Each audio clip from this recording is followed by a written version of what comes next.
are they doing? Super secret stuff? No, live edition. Oh. Not that secret, not that exciting. Should be coming out shortly though. So what's over and under for tonight? Shouldn't be too bad. Oh, good. Open like 9:30. 9:93. Okay, but we've got that, the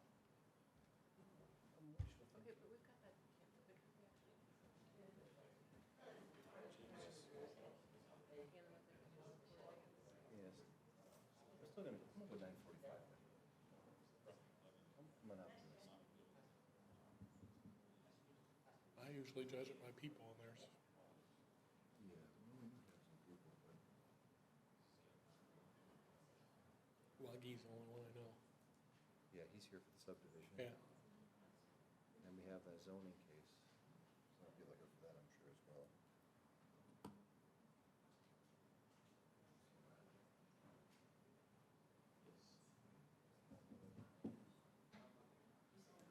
Well, I get another new principal this year. Oh, yeah? The guy that left last year to go to Heritage Middle is coming back as Oh, is he? principal.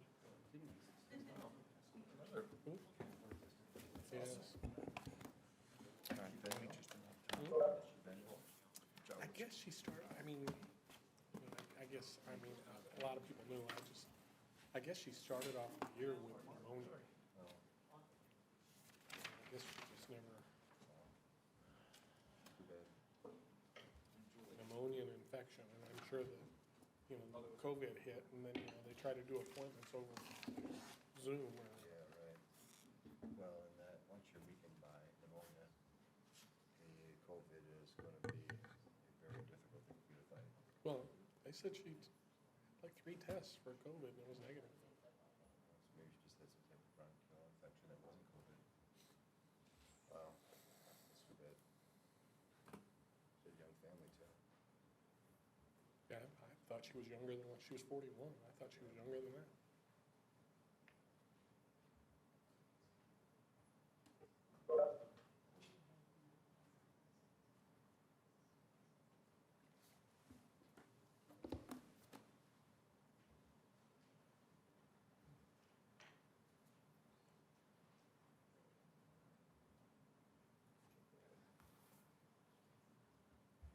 What, that grant for the SROs, have we heard back from that? No, but we may not hear back from that until the fall. Hmm. When we applied for the firefighters, it took a good 6 to 8 months. I thought there was a, Yeah. So we could hear anytime, but a lot of the federal process, everything kind of stopped with COVID. So Yeah. only, emergency issues were prioritized. I'm trying to, are you a fisherman or not? No, but No? I'd like to fish them up. I tried to, I reconnected with, some old friends, and one of them invited me to Canada fishing end of June. And I'm all excited about it, and then I discovered my passport expired last year. So then I get online to try to renew it, and it says don't even send it in. So I didn't send it in, and hopefully, things start opening up, I'll pay the extra for expedited service, Yeah, but you right. can't even do that now. Yeah, it's crazy. I mean, the entire process has been, it's kind of a double whammy. On one side, a lot of offices Did you plug in, are closed or did you push me for over? staffing. On the other side, where they have staffing, they've reallocated it to other, priority-based things. So You need to stop sharing. the federal government, for the most part, really I'm gonna share. shut down most of it. Yeah, And I don't think you need to stop, I just think I need to. Oh, double hat night. the amount of time they spend Awesome. I think I might have to go ahead and wear it. Nice. Go ahead and stop. My favorite color. Just stop sharing. Stop sharing that. Mine. Okay. Sorry. Hey, Jerry. We can all live through administrative setting back up. Yeah. That's Like, they're not for a few hours. No, that's like not a long. Usually it should be back on, but if there's a day, we've had it 12, 14 hours.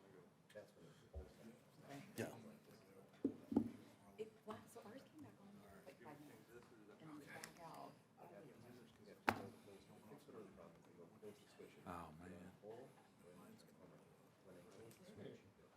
How'd you know, buddy? Huh? Oh, I know, they threw me down here. So, Yeah, he's slumming. it's- yeah.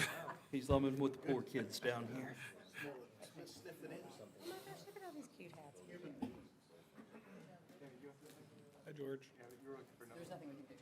You do these, it's just like this, All right, let's see if I can get that dude to open up. like up and down on the cane. It says it's an office. It sounds like What I'm you've got hearing. Peter, Hey, you want a large? it's obviously a big area. Guess I'll open it on my phone. Yeah. Her, she's still out there, so am I. But the, that thing back over there, so Overland thing, and like Old Grove and everyone was out. A lot of them are back up. Like, Yeah. I'm the only, the tip of my neighborhood that is out and downtown McCain. I think he's got some special thing y'all would know. True too. That's funny, I can open it on my dang phone, but I can't open it on this. Detention court system. Yeah. That's okay. Line goes out, I don't need it anyways. down that goes out, but there are some areas where there's backfed lines, where when one line goes out, the other three is still working. Whitney? But like, I mean, Callie's out and like right down the street. Are you serious again? They're out, everyone else is out on John McCain. Yeah, it doesn't make sense. I think you would have said it if you did. I think the VIP is. I think, I'm telling you, yeah. And then they were like, I think "For so. me, You're not sworn in. I told you, you're not sworn in yet. You're on the list, right? That's right. You see anything on their website about that? I said, my power's off, I'm not sworn in. Yeah, we're here, George. Not sworn in. Howard. We're just, waiting for some of the technology to get set up and, Exactly.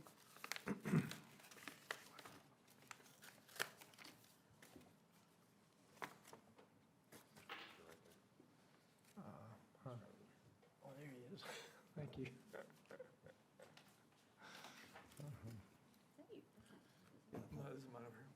Bobby, the announcements on, that she sent us are in Okay. Word.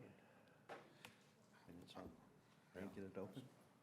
Yeah, well, Trying to go up. you should. Mark, are we set, or you wait? Waiting for Whit. Just you let should me, have a okay, copy. just let me know. Oh. I didn't see it was up there. So used to being at home, I don't have paperwork anymore. Oh, there it is. Okay.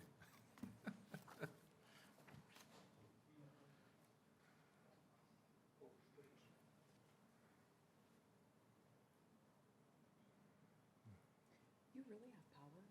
Pardon? You really have power? You're the only one on that whole strip. People Yeah, mine comes in, will well, I actually bet come to my council neighbors meetings. to the Maybe right does. somebody Ours, that's not texting. It's crazy. Well, I don't know. Well, there- it's the. Because you know, like Cedar Lane is just a street down Yeah. there from you. They're out. And then Callie's out. I wonder, Kelly, I wonder if they get fed off of that line, because ours Yeah. comes in And like- behind my house. And Peter's Path across the street, they're all out. So Very we think it's a unusual. VIP issue. For, yeah, I don't know, no. But Tri-County's really very good. They're rarely out, for me. anyway. Well, I agree. I I mean, until you're out and you're really negative on it. Yeah, it's- oh, yeah, that's true. Yeah.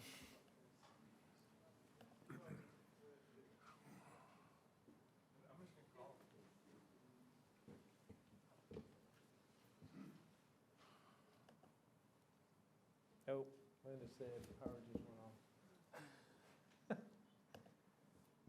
6 minutes ago. Hmm. We're probably treating it like a killer feed anyway.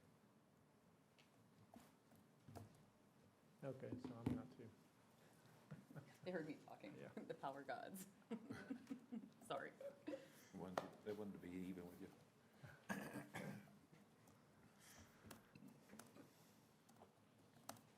So I'm sorry we're late. We'll get started in just a second. We're waiting for some technology to catch up.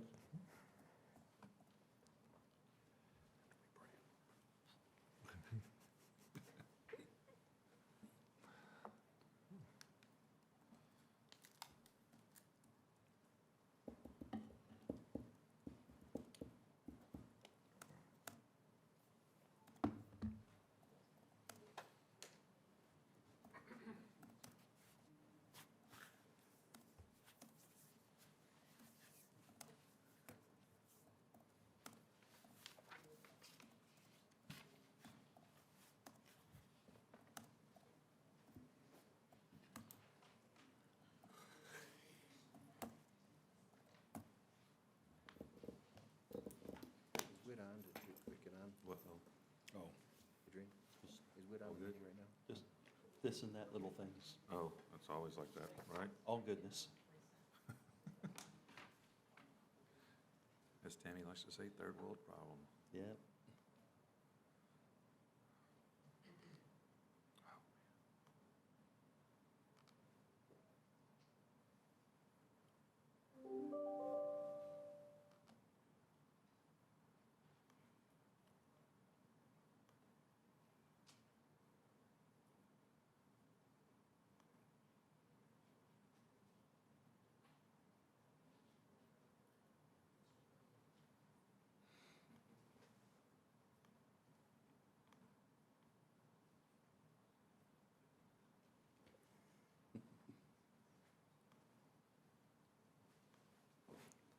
Our attorney who is in Denver is having a little difficulty getting into WebEx, so He just got he's in. just about there, I think.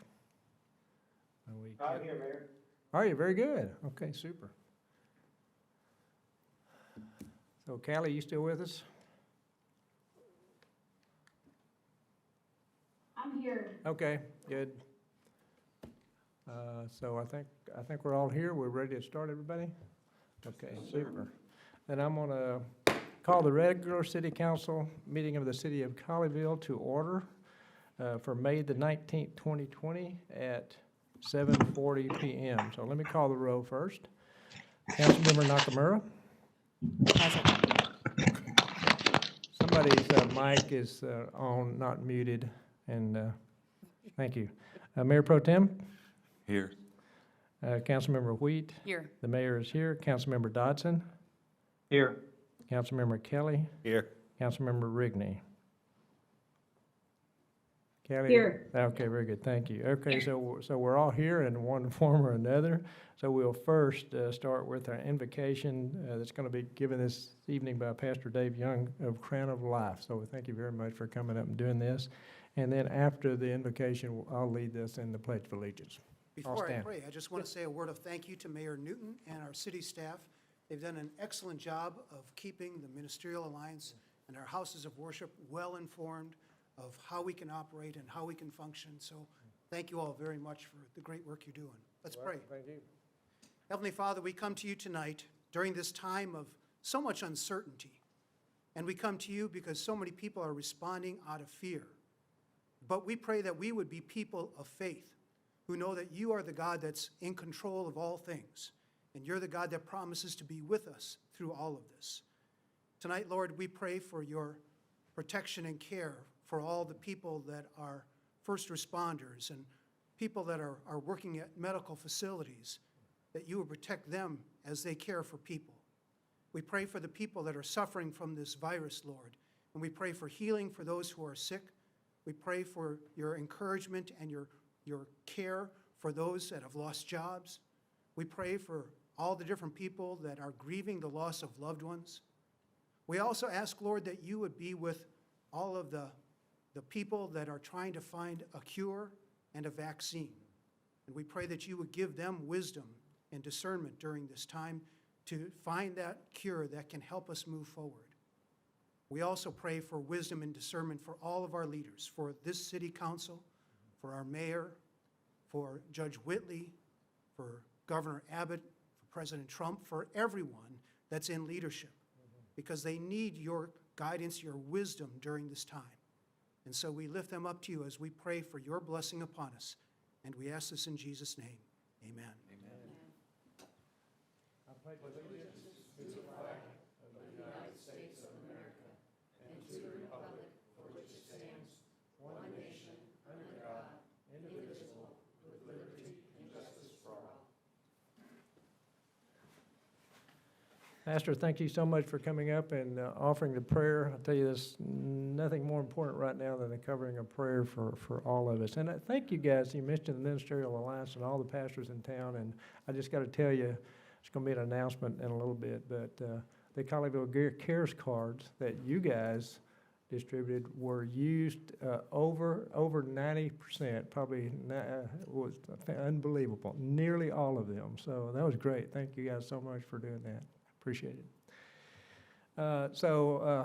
we actually have people here tonight. Welcome, glad you're here. It's the first time we've actually had people in the audience for a while. Months, maybe. Pardon? Maybe Yeah, 2 for months. So I'll talk a little bit about it in a minute. Governor Abbott is beginning to open up businesses and society somewhat, and I always do a little bit of status on that. But welcome, I thank you for coming. So the meeting tonight, as you can see, we're still in somewhat of a hybrid mode. We have set up to have physical distancing as the chairs are set up out there. And thank you for observing that. We will have items tonight that we'll be voting on, so there will be public hearings, and I encourage people to speak at public hearings, so you're welcome to do that. We ask you to fill a card out, which are in the back, but whether you fill it out or not, I'm going to not close a public hearing until I ask if everyone has spoken that would like to, and I will allow you if you'll raise your hand or let me know before I close the public hearing, as we appreciate the input and the conversation with you to hear what you have, what you're thinking and what you have to say. Tonight on the agenda, in case you happen to be here for agenda item 8C, which is consideration of a rezoning of what's called the Heritage Farms area out on Cheeksburger and Wayne Drive. That is on the agenda, but it has been withdrawn by the applicant. So there's nothing to do, it's been taken away. It was done after the agenda came out, so just want to let you know that so you don't sit here waiting for that if you were here for that purpose. We just came out of executive session, as we always do, and we did not have anything to do, no action to take as a result of that yet, and so we do not need agenda item number 2. And so tonight we have the privilege of 2 oaths of office, so we actually didn't even have an election this year because Kathy Wheat and George Dodson were running for city council positions, but they did not have opponents, so we didn't have an election, but they are still city council members, but we do need to swear them in. So Kathy is here, so we're going to swear her in person, as we always do, and then after that, I'll tell you how we're going to handle George, and let's go down there with you. The manhandling. No, they're sweating at home.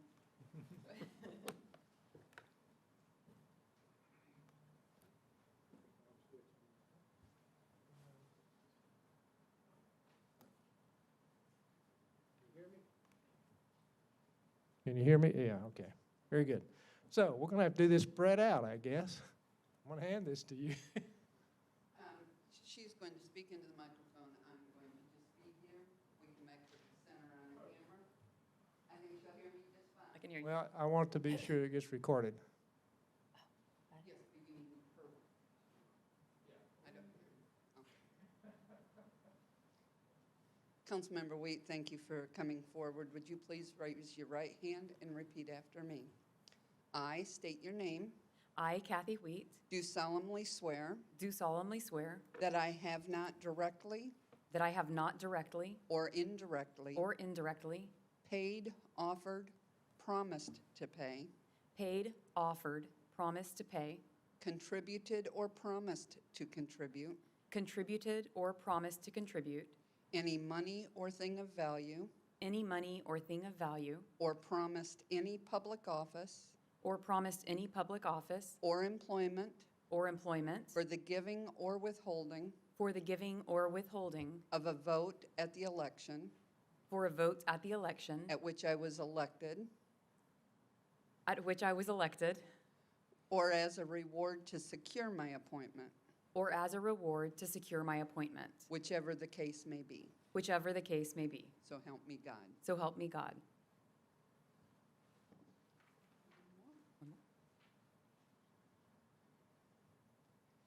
In the name and by the authority of the state of Texas, In the name and by the authority of the state of Texas, I state your name, I, Kathy Wheat, do solemnly swear do solemnly swear that I will faithfully execute that I will faithfully execute the duties of the office the duties of the office of Colleyville City Council Member, Place 3 of Colleyville City Council Member, Place 3 of the state of Texas, of the state of Texas, and will to the best of my ability and will, to the best of my ability, preserve, protect, and defend preserve, protect, and defend the Constitution and laws the Constitution and laws of the United States of the United States and of this state. and of this state. So help me God. So help me God.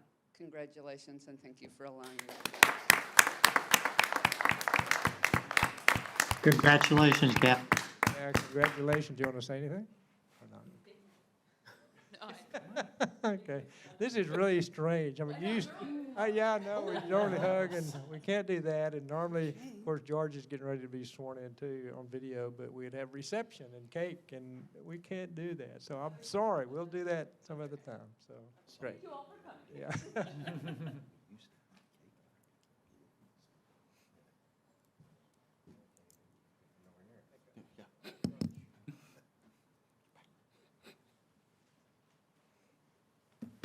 Okay, so we're now ready for George, and George actually was sworn in a little bit earlier today, but it was captured on video so we could all see it and we could make the official record public. So it may take a couple of seconds for them to cue that up.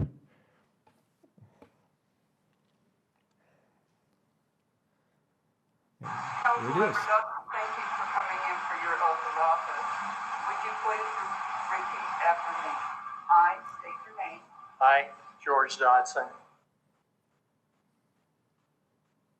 do solemnly swear I do solemnly swear that I have not directly or indirectly that I have not directly or indirectly paid, offered, paid, offered, promised, promised to pay, contributed, or promised contributed, or promised to contribute any money or thing of value, to contribute any money or thing of value, or promised any public office or employment or promised any public office or employment for the giving or withholding for the giving or withholding of a vote of a vote at the election at which I was elected, or as a reward to secure my appointment, or as a reward to secure my appointment, whichever the case may be. whichever the case may be. So help me God. So help me God.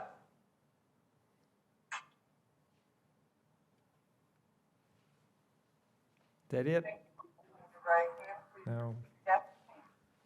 In the name and by the authority of the state of Texas, In the name and by the authority of Texas, I state your name, I, George Dodson, solemnly swear do solemnly swear that I will faithfully execute the duties that I will faithfully execute the duties of the office of Colleyville City Council Member, Place 4, Colleyville City Council Member, Place 4 of the state of Texas, of the state of Texas, and will to the best of my ability and will to the best of my ability preserve, preserve, protect, protect, and defend and defend the Constitution and laws the Constitution and laws of the United States of the United States and of this state. and of this state. So help me God. So help me God. Thank you so much. Congratulations. Thank you very much. Thank you, Vonnie.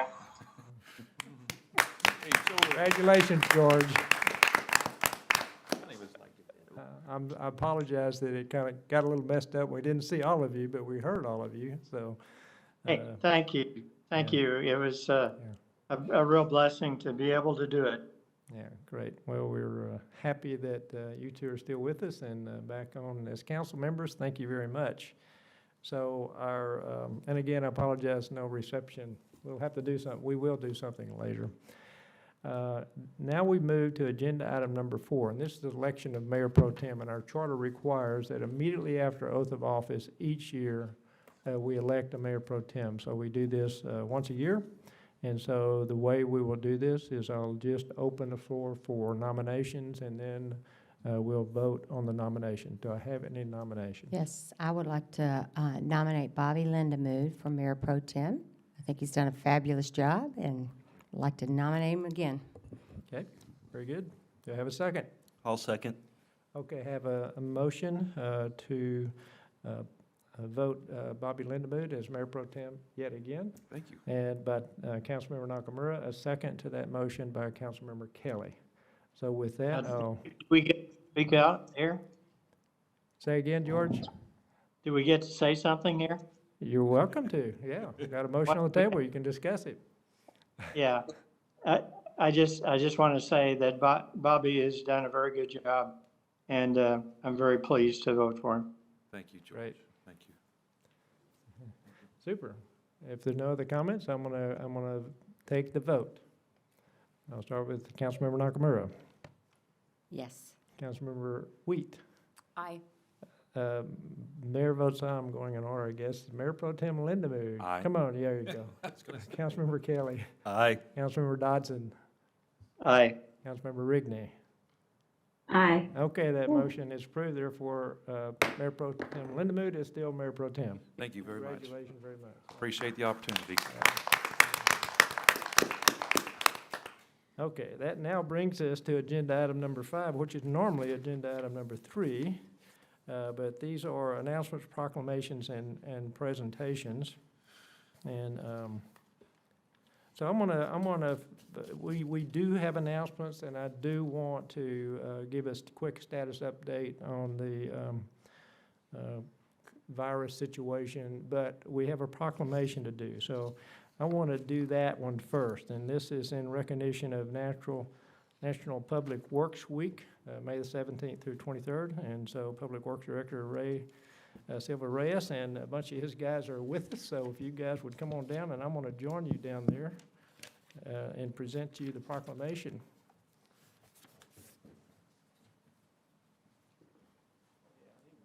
Gotta have your hat.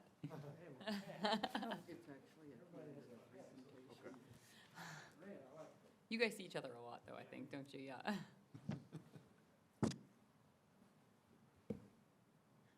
Got a bunch of guys. That's great. And I tell you what, we got the best public works department in the whole state of Texas, Agreed. led by Ray. And so you guys do a great job. You want to say something? I want to go get the proclamation.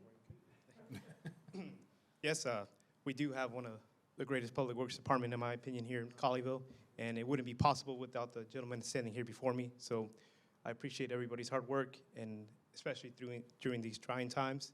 You guys stuck it through, and we're even working 7 days a week right now to keep our distances and still provide essential services to our residents. So I appreciate it, guys. Thank you, and I know the council and the mayor appreciate it too as well. Absolutely. Yes. So I have Robbie Pinner. I'm Robbie Penner. We can't hear you. A little louder. I'm Robbie Penner. There you go. I'm Darrell Upmore, Operations Manager, Public Works. I'm John Escamilla, Water Wastewater Utility Superintendent. How y'all doing? I'm CC. I do the right-of-way permits and line locates and work on the water crew.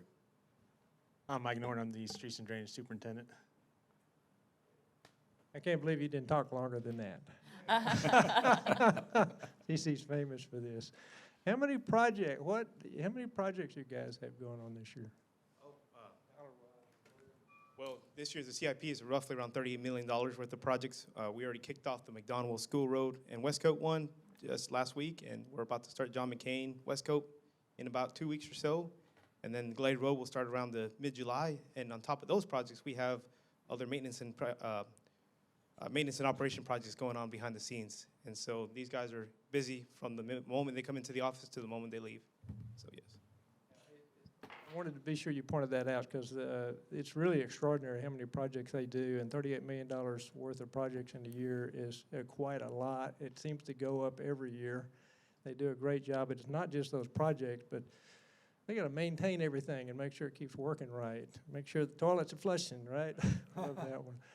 And they do super at that. And how they do it and their interaction with citizens, we get comments from citizens and emails a lot to thank them and how good a job that you all do. And I'm very serious about this. I'm not just making this up. That's what makes a city, and that's what makes the citizens love to be in a city, the jobs you do. And you know, we talk about first responders, and police as first responders, fire first responders. These guys are first responders just like they are, because you may or may not know it. If there's a big event going on, these guys are out there too, and they got work to do to help out in many things that happen during those situations. So and I appreciate that. You are very dedicated and committed, and you'll do whatever it takes, and believe me, that does not go unnoticed. So let me read this proclamation.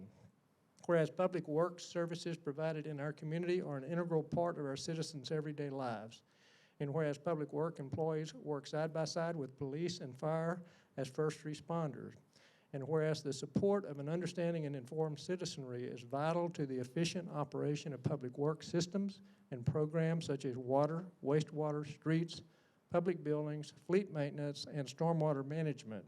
And whereas the quality and effectiveness of these facilities, as well as their planning, design, and construction, are vitally dependent upon the efforts and skill of public works officials, and whereas the work performed by public works employees directly impacts the quality of life for the residents and businesses of Colleyville, and whereas the American Public Works Association annually sponsors National Public Works Week and has chosen the theme, The Rhythm of Public Works, to promote the 60th Annual National Public Works Week.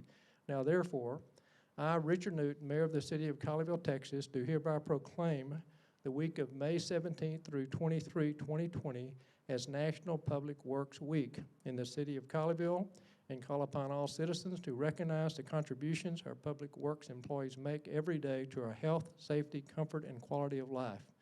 In witness whereof, I do hereby set my hand and seal of the City of Colleyville affixed this 19th day of May, 2020. I want to present that to you, Ray. And again, I appreciate everything you guys do. We have anybody to take pictures? Yes. Okay. Okay. So we're gonna violate something. We're gonna take a picture. Come on. Can't do without. We didn't take a picture of you. Mark did. From up here. Don't anybody breathe. Holding my breath. Yeah, hold your breath. Hold your breath. Do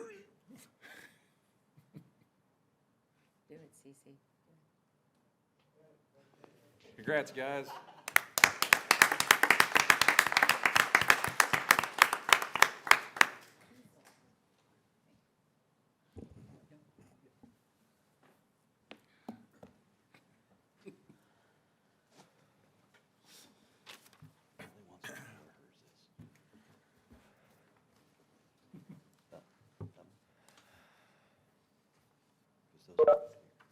Okay, with that, I wanted to do a little quick status update for the COVID status.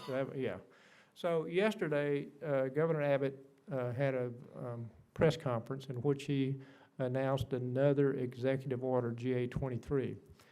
And so he is slowly, this is beginning of what he calls phase 2 of opening up businesses and society. So I always say this first line because it's very important.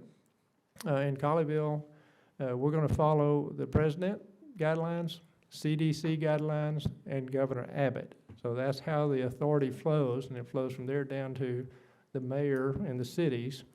And so in response to Governor Abbott's executive order that he just issued, I amended today my last proclamation, which was Proclamation 3, that works in conjunction with the disaster declaration that we had done previously.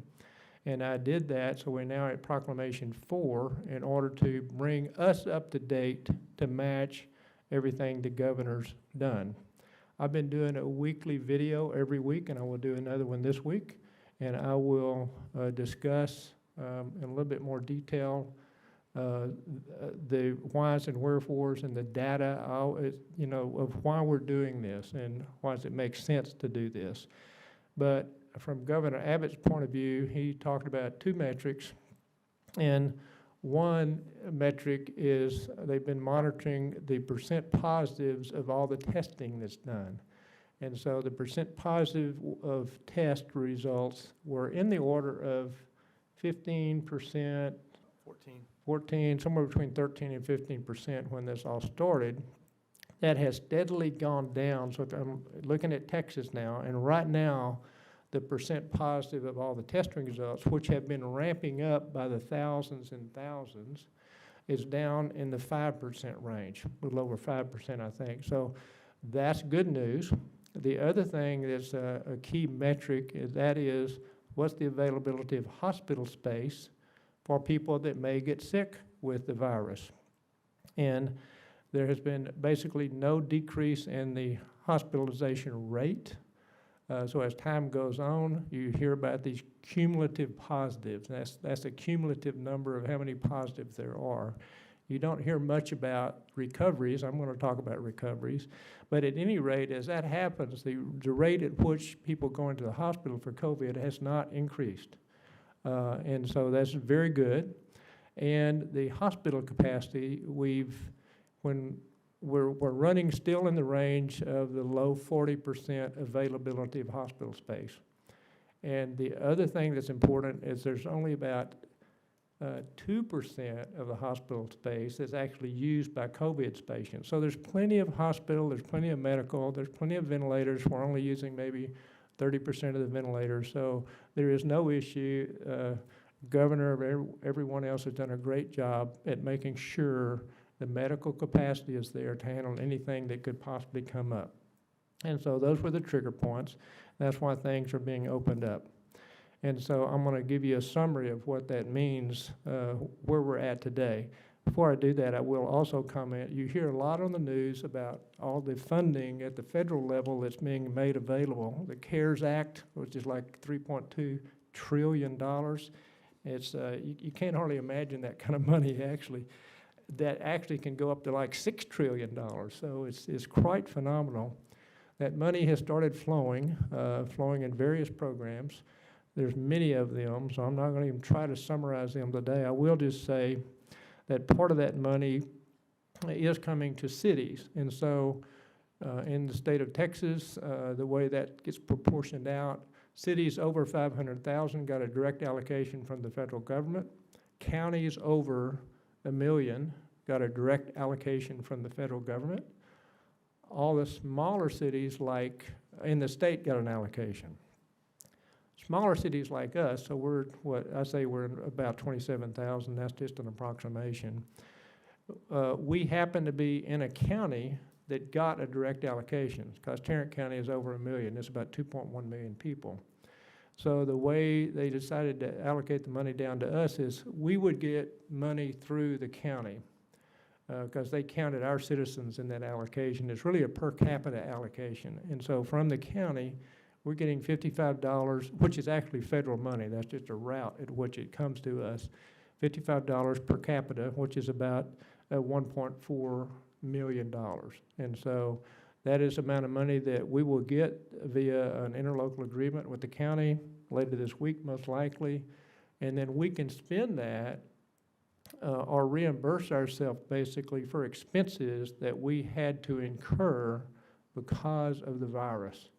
That money is not to be used for revenue makeup. You know, you hear a lot of cities really bemoaning and crying about their revenues really getting crushed.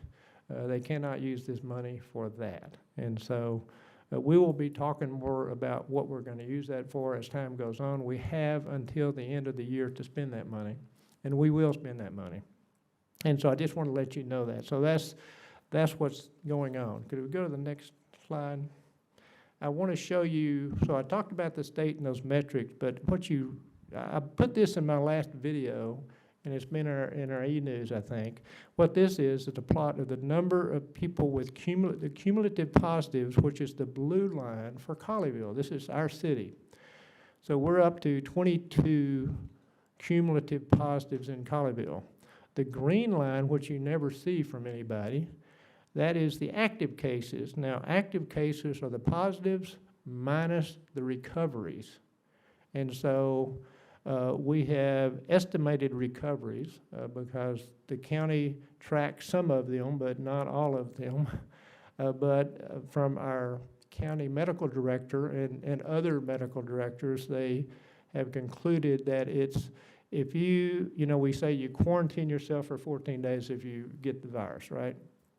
And after 14 days, basically, you're recovered. And so that's a viable way to count. And so we've thrown in the 14-day quarantine roll-off. And this is great news because this says we've gone through the peak, we're on the downside, and right now we have 2 active cases. So out of the 22 cumulative positives, 20 have recovered. So we're down to 2.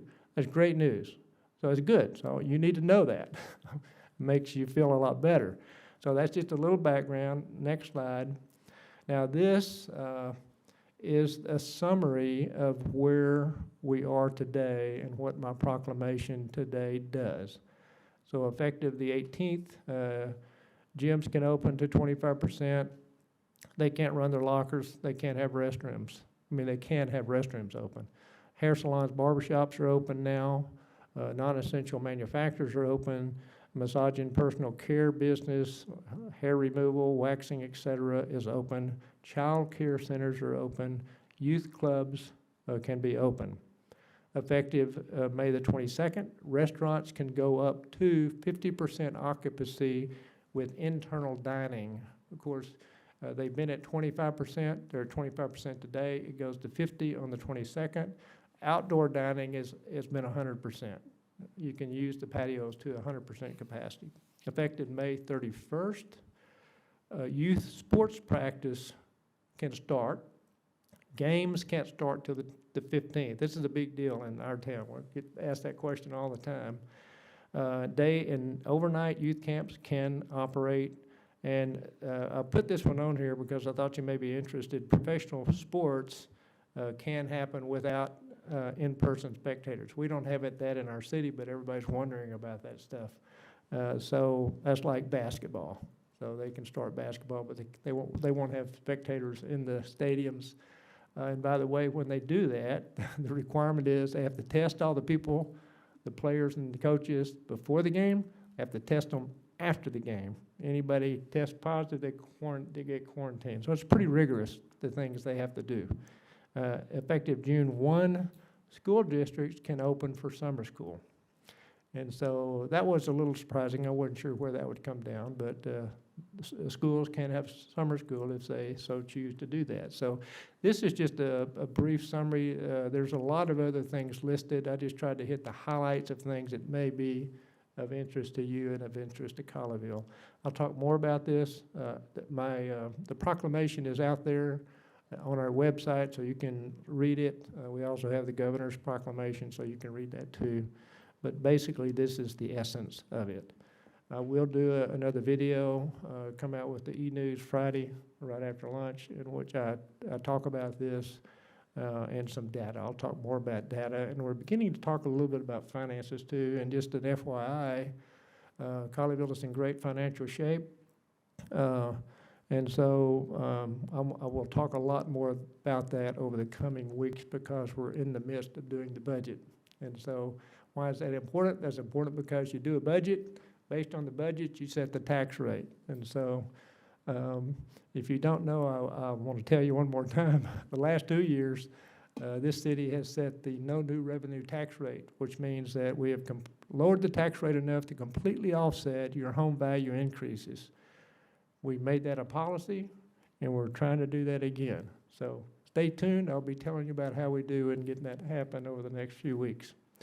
I think I will. There's the next 3 slides are a lot of data.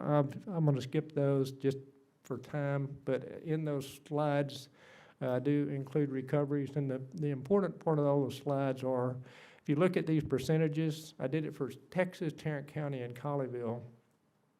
The percentage off to the right, like cumulative positives for us, it's like 0.1%. Actives is 7/1,000ths of 1%. Those are consistent. Even though our numbers are small compared to Tarrant County and Texas, those percentages are consistent. I mean, they're in the thousands of 1% by population. So that's good information. So with that, that's my quick. It took longer than I expected, as I always talk too long. My status update for the virus, I'll give a weekly video later this week. So now let's do we haven't been doing announcements because I've been taking too long on that. So let's do announcements. And the first thing I wanted to talk about is sales tax update. So I mentioned finances. The thing that shutting the economy down has hurt the most from city standpoint is sales tax. And so depending on the city and how much percentage of your budget is from sales tax, that can be disastrous to you or not. But I got good news for Colleyville. You know, we get sales tax information from the state 2 months in arrears. And so we have March. In fact, Kyle is going to give us a monthly financial report in a little bit, so he'll probably talk more about some of this stuff. But our recent collection, most recent numbers were only 1.2%, I think it was March, under March of 2019. That's phenomenal. We expected it to be way down there. Now, March was half a month of having stores shut down. So April will be worse because all of April stores were shut down. But, and I'm going to summarize all the detail I have on my notes here, but we had such a good sales tax year going on, keeping in mind that the fiscal year of the city is from October 1 to the end of September. So our fiscal year started in October. So from October up till March, we were way above last year, way above, to the degree that if we suffered an 8% decrease every month for the rest of this fiscal year, we would still be on budget. So that's how strong we were at the beginning of the year. Kyle has also done an analysis of by types of business in Colleyville of sales tax, which was excellent, by the way, and found out that we've got a pretty great little city and businesses here. Some areas, like groceries, as you might expect, stores, went up during the virus because everybody's buying a lot of stuff, while others went down, but they kind of offset one another, and with the big boost we had at the beginning of the year, we're feeling very grateful. And I always say we're very blessed in Colleyville. So one thing that tells me is this city is fairly resilient to downturns, and I think we've seen that in the past. But it's at the mark of a great economy in a city like. Although we have small businesses, they do a great job. So I appreciate them. And I'll stop there. Well, in that same vein, we all know that one of the biggest impacts that we've had has been to our children. The school, of course, had to close per the governor's orders. So we've had a lot of kids that, as we all know, have been home for quite a bit. One of the most impacted groups, excuse me, is the seniors. That many of the things that they enjoy at the last part of their school year, they don't get to experience. I apologize because my daughter's one of those affected. Lots of people have come together and gave great ideas to the district on new things in different ways that we can celebrate the seniors. And in that vein, the cities of Colleyville and Grapevine have partnered with GCISD, for a class of 2020 senior send-off parade on Thursday, March 21st at 6:30 p.m. The parade will travel north up Highway 26, beginning at the intersection of Hall Johnson and concluding at Mustang Panther Stadium. The Colleyville Police Department will block the 2 right lanes of the northbound Highway 26 for parade traffic, leaving the left lane open for regular through traffic. And I would invite y'all to come out and please celebrate these kids who have lost many things. Thank you, Chuck. And this is for Heritage and Grapevine? Yes. So both high schools? It's So actually this is for all of the high everybody. schools. They have Right. the online Yeah. university and one other high school. And I know, Chuck, you were instrumental in working with Citizens Casey to make this happen, so we appreciate that. I'm Well, sure they will. it was definitely important. Yeah. Thanks. Good job, Chuck. You guys, and like the mayor was saying, not only city staff and GCISD staff, but also our chief, and both chiefs and the departments coming together to get this done, because it is very important. I couldn't imagine if it was my child's turn last year, we didn't have the stadium. We thought that was a big farce, but you know what? It pales in comparison to what you guys had to endure this year.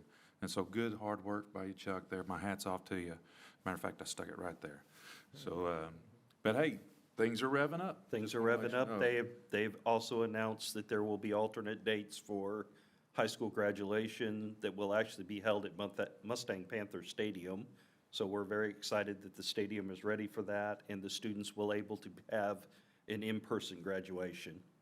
One other thing I wanted to say that happened today, I got a message on Facebook about the flags at the Veterans Memorial at Sparger Park earlier today.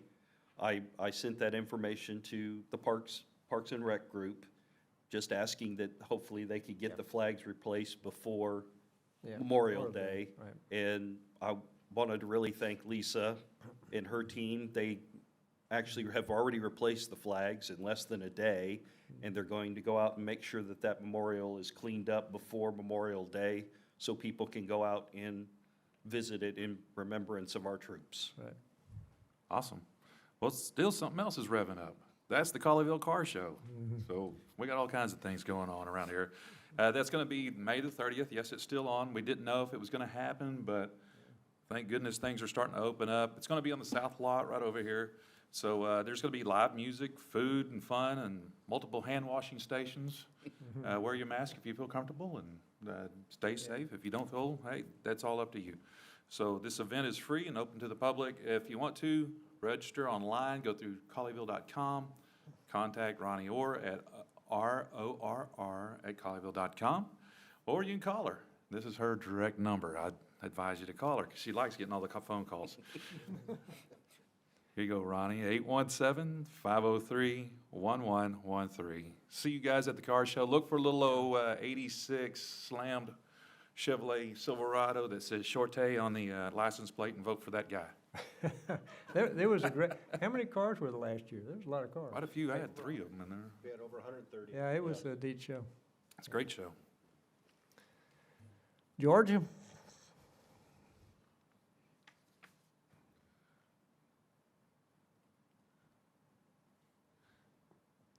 Click your button. Sorry, I didn't get a message.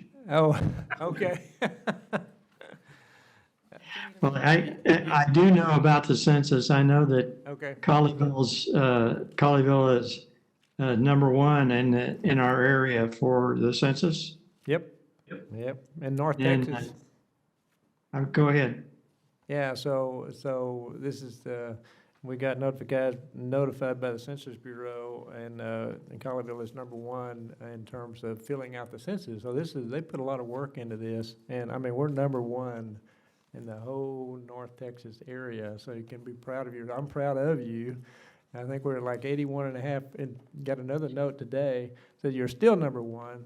You're at 81.5% of census completed in Colleyville. So kudos to all of you guys. You do a great job. But if you haven't filled it out yet, Do it. please do. We gotta stay in the lead here. Just Stay in can't the get lead. tired of winning here in Colleyville. That's right, we're gonna win. It affects so many things, though. It's so important. I apologize, Oh, it's Richard. okay, no problem. I didn't get, Yeah. You didn't get the memo. I can't get my packet to open either. I apologize as well. If I've got an announcement here, You want me to read it? Yeah. can someone read that for me? Callie, I'll read Oh, it yeah. for you. So you. Callie had the honor of announcing the Colleyville Receipt Race winners. Even with the COVID-19 pandemic, 13 schools still participated in the 2020 Colleyville Receipt Race. Of the 13 schools that participated, Bransford Elementary won first place, which is $5,000, by collecting over 10,288 receipts and getting them turned in. I think that's the key part in this year's race. But that's awesome. Second place winner of $3,000 was Cannon Elementary, and third place with $2,000 was Colleyville Elementary. So the total receipt count from all 13 schools was 11,992 receipts. And every PTA received $500 for participating, which for many PTAs this spring was their sole fundraising opportunity. So thank you all for participating, and congratulations, Bransford. And this was during the pandemic, so I Yes, appreciate them. yes, yes. And then I've got another announcement that I'm going to make, which is that Public Works has just begun construction of the McDonald School Road and Westcote roundabout. And that intersection is now closed for that construction. It started Thursday, last week, I think, the closure. My neighborhood got a lot of visits during the beginning of that closure, but it's all calmed down now. The process will continue through August 16th, and it will be fully closed that entire time. And if you need more information about the project, including a detour map, please visit the city's website, or you can call the construction manager, Corey Lawson, directly at 817-503-1093. It's going to look great. Okay, on another positive note, I'm going to give you guys a gift card program update. I'm pretty sure, or most people have heard about the gift card program that we offered during this time to help all of our businesses out. It ended on April the 30th, and to date, a total of 12,019 gift cards have been redeemed at a cost of $425,195. This program was an exceptional opportunity to put purchasing decisions in the hands of the residents while assisting our local businesses in their time of need. And one of the expenses that the mayor was talking about with the federal money that will be handed down from above, that'll trickle on down, will probably cover this. So we made a decision at the time to help our businesses out, and we had numerous businesses step up and say, anywhere from you helped me make payroll this week to all kinds of different things. So it truly was helpful in keeping the doors open to a lot of those businesses here in Colleyville, and I see nothing but moving forward. So we put probably close to $500,000 back into the community, and it looks like we possibly will get that back. We didn't know that at the time, but I think we'll see what happens. But that was part of our economic development to help these businesses move forward. Yeah, thank you, Tammy. Thank all of you. I think that's all the announcements. There's nothing else we need to talk about. I'm going to move on to agenda item number 6, which is the consent reading and public hearing of Resolution R-20-4498, a resolution approving city council action under consent items at the regular city council meeting of May 19, 2020. Whereas City Council has taken action on certain items on the agenda under consent items. Now therefore be it resolved by the City Council of the City of Colleyville, Texas, Section 1, that the agenda decisions approved by City Council action under consent items as follows are hereby adopted. A, approval of the minutes of the regular City Council meeting of May 5, 2020. B, approval of the First Amendment to the Construction Services Agreement with Mobile Construction Corporation, LLC, for an additional $250,000 to the current project budget in a total amount not to exceed $725,000 and authorizing the city manager to execute the amendment. C, approval of a construction services agreement with Taurus Commercial, Inc. for the city park restrooms renovation project in an amount not to exceed $403,921 and authorizing the city manager to execute the agreement. D, approval of a construction services agreement with AAA Time Saver Services for the Nature Center and Reagan Park Restrooms project in an amount not to exceed $643,480 and authorizing the city manager to execute the agreement. E, approval of the purchase of self-contained breathing apparatus from Daco Fire Equipment, Inc. in an amount not to exceed $262,248.45 and authorizing the city manager to execute the purchasing documents. F, approval of the purchase of a breathing air compressor at Fire Station 1 in an amount not to exceed $57,129.20 and authorizing the city manager to execute the agreement. And it is so resolved. Ray? Good evening, Mayor, council members. Ray Silveras, Director of Public Works. I'll be speaking to item 6B. Staff is seeking approval of a construction service agreement amendment with Mobile Construction Corporations for the purpose of adding additional concrete facilities. On October 2nd, 2019, City Council approved the miscellaneous concrete repair contract for the fiscal year 2020 in an amount not to exceed $475,000. What this contract includes is miscellaneous 88 ramps throughout the city, missing sidewalks, and in this contract, we also added the fire department parking lot, the additional parking lot that they did not have when the building was originally built. We put this in here as well. And this year, we had the opportunity to work closely with Tarrant County. So they did their original projects that they normally do every year. And we got them again to do the remaining of the HVAC contracts for the 2020. Yeah. So we had a little bit of a savings, around 250,000. So staff is requesting that money be put into the miscellaneous concrete project, where we'll still carry out some of the local street maintenance program via concrete panels. Like I said earlier, most of it was going to sidewalks and ADA ramps. We do little concrete panels throughout the city, but with this additional money, we can do a little bit more than what we plan to do for this year. And just to give you a quick highlight, here are some of we did some concrete panels, as you can see on the far right, the street panel on Walnut Lane. And then we've done many sidewalks. We connected Shelton Road from Pleasant Run Road all the way to the Webb House, connecting to the Cottondale Trail. Yeah. So there was a big, large section of sidewalk that was missing. We connected that, and we've been connecting trails throughout the area that have been missing certain sections. So with this money, we'll be able to do some additional concrete panels. Okay. And so staff recommends approval. That's good news. Very. Ray, does this include sidewalk repairs and you're saying additional sidewalks or both? So yeah, this includes sidewalks repairs, any miscellaneous concrete, which most of our sidewalks are concrete. So we look at those through this project here, and we knock out as many as we can. For example, in the subdivision of Terra, we put in about 22 ADA ramps in that subdivision that did not have any. And so any concrete sidewalk that is in bad shape would also be taken care of under this contract. And where is this funding coming from? Is this from our sidewalk fund or? No, this funding is Yeah. capital, but we also have on the local street maintenance plan is where we have some of the additional capital fund in there for the roads. And like I said, we were able to capitalize or leverage the county to provide us some of the HVAC contract work, which gave us some savings on that part. So basically, we're still within budget, but by working with the county, we actually saved money from what we had expected to spend, so we're just Correct. doing more of our own projects. Yeah, we didn't have to go out to Yeah. bid or do any Right. of that stuff. So there was some savings there, and we're still going towards street maintenance repair. Yeah, in a way. so even though we're increasing some 250, we're still at the same budget. Right, that we're we still, were. yeah, Right. there's really just creating one and Moving deducting another money, one. right. Yeah, correct. And Mayor, last year when we bid this contract, we bid it with quantity pricing of up to $1 million. Yeah. So we could ramp up if we had the chance. Yeah. We're just now realizing the savings from the road projects and using it to do further concrete repair. Yeah. Right. Absolutely. Good deal. One question on the priorities. How are those analyzed? I don't recall these having brought in front of the council. So these are, as the years gone on, we get reports about sidewalks that are broken or in disrepair, and we log those reports in our view system works.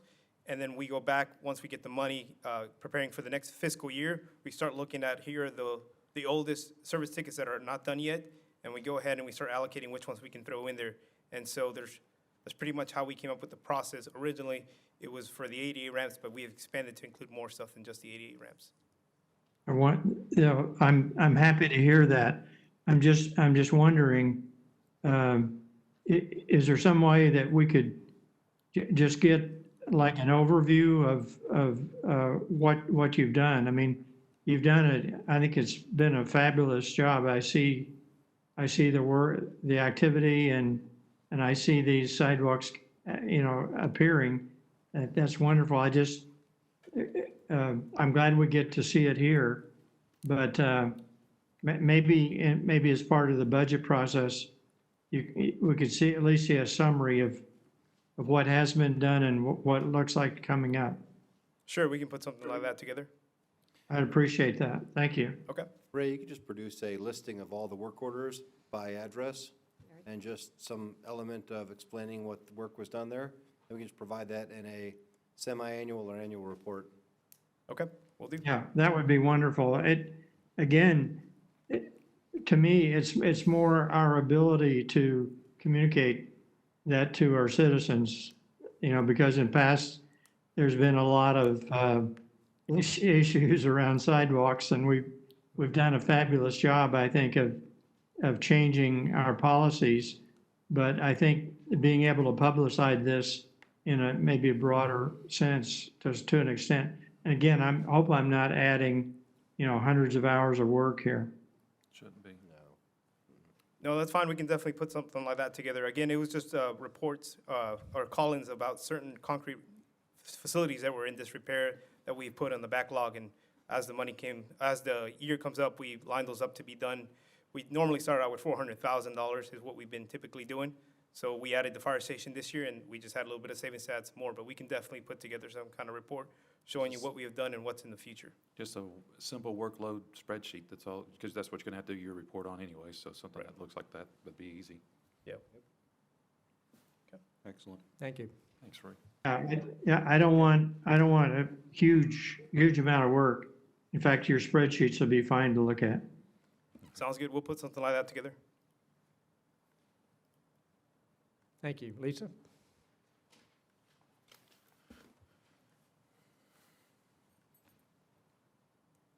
Good evening, Mayor and Council. Lisa Escobedo, Director of Parks and Recreation, and I'm happy to be here this evening to discuss the Parks restroom projects.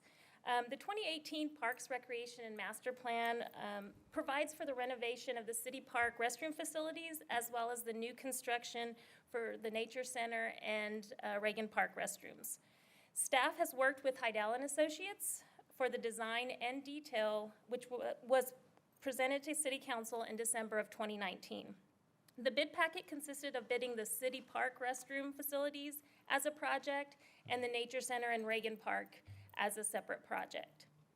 This first consent item is the city park restroom renovation, which consists of updated finishes and amenities such as toilets, upgraded toilets, sinks, urinals, new partition doors, floor and wall tile, and new exterior doors.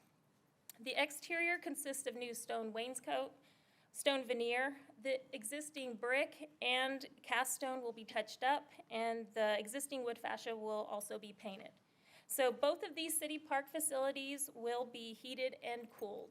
So from the renderings from the slide, the one to the left is the northern city park restroom facility, which also houses the concession stand by the baseball softball field, and the one to the south, which is near the tennis courts and Kidsville, which has a pavilion type style.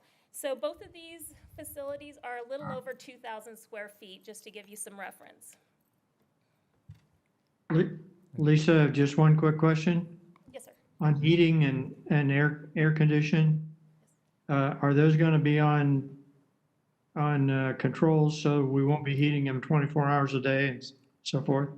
Yes, we will have some control of the HVAC with both those. Yeah, okay. Okay. The consultant and staff recommend awarding the construction contract to the low bidder, which was Taurus Commercial, Inc., at a cost not to exceed $403,921. The bid cost came in at $353,921. Staff requests a $50,000 contingency to be used as needed, if needed, for this project. The opinion of probable construction cost for this project was $503,000. Any questions for the city park restroom? Heating and air conditioning, those are huge. Yes. Yeah. And as a dad who has kids that play out there, this is awesome. And I read through your bid packets to the details are very, very good. Thank you, Ms. Lisa. Thank you. I have just one question on that. Are we going to be budgeting the extra electrical costs? Obviously, right? Yes, yes, all of that will be included. Okay. You're talking about the monthly electrical cost, George, or are you talking about the electrical to run in the back? No, the monthly. Well, yeah, what do we, I mean, are we looking at $100,000 in electrical, or is it more like 10,000 or what, 5,000? I don't know. It shouldn't be, because they already have electrical inside those, and we run those constantly, and the only thing would be the heating and cooling whenever we turn it on and turn it off. Yeah, we don't anticipate any issues absorbing that. Oh, great. Okay. They're already heated, are you saying? No. No. No, sir. They're If not. you feel like it. Lisa. My point is there are added costs, right, for that, for operations. Yes. Yeah, but they will account for that cost in the budget coming Yeah, up. great. Thank you. Thank you. Lisa, I just wanted to confirm, will those new restroom doors, are those longer in the ladies' restroom? Yes, ma'am, they will be full length doors. Okay, I know that's important to a lot of people, including me. I understand. You guys get to keep the steel toilets, though. That's the only thing. The guys get to, No, no, I- no. I have girls, I'm just teasing. Yeah, they are porcelain. So, I'm ready to see those go. so, city manager says we're moving from the prison motif to upgraded, right? Yeah. Well, air conditioning and upgraded fixtures alone would be an improvement, Yeah. but the degree that we're going to is in line with the quality that Colleyville residents would expect. Absolutely. Okay. Thank you. Thank you. The next consent item is the Nature Center and Reagan Park restroom. The Nature Center restroom will consist of 2 unisex restrooms and a mechanical room for the housing of the safety technology for the emergency towers that will be located throughout the Nature Center along the trails. Reagan Park restroom will consist of 1 unisex restroom, a janitorial room, and a covered area for picnic tables. Both will have a drinking fountain, and the exterior will look very similar. They will have a stone veneer finish, a metal roof, and an exposed truss.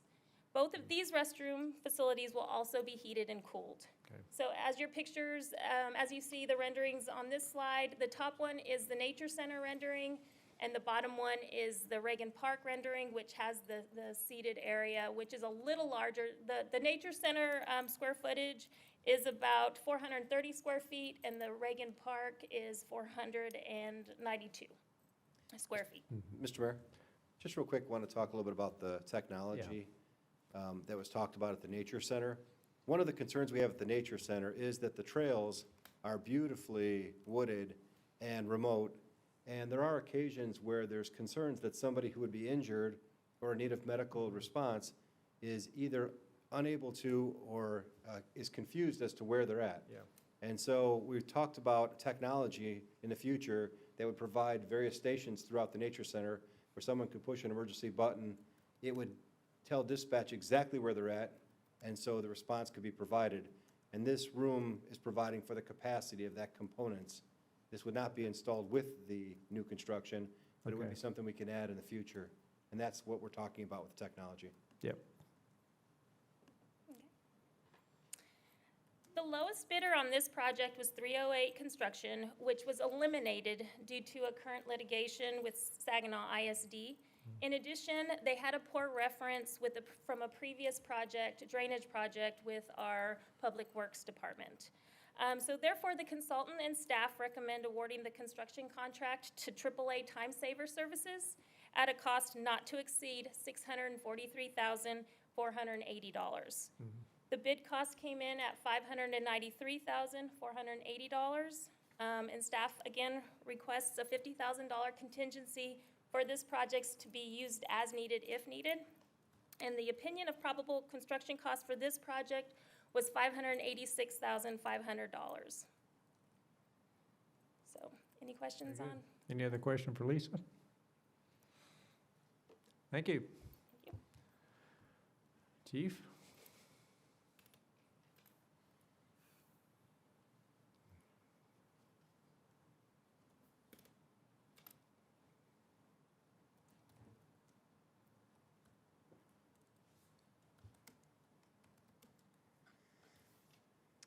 Good evening, Mayor and Council. Mark Cantrell, Fire Chief. We're here tonight seeking approval of purchase of self-contained breathing apparatus.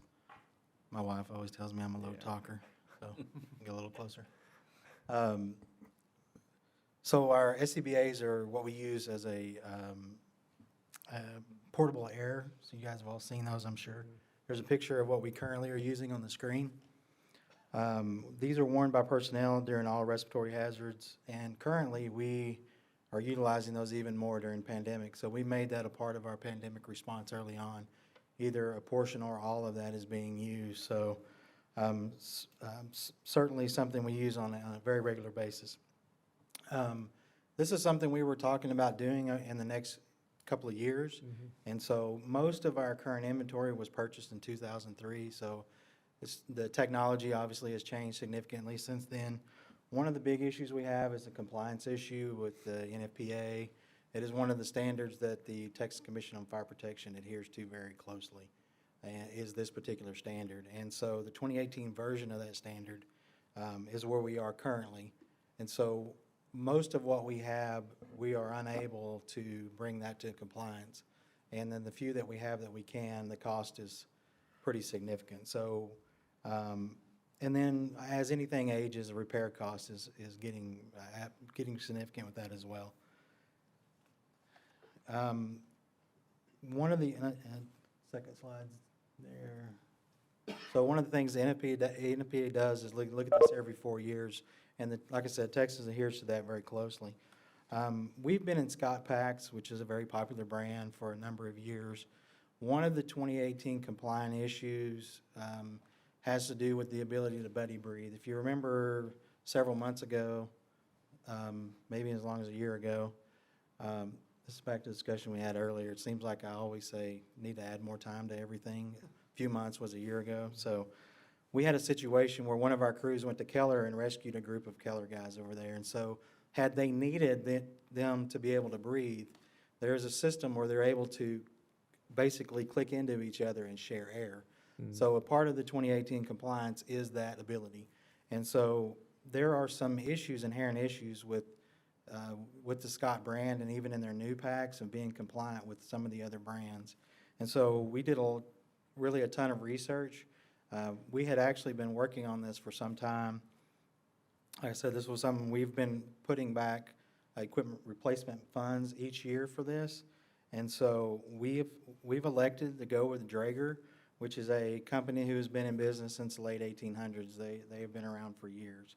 And they are really what we think is the best product, and it gives us the ability to change as this evolves over the next few years. They have a 15-year warranty. We're currently allocating funding to replace these every 10 years, so we're well within that, and so this will put us in a really good place. One of the really cool things about this is all of our officers currently have voice communication in their displays and their head and their mask, and so, but they're not all capable of doing that. So with the new technology, everyone will have that. So if you ever listen to radio traffic, it's really hard to hear sometimes, and so, and even when you're in the room with each other, there's just so much noise going on that not only can you not see them, but you can't hear them. And so this will give them the ability to communicate in a dark, smoky environment with each other and more clearly over the radio. So one of the really cool features I think about this is the mask. Having done this for over 20 years, visibility is poor, and this mask, you can kind of see the difference there. The vision out of it is tremendous. I mean, it's very, very well designed. And so we're very happy with that. One of the things that I think we've really put ourselves in a great place to look at is some reimbursement opportunities. We've made this a part of our pandemic response early on. And so I think we've put ourselves in a really good place to seek some reimbursement for this.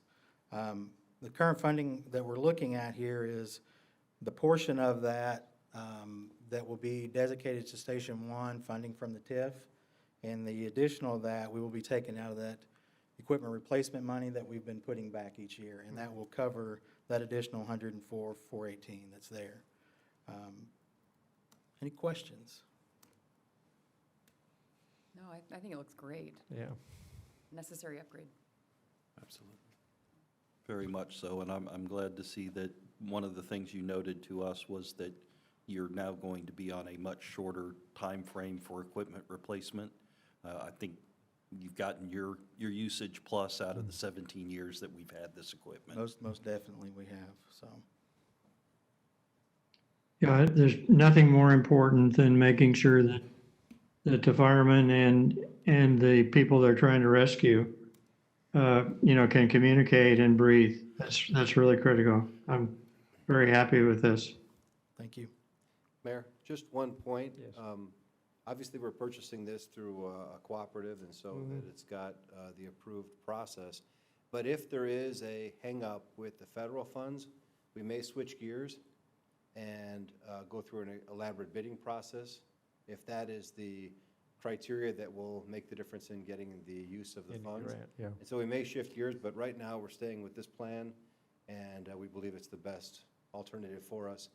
And as the chief said, one of the things we talked about is accelerating this because of the opportunity to use the funds. Yeah. But the other thing is, it's again, a credit to the chief and the department that they maximize the utility of the equipment we buy. And we appreciate that because we want to make sure they have the best equipment they can get and that they've been planning effectively, but we're also very conservative in our fiscal management. So thank you. Thank you.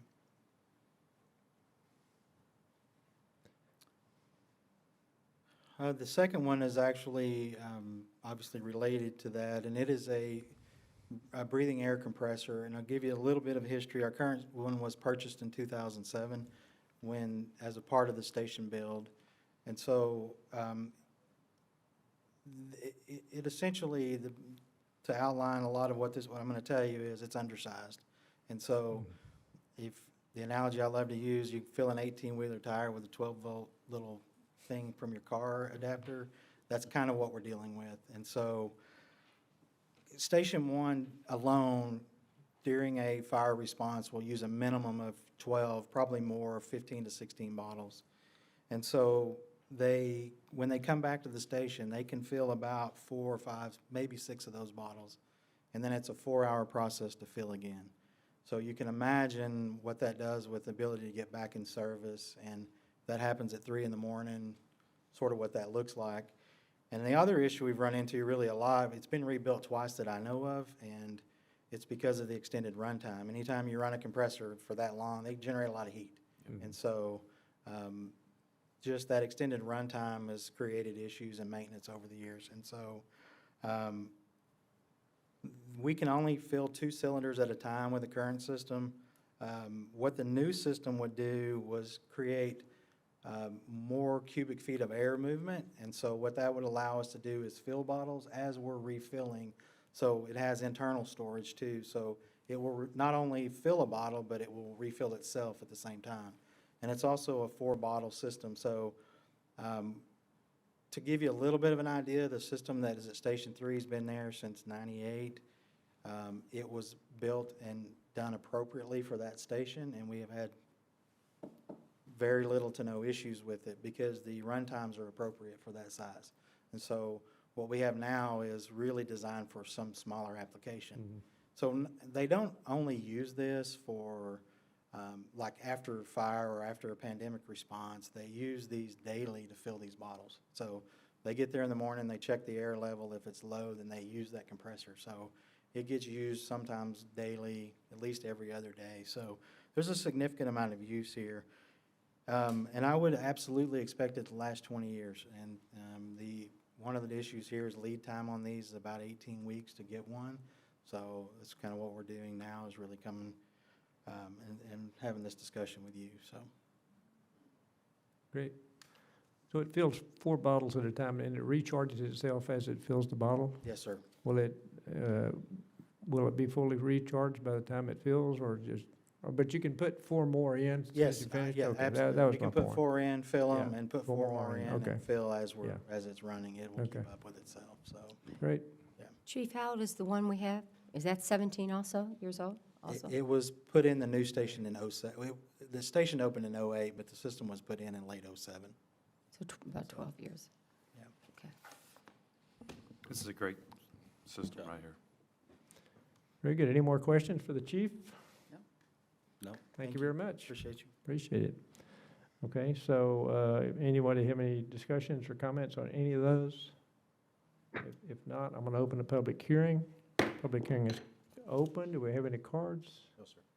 Do we have anyone that wishes to speak on this item in a public hearing? Comment on it in any way?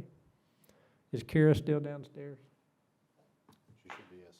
No, ma'am, she was just closed and came up. Okay, closed up, okay. And I forgot to mention that early, but we had put a computer laptop in the lobby in case somebody wanted to talk but didn't want to come up here, and they were on WebEx, so they could have walked up to that. And we had an employee down there in case that happened, but nobody did, so we closed it.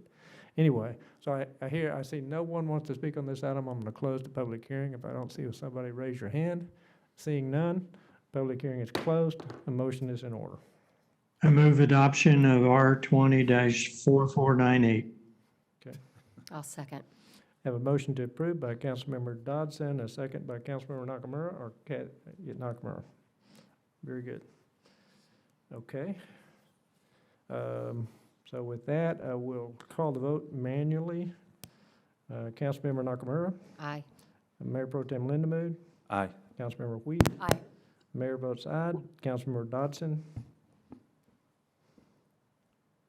You're on mute, George. I can't hear Sorry, you. aye. Okay, aye. Councilmember Kelly. Aye. Councilmember Rigney. Aye. Thank you. So that motion is approved, therefore the resolution is approved. Thank you. We'll now move to agenda item number 7, which is our monthly financial report that Kyle Lester's going to give us.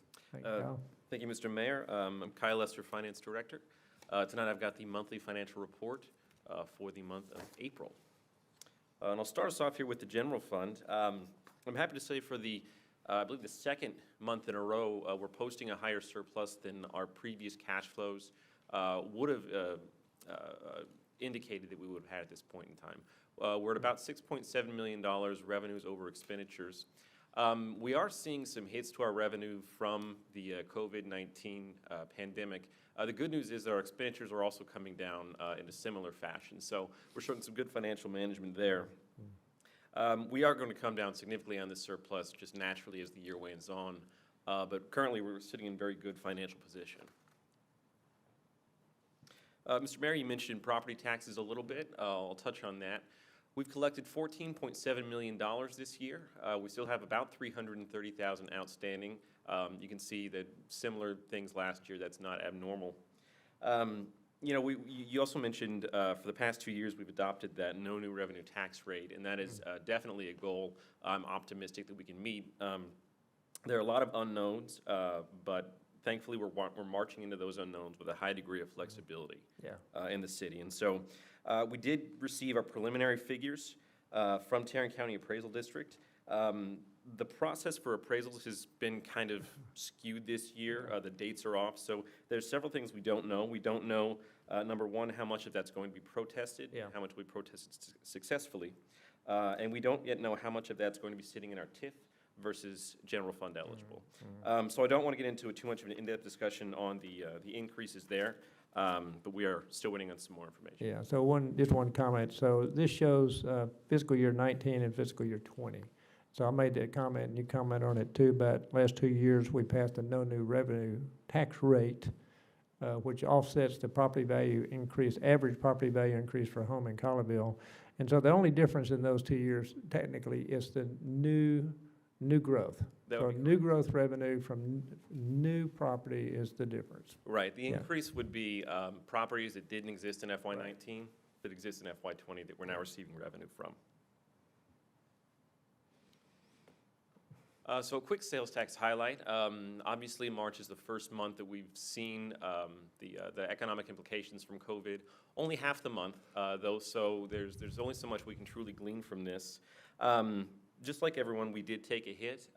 Unlike a few of our neighbors, that hit was very, very minimal. In fact, one of the saving graces in our local economy here is that we're not concentrated in one particular sub-industry. We're not just dependent upon, you know, food establishments or other things. We have, you know, a large segment of that is necessities that people will, you know. So we're diversified. Yes, sir. There you go. Anytime you can shorten my sentences like that, please. That's not why I said that.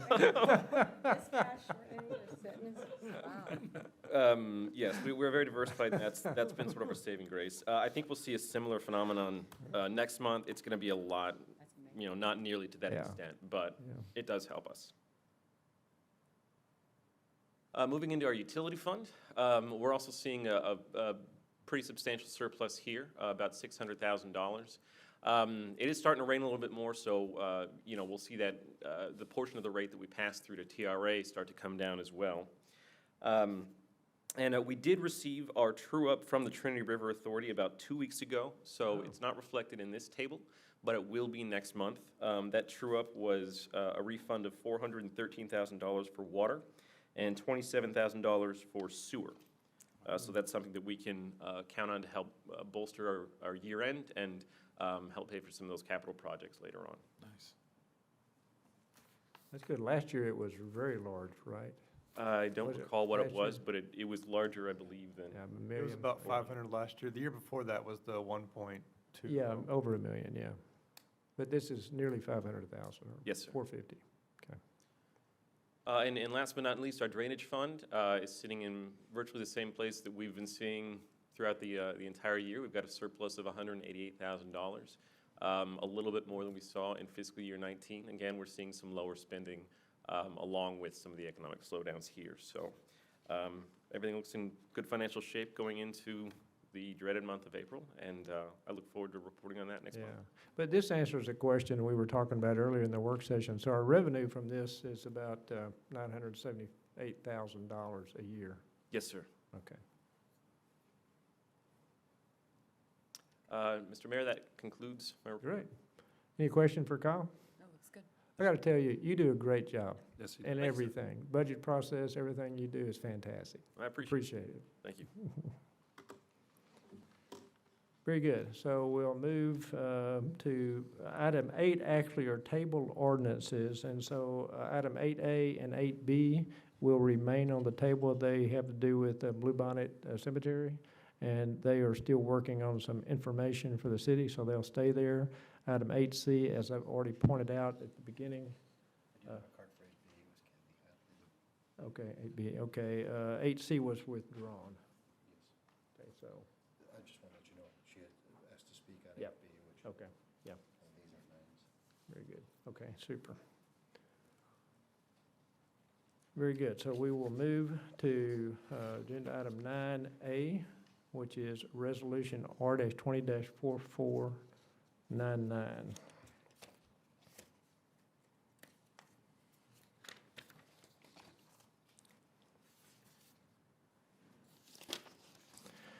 So this is reading and public hearing of Resolution R-20-4499, a resolution of the City of Colleyville designating a person to fulfill duties imposed by Tax Code Chapter 26. Whereas the 86th Texas Legislature and regular session amended Tax Code 26.04, which requires each governing body as part of the tax rate adoption process to designate an officer or employee to do certain tasks, including but not limited to the calculation of the relevant tax rates and the posting of information to the web. And whereas the City of Colleyville has designated by contract the State Assessor Collector of the Grapevine Colleyville Independent School District as the City Tax Assessor Collector, and whereas said Tax Assessor Collector has been certified as a registered Texas Assessor for the Texas Department of Licensing and Regulation, now therefore be it resolved by the City Council of the City of Colleyville, Texas, Section 1, that Colette Ballinger, RTA, as Tax Assessor Collector for the City of Colleyville is hereby and herewith designated by the city as the person to perform all such tasks as required of such a designee in Tax Code Chapter 26 for the calculation and adoption of a tax rate, and it is so resolved. Go ahead, and I got a question. Mr. Mayor, I'm pretty sure you just covered everything. We've had a good relationship with Ms. Ballinger for the past several years, and we're confident that she'll do well in this role.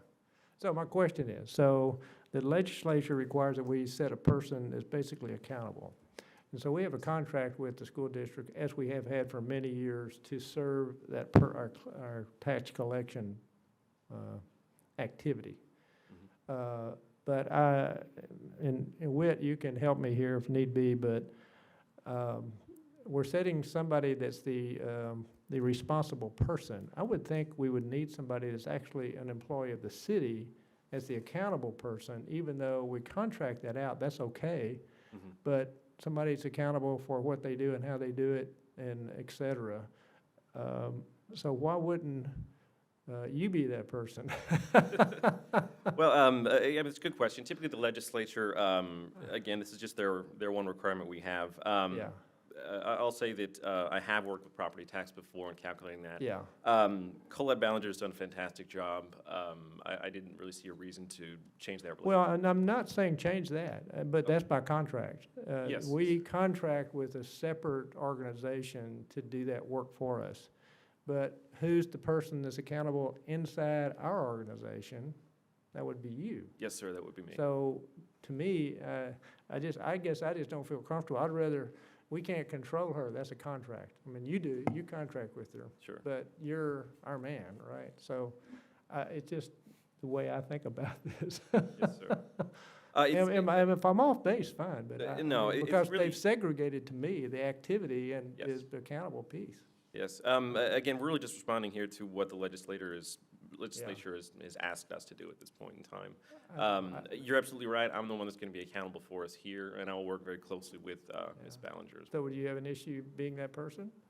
Well, no, sir, I wouldn't, but I'm not sure that, and Adrian, you might want to jump in, having worked with Colleen a little bit more than Yeah, myself. so I've certainly worked with Colette for a number of years. Colette, To the yeah. extent that this is a new requirement from the legislature, I think we'd have to maybe visit a little bit more with WIT to understand, is this something that we have that flexibility on or not? Yeah. So Whit, that's why I mentioned your name. I still know you're there. Yes, yes, sir. I'm diligently listening and quickly pulling up the tax code section. But yes, to the extent that I'm involved, I'm going to look into this as well, and I can look into it with Adrian and Kyle, and we can, certainly address this question. I don't know off the top of my Yeah. head. Okay. I don't know of any reason we can't, And with, modify how we do it. I think the only thing we need to be cognizant of is there may be a certification that's required of being a certified tax assessor. So to the extent that there's a necessity there, we just need to make sure we look at that. Right, I think you're right on the money with that observation. So, It's misunderstood. okay, so here's my question. If you can answer it now, fine. I mean, I assume we can table this with no problem and do it next time. Is that true or not, Kyle? I'm actually not certain if there's a time limit on this or not. I'll pull up the email from Colette to see what that timeline was. We may have that flexibility. But really, I wouldn't even understand, well, I just don't know why you couldn't do it. I still don't know why. I mean, because it's still, if they did what I think they did, they just want somebody in the city accountable for that. And you don't have to do it, but you are the person accountable for that contract, right? That's correct, yes. So, I mean, that's your job anyway. You're just asking him to be the overseer of it. Yeah. You want her to still collect, but you just want him to oversee it. Yeah, we're not. Didn't it say something about being registered, though? Yeah, but I hadn't bought into that yet. She said that, but we'll have to find out. Well, you definitely. Okay. I don't know when the last time this city provided its own property tax collections, but I would guess it's been a while. And so if you were going to switch to the entire operation, that's Yeah. a major undertaking. Yeah. If you're just asking the obvious question is, Yeah. yes, Kyle is accountable, but more importantly, Kyle, are you interested in, not are you interested? How long would it take you to participate in said assessor/collector training and licensing by the state and inquiring as to what that would involve? I think at the end of the day, having the additional experience and understanding what's going on is helpful. I don't know that transitioning to a total collection model is going to be easy for us. But somehow I'm not communicating. I'm not talking about that. I'm not talking about changing Colette. I'm not talking about having him do what she does. Yeah. I'm just talking about that legislation, as I see it, expects somebody to be accountable for that. That doesn't mean that person has to do it. He wants him Does to it? be Jerry 2K over her. Well, yeah, Yeah. he's gonna have to be accountable, as we all are, but at the end of the day, we've assigned her to be our collector. Yes. We Yeah. audit that to make sure she's doing that appropriately, but beyond that, we don't have direct authority over her. She's an employee of the school district. Exactly. Yes. Exactly. It's only by contract. Right, so if you wanted to be an employee of the city, we would have to undertake the I'm process. not saying that. I never said that. I don't intend to say that. Okay. So, I'm with you. I'm here, So- I'm with you. so if we don't know the answer, that's okay, as long as we don't have to do it tonight. We can table it. Have you had a chance to check it out? I went and pulled her email, and she did not give us a deadline. Okay, so I'm gonna propose we Well, table I'm this. assuming we're under contract right now for the current fiscal year anyway, so. Yes, right. No, it's not gonna affect anything that's going on. It does raise another interesting question, though. Mhm. I don't know if it comes to council every year or not. I don't remember it, and I should remember, of who we choose to contract to do that. It's come before us. It has come before. It's come. I Has don't know it? how often, but it has come before. Yeah, do you know how long that contract is that we? No, sir, I do not know. Okay, there you go. It's got to be longer than 2 years because I don't remember. Yeah, okay. So we have some questions. Of course. I didn't mean to make a big deal. Not at all. This We is need to- not a big deal. This is Yeah. kind of straightforward to me. I agree with you, and Okay. I know where you're coming from. So, do y'all mind if I make a motion to table this? I'm perfectly fine with it. Okay, so I move to table resolution R-20-4499. I'll second. Okay, so we have a motion to table by the mayor, second by Councilmember Wheat. Does anybody have an issue with this? I mean, seriously, I sprung it on you, but. No. I see what you're trying to say, and I Yeah. think it's something we need to dig into. a little Yeah, at least, even if we do that, we'll understand the whys and wherefores. Because really it has to do with what did the legislature do? You know, Kyle may have an issue tomorrow, but, you know. yeah. I Already told him he did a great job. Exactly. It's an issue worth looking into, certainly. Okay. Yeah, and is there another opportunity to name Kyle, as the responsible person, but this person, is a contract, I don't know, to fill the requirements of the legislature, I don't know. But understand, you're talking about the person who basically levies on your behalf, but also collects on your behalf. So Yes. there's two parts to this. One, it's really a directive and an authority. The other is really a functional aspect that is substantial, and so separating the two is interesting. I know. We can discuss. Okay. All right, so we have a motion and a second on the table for tabling. I'm going to go ahead and call the vote. You okay with that, Mr. City Manager? Do we need a public hearing, Mayor? Yes. Do we need a public hearing? No, Not on not the table. table. Oh, okay. Motion to table. Okay. Mayor Pro Tem, how you vote? Aye. Councilmember Wheat, how you Aye. vote? Mayor votes aye. Councilmember Dodson? Aye. Councilmember Kelly? Aye. Councilmember Rigney? Aye. Councilmember Nakamura? Aye. It is tabled to the next meeting. Thank you. Okay, now we move to Resolution 9B.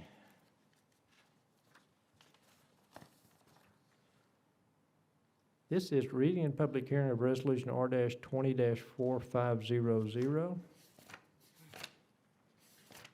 A resolution approving a request for a major variance to Section 3.24G, Schedule of District Regulations of the Land Development Code, specifically the maximum lot coverage and maximum impervious coverage requirements located at 6201 Teresa Lane. Now therefore be it resolved by the City Council of the City of Colleyville, Texas, Section 1, that the variance to allow for the construction of a new sports court, 5,000 square feet, to increase the maximum impervious lot coverage allowed and to increase the maximum lot coverage allowed at 6201 Teresa Lane as depicted in Exhibit A hereto is hereby approved, subject to the following conditions. 1, the impervious lot coverage to be increased from 20,364 square feet, 50%, to 23,181 square feet, 57%. 2, the lot coverage to be increased from 88,146 square feet, 20%, to 9,224 square feet, 23%. Section 2, that this resolution shall become effective immediately upon passage, provided that the variance for the property shall become effective immediately upon the conditions stated herein being fully satisfied, and it is so resolved. Ben? Thank you. Ben Briner, Director of Community Development. As you stated, this is a request for variance to the maximum lot coverage and maximum impervious coverage requirements for the property at 6201 Teresa Lane. Here's an aerial map of the site. This is north off of Shelton, just next to the railroad tracks. It is currently zoned R40, Single Family Residential District, and it is designated for residential use on a future land use map. Here's a pictometry photo of the site. So the existing improvements include a home as well as a cabana area. You can see next to the pool, they're on the right-hand side of the pool. And where they're proposing to build the sport court is in the backyard area there to the right on this picture. Here are the minimum district standards for the R40 district. And at the bottom, the maximum lot coverage allowed is 20% in this district. The request is to exceed that to 23%. Based on the requirements to move items along based on the bill at the last state legislature. We did a quick calculation of that number, and that's the 23%. Although in looking back at the building permits for this case, I finally found an exhibit that identified that the footprints themselves actually only accommodate or account for 19.7%. We did a quick analysis based on an aerial photo, and that's where we got this number and the increase over the 20%. And so it's right there. You know, we had to move this along so quickly. We wanted to make sure we at least included it as part of the request. Although now that I have more specific data, it looks like it's right at the 20% number and may not be needed for a variance. However, with the inclusion of the sport court, it will exceed the maximum impervious coverage allowed, and so that variance definitely is one that needs to be considered tonight. So here's some site data for the property, a little bit below 1 acre in size, and the 20% calculation is 8,151 square feet, with the maximum impervious coverage, which is 50% of the lot, to be 20,378 square feet. And so that first number for the existing buildings, that was the one calculated on that aerial photo. It shows a little over 9,200 square feet. What I think that includes is the overhang with the roof, and so it's not the actual footprint. There is a perimeter of a little over 600 square feet when you include both the house and the cabana. And if it's an 18-inch overhang, then you're looking at just under 1,000 square feet of roof overhang around the entire structure. So that would bring it down into that 20% range if you calculate that out. However, the existing impervious area, again, based on this aerial photo, we did calculate it's just right below 9,000 square feet. And so with an additional 5,000 square feet for this proposed sport court, the total square footage for all of that is in the 23,000 square foot range, which would be a 57% impervious coverage. With any variance, we have to look at the amount of variance that it initiates, and if it's below 10%, it would be a minor variance, which goes to the Board of Adjustment. If it's 10% or greater, it would be a major variance, which requires City Council approval. And so the difference on the impervious coverage is calculated to 13.8% based on the numbers we have. That's the amount of variance, so it is a major variance. So as far as some exhibits that were provided by the applicant, and this exhibit also was provided to us during the process after we made our notices, but they did also calculate a 23%, no, I'm sorry, a 13% increase over the maximum allowed impervious coverage area. And so their numbers do correlate with the numbers that we calculated. And here's an aerial exhibit with the proposed sport court superimposed on top. So again, it is in the backyard area. It is 50 feet wide by 100 feet long. So 5,000 square feet of additional impervious area. This is just a rendering of the sport court. It is a full-size tennis court, and they will also be able to utilize it for basketball as well. This exhibit does propose some lights associated with the court. I know that there has been some conversations with the neighbors. The applicant will be able to address the concerns that were brought up, but I know one of the concerns was additional lighting on the property. And like I stated, they will be utilizing a portion of it for basketball as well. We did send our notices out to all properties within 500 feet, and we received 2 formal responses back. Both of those were provided to you. But like I said, there has been some communication. I've received some phone calls as well. There are some concerns. I think the biggest concern is with lighting, additional lighting. But I'm sure that they will be getting up to speak on that. Ben, how tall are those lights?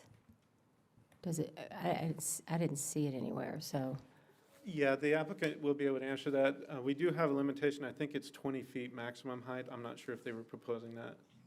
And what's the fence height behind them? Theirs or neighbors, whoever it is? 10? That's a good question. I'm not sure what the existing height is. Said Yeah. 10. Okay.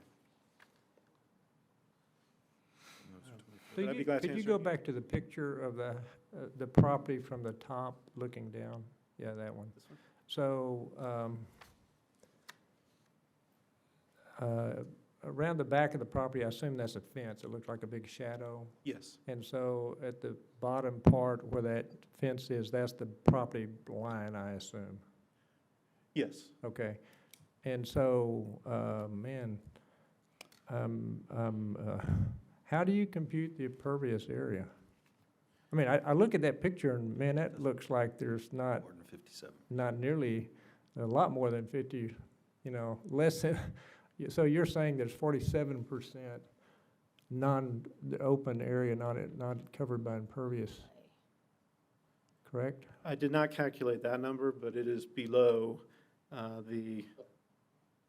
it's about 2,000 square feet below the 50% threshold, so whatever that calculates out to. Yeah.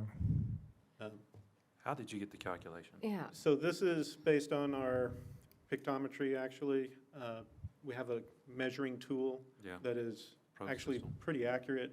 And so we outlined all the different surfaces and added all that up and got the number of 23,181 square feet of total impervious area. And then the applicant in their exhibit calculated pretty close to that, 23,368 square feet. So the 50% number is 20,364. So they're over by 2,800 square feet approximately. And So what's the total lot square footage? 40,728 is what the appraisal district identified. Ben, also, it looks like they have a viewing area or something on the east side of that. Is that correct? I believe that's actually going to be on the west side, closer to the house. You're talking about the. That's what I meant, closer to the house. I lost my sense of direction there. So that looks like that's, a couple hundred feet itself. You're talking about the stands, George? Yeah. Yes. Well, in this one letter, it's, maybe I'm hoping I'm not jumping too far ahead, but it says that the willingness to amend to proposal to remove the lights and the grandstand and to reduce the surrounding fence no higher than the existing property fence. That's the letter that was to you, right? Right, yeah. So that's the Well- conversation between neighbors and the applicant that I was referring to. So did the owner say that he would do that to you, or? Not to me. And Yeah, so I think we're okay. going to speak here in a few minutes. I've heard from neighbors that they were agreeable to some changes, and so the applicant should be able to address those. The other thing, it looks to me like that this is sitting out in the open. It's very close to the R30 house to its rear. This whatever we call it, sports court, is going to be, less than 50 feet to the back, and then to the sides, it's right on top of it. I just think this is way too big for that property. And, we can play with hair, but I'm not happy with this for a bunch of things. It just doesn't fit in. And if I were a neighbor, I would be there screaming. I really would. Hey, Ben, what are the setback requirements for the R40? Because I don't see that listed. Yeah, so setbacks are for actual structures. So this does buildings. not. Yeah, this is not a classified as building. structure. Right. Oh, interesting. If there are any easements, which I think I don't think that there's any easements on this that are affected. They would have to stay out of any easements, but even as flat work, I suppose there are some easements that they could encroach into, but definitely drainage easements they would not be allowed to. But I did look at the plat. There are no drainage easements on this property. There are some on the adjacent properties, but not, Since it has, what defines that as a structure? Is it the roof or walls. or walls? So even those high fences don't qualify it as a structure necessarily? Fences are actually a structure, but they are basically the only that It's a can be gray, on it's a the gray property line? Well, they're authorized on the property line.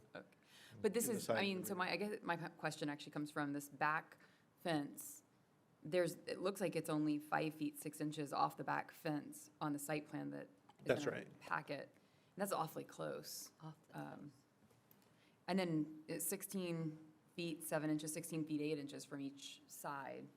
Awfully close, again. Well, do we have any neighbors here that are? I believe so. We do have some, okay. Because I want to hear from some neighbors.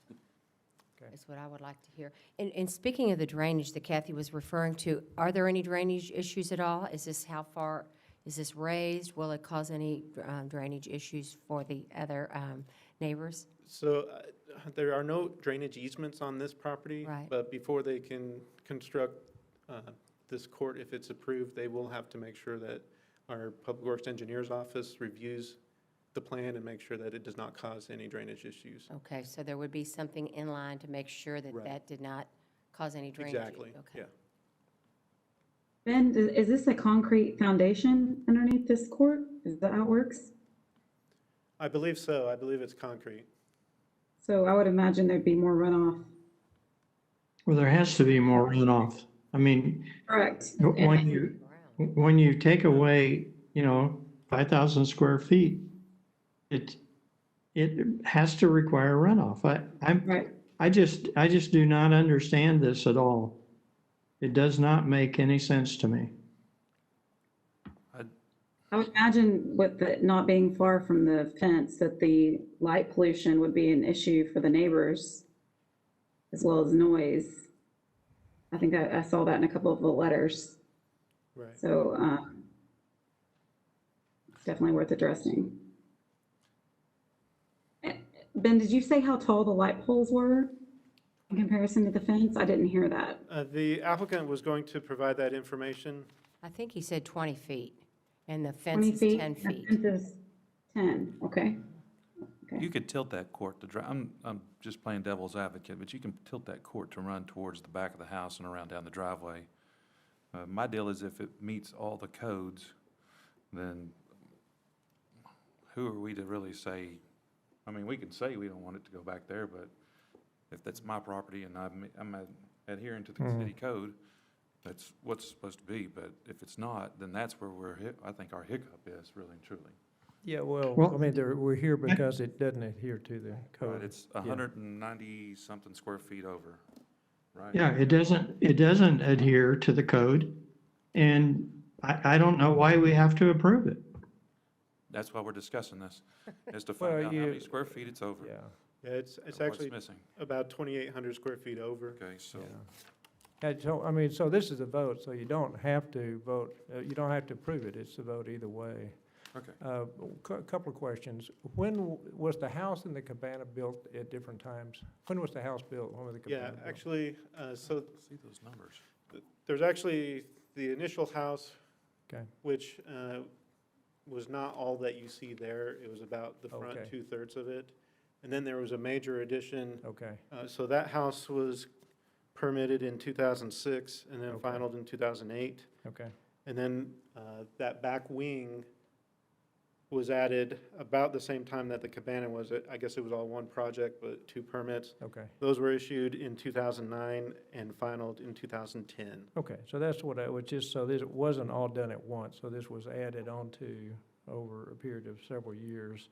Right. Because the reason I was asking that, and I'm not sure I'm clear, but in the packet, the base structures were over the limit. And so my first question was, how did that happen? Yeah. That's before the sports court. Yeah, so like I was trying to explain before, we had to get this into the process very quickly based on the state requirements. And when we did our calculation based on this exhibit, it was over the 20%. However, I did find an exhibit that was associated with the expansion in 2010. Mhm. And they calculated the total impervious, or lot coverage at 19.75%. And I think where the difference comes in is that was the actual footprint calculation, whereas this also includes the roof overhang, which is about 1.5 feet, typically 18-inch eave. And so when you take that out, based on the perimeter, it reduces it down to pretty so much it's that 1.5 20%. feet, but only along the edge of the house that's against grass. Can you go back to the square footage page? Sorry, Mayor, I just wanted to calculate while y'all were discussing. Okay. Go ahead. Yeah, so our calculation was based on roof rather than actual footprint. But the exhibit that they provided showed a total lot coverage of 19.75%. Yeah. So that's how it was approved. Right. And that's probably a more accurate number than. Well, yeah, and so, but what I was going after is, go back to the picture for a second, I'll get it right to you. Apologies, I figured out what So, number I was looking at. fortunately, I can't point to the picture, but if you look at the top right of the house, the back of the house, you know, there's overhang of the house against the court, and then there's overhang at the top till you get the driveway. So, one, is driveway part of the impervious area? It is. Okay. So you can compute that 1.5 foot overhang from this drawing, how much square foot that equates to. I did, and it was, based on my number, it got down to 8,241 square feet. Now, so what I want to know is what perimeter of the house did you use to compute that? Based on this exhibit, Yeah, but what part of the perimeter of the house? is 561.9 feet. That's the total perimeter. Yes. So my argument is you can't count the total perimeter because part of that overhang is over impervious area, right? Oh, I see what you're saying. So, Yeah. you know, be careful with that. A good portion of it is. So that's all I wanted to point out. So, However, that's only, it's two separate issues, though. There's lot coverage and then impervious coverage. And so it does contribute towards the impervious coverage calculation, but it does not towards the lot coverage calculation. yeah. So the other thing that I'm just looking at this picture, so everything colored on this picture is impervious area. Right. I mean, I know I'm just looking, this is anecdotal, but I know that rectangle of fourth court's 5,000 square feet. So I'm trying to use that in my mind and overlaying that on the rest of the green, the non-impervious, and I'm not coming up, it appears to be more than we're talking about, impervious. Way more than 50%. So, yeah. Yeah, I mean, that's what I'm having So I difficulty with. miscalculated on the numbers, but then I went back and remeasured on my pro system, and you're right. I mean, if you take 15, you're allowing yourself maybe 17,000, 16,000 square feet left off of that full lot. Yeah. After the house, mean, you're talking After the about? house And and the the, court. and the sport court. Oh, So, say that number Right. again, Bob. large, no, yeah. That's large. He said maybe Yeah. 17,000 square feet left after the And Yeah, house. I just don't, And that's I what- don't that's what see we how have it to- could be under 50% because It's not, there's a little grass in the front and a little, it is. once this gets in, it'll be a tiny mound in the back. Yeah, so Just George, not understanding. what Bobby was saying, if I understood him right, is it appears, and Ben, what we're saying, it appears that there's actually more impervious than you're talking about in the numbers in our package, Correct.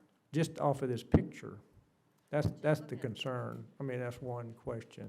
Okay, well, So I would say in this picture, you could measure the area of all the green, all the grass, and that's what you did. Yeah. What's the total square footage you get on the lot? I'm sorry. it's 40,728. 40,000, I'm sorry. 798 or 9? 4728. 40,728. Yeah, okay. Yeah, and that's based on the appraisal district number. Okay. So we calculated 23,181 square feet of impervious area, so that would leave about 17,000 square feet of pervious. Yeah, I went ahead and ran them down because I actually had the front sidewalk, and I went down to 16,000. And I have a little edge of the downspout on the house, so. Yeah, so the sidewalk adjacent to the street is not part of the property. It's right away. Yeah, yeah. The only other question, as if this conversation needs another one, that might be worth asking is that, did you apply the impervious to the pool? Yes. Yeah, so that entire blue area Blue area, includes the yeah. pool. Yeah.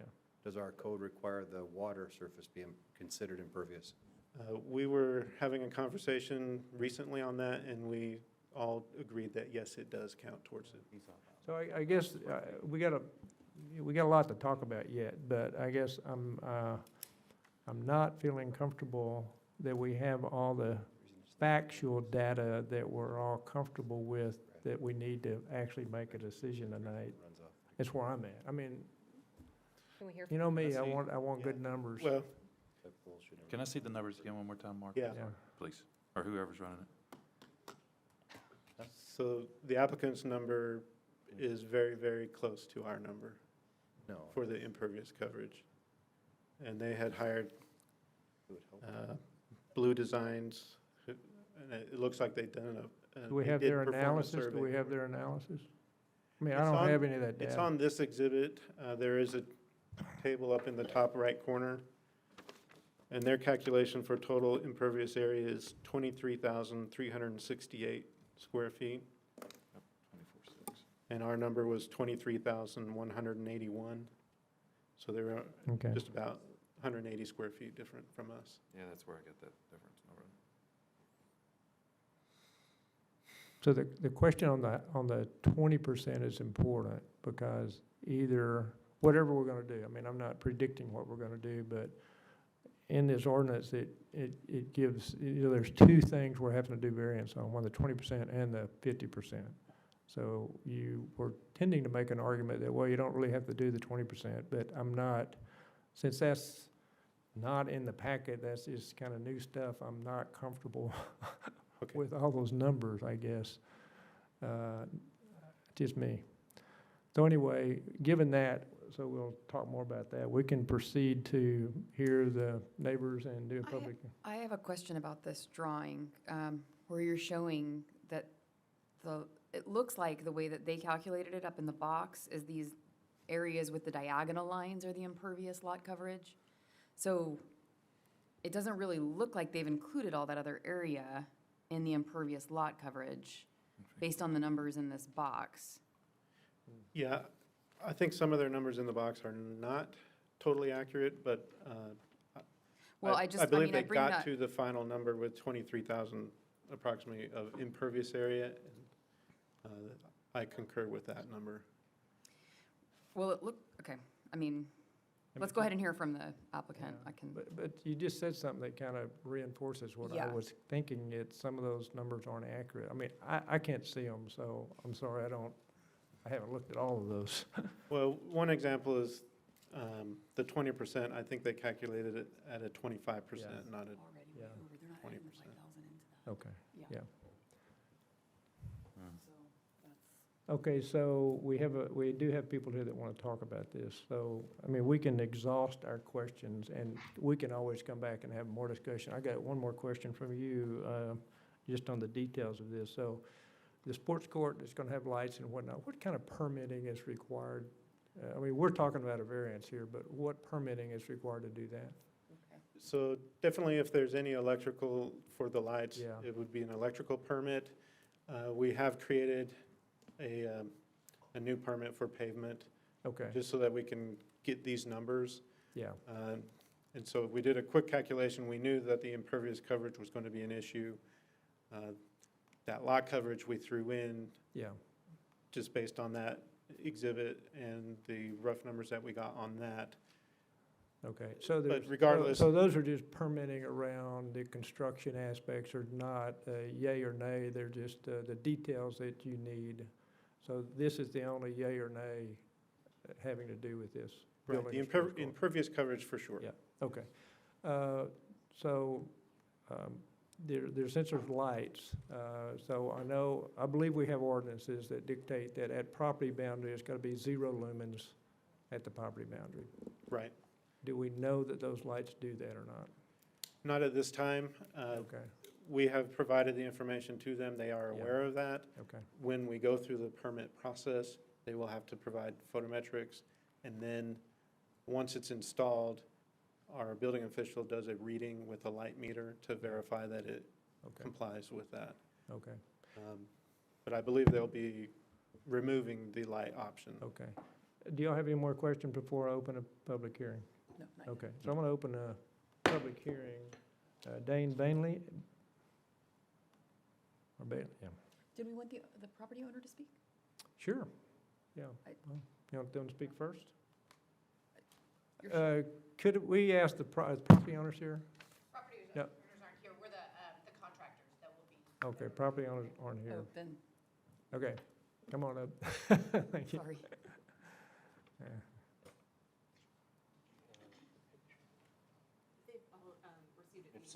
Okay, all right. Mayor, Yeah. council members, my name is Dane Bailey. I'm a neighbor. I'm the neighbor directly behind Give your address. Okay. the applicant Your property. address. 6106 Hunter Lane. And could you pull that microphone a little closer to you? Okay, Thank you. Okay. So just wanted to voice 6106 Which Street? Hunter Lane. Hunter, okay, thank you. Yes. So on the, I guess, aerial view, Yeah, where the property due east yeah, of the applicant property. Yes, most closest to the court. So a couple of comments. One, I just wanted to acknowledge the comment that Councilmember Linda Mood made earlier about the rights of property owners to make fair improvements on their property. Fully respect that, and I fully agree with it. Couple of concerns that I think have been voiced already in discussion. One, about the lighting. So already the applicant property has lighting which floods over into the neighboring property. I think I'd sent to staff an example. This is just looking at the applicant property from my living room. And What? this is Oh, I'm sorry, Mr. Bailey. I was going to, where is that light coming from? Is that from their? perimeter back- lighting on the house, Oh, on the Floodlights. house. floodlights on the house? floodlights, Okay. yeah, security lights on. It's something that's present There. every night, so. Okay, So given that already, the thought of adding additional lighting, I think is a concern to all of the neighbors, yeah. especially myself. You also mentioned about the elevated stands, bleachers. Giving visibility over and above just a standard 6-foot privacy fence, I think, is of concern as well. Elevating an additional netting or fencing above that are our concerns as well. So Okay, appreciate the opportunity to come before you and just sure. share our concerns over this Thank you for coming. variance. Thank you. Mr. Britt, can we ask? Do you have a question? Sure, she had a question. I for have a you. question for you. Have you talked to the owners or the contractors on anything Had yet no- to? Okay. Had no contact with any of the applicants or the representatives, so. Okay. Okay, thank you. And Mr. Bailey, I just want to also clarify that I was on the property rights, you're exactly right, I believe in that, but also they got to be within the codes, and I accidentally misread the number that was up here a while ago, so. No. that- You were it was correct in not what within you the code. said. I think Yeah. we all share those same beliefs. Right. But I think there's Got to some, meet the code. Yes, sir. Thank you. Kathy Hadley? Yeah. I'll get to you.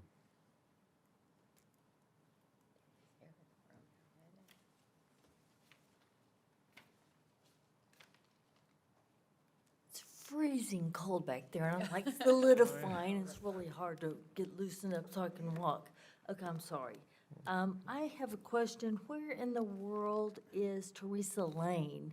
And is this area, is there country around it, or is it just full of a whole bunch of houses?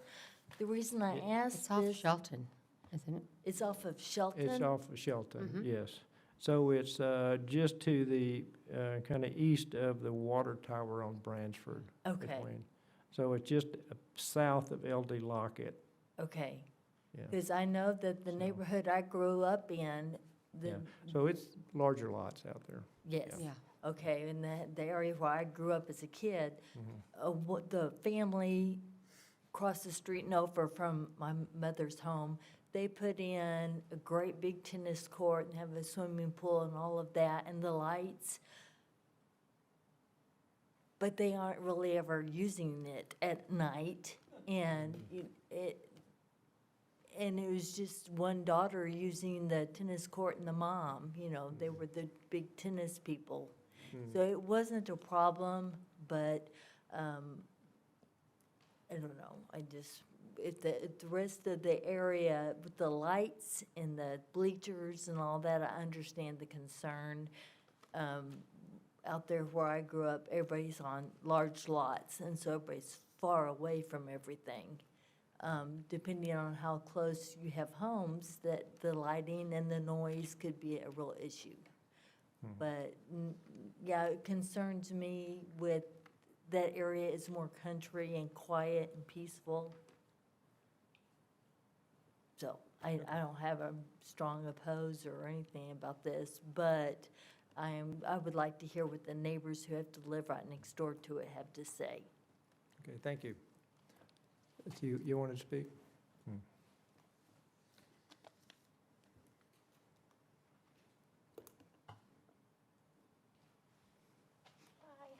Just state your name and address, please. I'm Jennifer Buckles, and I'm actually the builder. We are working with the homeowners, and we're here for them this evening. They have small children, and it was difficult for them to get here. Sure. I do And want would you to, state your address, please? oh, I live in Dallas. Yeah, Does what's that your- matter? You what's your- still? yeah, I Okay, need your address. 4445 Edmondson Avenue okay. in Dallas, Texas. Yeah, we have to record all that information. Got it, okay. So I just wanted to speak to my homeowners, you know, for them. And she has spoken with neighbors on either side, not the neighbors behind her. And she understands the concerns, and she absolutely does not want to, you know, anger any of her neighbors. yeah. So as far as the fencing we had discussed, she is willing to, because I mean, as you can see from the picture right now, like it's just grass and brown fence out there. So we're discussing like a privacy type of bushes, either a bamboo or a Savannah hollies to the whole perimeter, which also might help with the lights on the house currently. As far as the lighting for the tennis court, again, she is open to whatever suggestions we, the court people and the neighbors are willing to look at, whether it's, you know, I don't know, time or wattage or whatever, and obviously meeting all the codes that are as far as the light flooding goes. As far as the picture, I think the one that the architect did, and I don't think I can change it. Can I change it? Is a You can't, to the blueprint one? So on this one, and we enlisted this architect because the city had asked for a better lot coverage estimates, and we knew the city did their own. But where he has the sport court here is not where the sport court would be. It would actually be much closer to the home, not on that back fence. And also those bleachers that are on the rendering are not something that is, you know, that we're even necessarily doing. There's a little bit of a slope there, and so what we had discussed was kind of cutting into the hill behind the house and putting concrete for seating, but again, it would be ground level, not, I mean, we're not looking at stadium bleacher seating for the sport court. The homeowner is a professional athlete, and this is something that, you know, would, I think, the reason that it's important to them is because it is something that, you know, he would use, and he's not a basketball player, so it's not gonna be like, you know, the loud basketball, you know, banging in the middle of the night. But I definitely want to speak for them since they can't be here, that's why it's important to them to have this. Is he a tennis player? He's not a tennis player either. So, but again, he understands, and he has spoken with the neighbors to either side, and their concerns were the same, the lighting and the fencing. And so, like I said, she is absolutely amenable to ideas to make that more private as far as visually from the neighbors. So, and then the one other thing I wanted to talk about was the drainage. So there is a drainage flow, if you will, that goes through that lot. And we would get with a drainage engineer to make sure it's perfect, obviously, but what we're planning to do is not interrupt the drainage at all. What is the drainage on that lot on this picture? So there's kind of like a center Yeah, area, swell. basically, where it just, you know, it goes down. Yeah. So, and then it just goes into the neighbor to this direction's lot. So on this picture here, are you talking, what I just understood you to say, there's kind of a low depression in the center where the court is Correct. now, flowing Going this top to direction. bottom or bottom to top? Going side to side. Yeah, okay. Yep. And so our proposal Okay. for the drainage would be to put a drainage pipe through the base of the court so that it does not interrupt the current drainage flow at all. So here's the question I always ask about drainage. So right now that's grass. And Right. so there's more sheet flow. If you put a pipe on the outlet point, there's a specific outflow point that is difficult to manage because of erosion and things. How would that So work? that would be something I would lean on our drainage engineer for. I assume there's probably going to be some like rocks or something of that nature at the outlets or the inlet and the outlet Yeah. of the pipe. And again, that's our thoughts between Yeah. the sport court and the builder, but we Yeah. would let a drainage expert. Yeah, the reason I ask that is because when you do that, you're concentrating more water in one area. So if the neighbor on that side is going to be getting more water in a more constant, maybe the same amount, but more in that area. And that a he has to deal faster. with. Yeah, Okay. faster. Yeah, and we are very privy to that, and we would work with the drainage experts to make sure that was. Right, so the way I think of all the things that we talk about here, and if we come up with things that need to be done a certain way, and so to me, I'm gonna ask that all of those things be built into this approval so that it's in writing. Yeah. I've learned that if you don't pin it down, document it, that's where it's gonna be. Yeah. It doesn't necessarily happen that way, so just FYI. Absolutely, I agree. Okay. Yep, and so is Mayor? that something where we could just, write a letter, type of situation and add it to the exhibits? Yeah, we will document it as we go through this. George, you will have a question for her? Well, my point, she's saying she's going to put a pipe through it. The problem is that now the grass absorbs a fair amount of that water. We're just covering it up. And so it's going to add to the flow. And my reaction is, on top of everything else, as I said, the lighting, the tall surrounding fence, the noise, and the closeness especially to the neighbor at the back. The whole thing doesn't make any sense.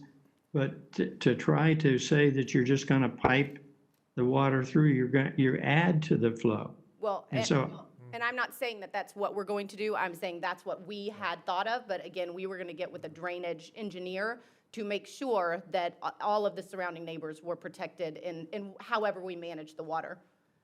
My preference is that we decline this until we know exactly what they're planning to do. I don't want to hear a bunch of, yeah, we're going to do that. We'll make sure this is perfect. We know that doesn't happen. Well, maybe I'm confused, So but I I do thought we were not- just looking at the impervious coverage right now and not permitting the project.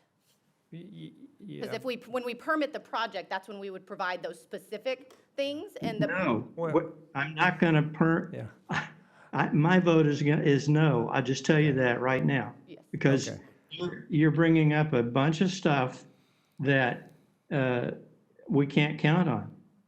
And for you to, say nice words doesn't have any impact on me. In fact, it's negative. So what George is meaning is we see a lot of things come before us. And so we're always concerned about drainage because we deal with that all the time. And it's insufficient to wait till permitting to deal with those things. We found out. That's by experience we find that out. Because we can't do anything about it at that time. So that's why he says that. But I got since you represent the owner's not here. Right. Let me just make you aware of what we face. So the standards that we face in approving this variance, and I'm going to read from the ordinance. So the ordinance says, a modification of the standards established by the ordinance, which is the law, shall not be granted to relieve a self-created or personal hardship, nor for a financial reason only, blah, blah, blah. So I'm just saying, this is a variance request, as you pointed out. And so there's a fairly high standards that we should look at to approve such a thing. And so since this is something that's being built by the owner, at the owner's choice, I'm aware, or you tell me, if there's some hardship, why that has to be built like that, or that size, or whatever, to violate the impervious area. There's not a hardship, no. Okay, so that's what I was getting at. So that's what we're looking at that as we talk through this. And so we want to be, well, George already told you, he chooses not to vote for it, and that's fine. It's his choice. Others may do that too, but I just wanted to clarify everything that's actually going on here, because this is what we're dealing with. However, this council does pay a lot of attention to all the details to ensure that they can make the best decision they can for everybody, neighbors and the whole community. Right. One thing also that I always think about is, are we setting a precedent by doing something? Because if we do this, and there is no hardship, we are kind of going against what our ordinance says. And so somebody else walks up to us 2 weeks from now, or 6 months from now, or a year, make the same argument, and we've said yes to this one. What basis do we have to say no to the next one? So that's why this getting so much scrutiny and all the questions. So Yes, just no, I FYI. understand. Okay. And can I ask a question, Mayor? Yes, you may. And you may speak next. Yeah. You said that it wasn't that close to the fence, so how many feet away from the fence is it? So we are flexible, to be honest with you. Where the actual court is set could be, any number of places in that back field. We are also, and I would think, and I would have to look to you, but somewhat flexible on size. As far as, I know that the homeowner was looking for a certain length for a, If you, so if he I wants to need you come to with come me. to the mic and Sorry. state your name and address, otherwise you don't get recorded, and we need the recording. And I've got a couple other questions Yeah, beforehand so also. before you speak, for her, Tammy, you have a question for her? Either or. I Oh, don't know, okay, either go ahead. one. Hi, thank y'all. Sure. Chris Walker, Arlington, Texas, 1428 Portobello Court. Okay, And I've done build court for 22 years. yeah. It's kind of all I know how to do these days. Mhm. I think kind of neat story about this is, done this for 22 years, literally built 4,000 plus courts in Yeah. North Texas. This is the only family that ever has gone this far when they got denied. This is kind of how bad. I don't know if you consider that a hardship, but that just shows you how bad they really want to do this. They're doing it not for him, they're doing it for their kids. How many? agree with that, too. They have two. And they're the cutest little guys ever. How old are their children? But that's, Two, 1 and 3, So little ones. little. and I'm here to mainly answer all the technical, like the lights, Okay, they are yeah. 20 feet. We've Yeah. had lights, we've done lights with the city and got our permits and everything, and Yeah. it's the same lights we've always done, they always work. Have you built in Colleyville? Yes.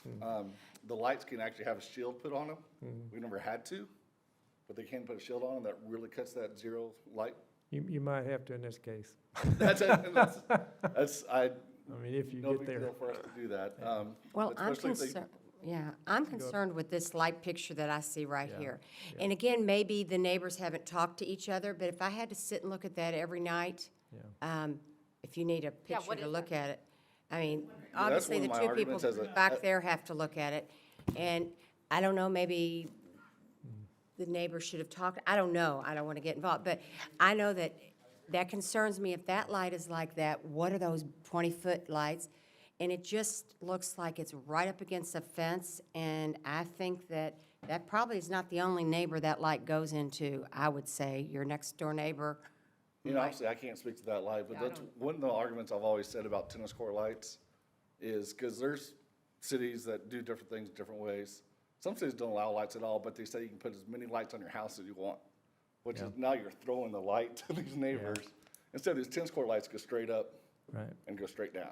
But they're 20 feet above, I mean, they're 20 foot tall, and that's quite, if we had those in every backyard, I mean, I'm not saying one way or the other at this point, but I just think it's setting a precedence that's not a good one Well, for our again, neighborhood. those are the same tennis lights that have been in Yeah, I was there gonna in say, hundreds and hundreds. Like, of my Colleyville question to the backyards. light situation, because I understand that that's a concern with the Yeah. neighbors, and it's something that we would, again, our homeowner is willing to, but if we did this court under this impervious thing, the lights would be allowed. You know what I'm saying? So it's not that the lights are not allowed, they're not, but it's a reason you know, to try and block this, even though if our homeowner So- didn't have a pool, they would be allowed to do this type So, of thing. so that gets to the key point. So you mentioned size. Why is it the size it is? Because that's the problem here is impervious area. Yeah, Why is so it it's a how big it is? full-size It's just, tennis court. well, it's not, it's actually, full-size even- tennis court is 60 by 120 if you go Yeah. to any of the high schools or anything. So this is actually a condensed tennis court. And the family just wanted tennis court's the biggest sport you play, so if you build a court this big, now you can play your basketball, you can play your tennis, you can play your paddle tennis, your pickleball, your volleyball, badminton. He can throw baseballs out there and practice catching, and, you know, they can just The kids kind of can do ride their anything. little, whatever their Yeah, little ridey things it'll be are. a playground for them, you know, with their little tricycles, bicycles, wiffle ball, whatever. So it's just a great area that plays, that does, and we can custom fit to whatever. So the so- question is if we say no, if the council says no, that this is too much lot coverage, and the homeowners just switch to the smaller one, you know, it's still gonna be, right? It would still be allowed, Well, you get below the 50%, that's what we're looking at. So basically, And you don't have to come to us. feet off, it's no big You deal. deal with the staff and permitting. Yeah, so, you know, so my point is not to be difficult, I'm not trying to be difficult at Yeah. all, but I want to make sure that we understand that the lights are not, again, our homeowner wants to make sure the neighbors are happy, that's important to our homeowner. Yeah. But that, you know, the lights would be there even if the court was smaller and fit the thing, because they do it all over Colleyville. I mean, it's not something that Colleyville doesn't allow, if that's. Is this something that they can meet with their neighbors? Because a lot of times, meeting with the neighbors might alleviate a lot of these problems that don't have to come to us. Absolutely. And from what I'm understanding, I don't believe that they've met with the neighbors. Not Is that this correct? neighbor. But I have a text message from her, actually, she forwarded me the text message from her actual, like, to the side neighbor, which is on her same street that is in her HOA. So she Okay. has spoken with her personal neighbors, she just had not spoken with these neighbors, because they're on the next block Are these over. the only neighbors? I thought I saw another person. Yeah. Are you going to Yeah. speak, sir? Okay, all right. Okay, so maybe that's one of the neighbors, I'm not sure. Yeah, okay. So, Go ahead. any other questions for them? Again, I would like to know the footage away from the back fence. What's the footage that you would like to see? Well, and I would just say an R40, the traditional setback that we ask for, and I know he said this is not a building, but that's 25 feet. And there's no measurement here either. There's the measurement off the fence, you said that can be moved, but there's no measurement here between the house and the court. So I don't have a good idea of Why we set it where it was is because there is a utility easement there, and so we were off that utility easement. Got it. This is the reason why it is placed where it is right now. Is it a personal utility easement, or is it a utility easement for like AT&T or something like that? It just says on the lot survey, it's utility easement. I think he pulled it, though, and said there was no easements? No, Correct, so that might be, I don't know what that, it's obviously something to be there's a 5-foot, confirmed. on the plot survey, it said 5 feet. From the So that's fence? From the fence, yeah. I'm sorry, I thought you were saying it talking was about behind the house. different sides. So, I mean, again, we can move the court Toward that. Up against. toward the house, I mean, however much. Again, they want to be able to, obviously, get to the court probably quickly, and she, you know, I don't know what that footage is between, right now, what Right the now, court shows and the house. That architect put it 5 feet, or 5 feet 6, so. Okay, No, I'm so it's 10 o'clock. We're not gonna solve this by committee tonight. Here's where I'm at. I've heard enough. We've heard a lot of things talked about. I'm not too comfortable with even the data, the raw data that we need to look at. I'd like to see that improved by our staff before we take action on this. Is personally where I'm at. I do want to hear the rest of the neighbors and whatnot tonight, but it's getting late. Yeah. And so we still have another major agenda item to deal with tonight.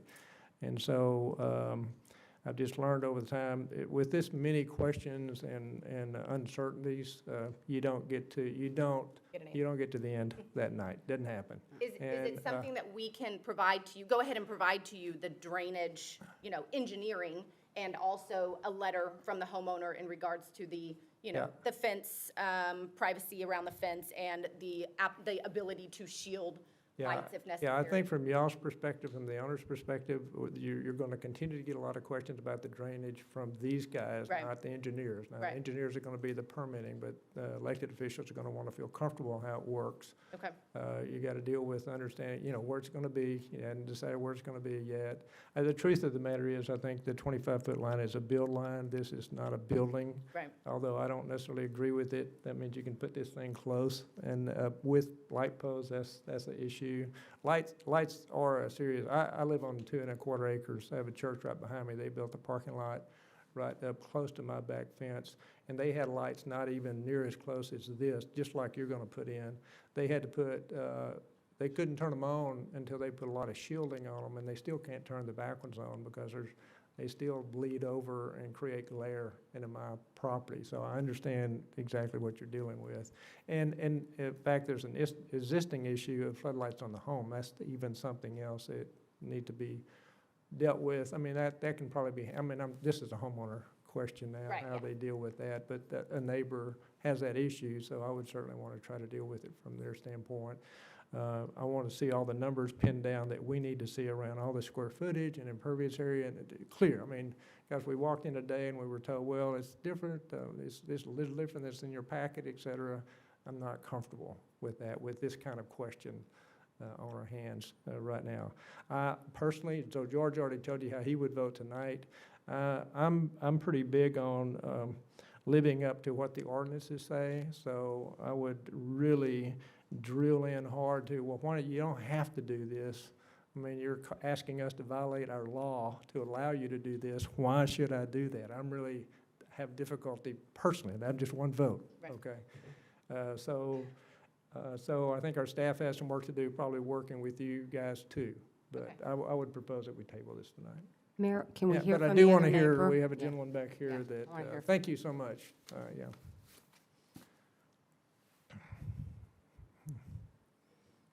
Thank you, Mayor, councillors. My name is Clayton Gibson. I'm the owner of 6115 Teresa Lane, which is two properties south Okay. of this particular property. I want to thank you very much for the opportunity to speak tonight. I'm also on the HOA, and we were surprised as an HOA the very, very first time. I didn't know you had an HOA out We there. do, sir. Very good. Yes, we do. Okay. And on the HOA, the very first we knew of this development was when we received the notice in the mail Okay. about the application to the city.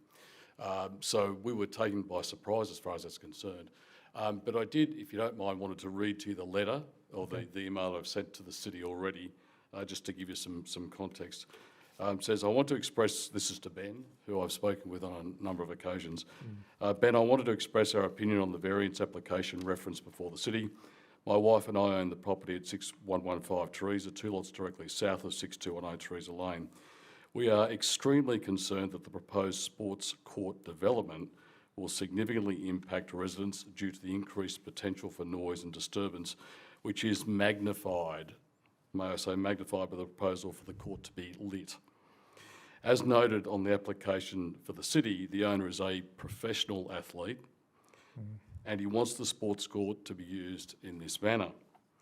In addition to impacting the peaceful surrounds, the proposal is, let's be frank, an eyesore and has the potential to degrade property values and therefore tax revenues for the city.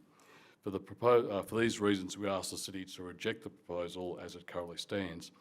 Now, I did want to highlight, as a result, there have been discussions with members of the Elaine Estates HOA. An approach has been made to the owner by the president of the HOA to highlight numerous resident concerns, and as a result, the owner has indicated a willingness to amend the proposal to, may I say, remove the lights, and the grandstand, which is spoken of, and to reduce the surrounding fence to be no higher than the existing fence line, which is approximately 6 feet. The HOA president is working with the owner currently on the revised plans. With these amendments documented, to your point, Mayor, and to the satisfaction of the HOA, we would be comfortable with the variance being approved. Now, may I say, from an HOA perspective, this would not meet our ordinances. We haven't seen a proposal. We've not seen an application. The very first we were aware of this was the notice in the mail. So from an HOA perspective, we already know we have some issues. However, to Mr. Lindemood's point, we respect the right of any neighbour to enjoy their backyard. We want to allow for that to take place, but certainly not at the expense of the other residents who are close by. So I go back to my point, with the removal of the lights removed, with the grandstand removed, and with the fence being no higher than the existing fence of 6 feet, we would be comfortable with the proposal. But again, we need to see some documentation. We've heard a lot of ifs and buts and this and that and this and this and move it, but we haven't seen anything in any kind of a form, anything we can actually look at. So we'd really respect that. Could I also briefly speak to the drainage? Councillor George mentioned before. There's a photograph, if we could, just with regard to the site. I'm wondering if we could just quickly go back to that's great. So my wife and I happen to actually own the property directly south of this property up until a few years ago. We now own the property to south, right? You'll see that there's the fence that divides these two properties. There's actually a gate there. There's a drainage easement that runs from the start of that property right through to Shelton, through all the backyards of all the properties. So as a result, when it rains currently, there's quite a tidal flow of water coming down through the back of all these properties. Our concern from a drainage perspective, which Councillor George mentions, is if that becomes an impervious surface, we're going to create an even greater groundswell of water. So we're concerned about, well, what does this mean to our backyards in the process? I'm grateful for the fact the applicants indicated they would do some work around drainage. The only drainage I can imagine that might be successful in that is some kind of a massive underground containment tank, but I'm not an engineer, so I can't speak to that in any way, shape or form. So there are our concerns as residents. I say that on behalf of, owning the property to south, and also on behalf of the HOA, that there are a number of residents very, very concerned about this particular development. But again, we do respect the right of the owner to enjoy his backyard, so we're hopeful that we can, with some collaboration to those points we've made, find some common ground that meets all parties concerned. Okay. Thank you. Very good. Well, thank you so much for speaking. That was very helpful. Real quickly, is the couple sitting back there in the HOA also? No, The street behind is not in the HOA? No. Okay. The HOA is just Theresa Lane, essentially, councillor. Okay. Very good. Thank you. Thank you. Did anyone else wish to speak? You're welcome to if you want to. I see no one indicating that, so I'm going to close the public hearing. Public hearing is closed. So I'll make it. Mayor? Yes. Mayor, Yep. I just have a question. Are we under a timeline to approve or disapprove? I don't want to have this go through No, by default. no. Okay. Well, Ben, have we provided has the applicant provided a waiver?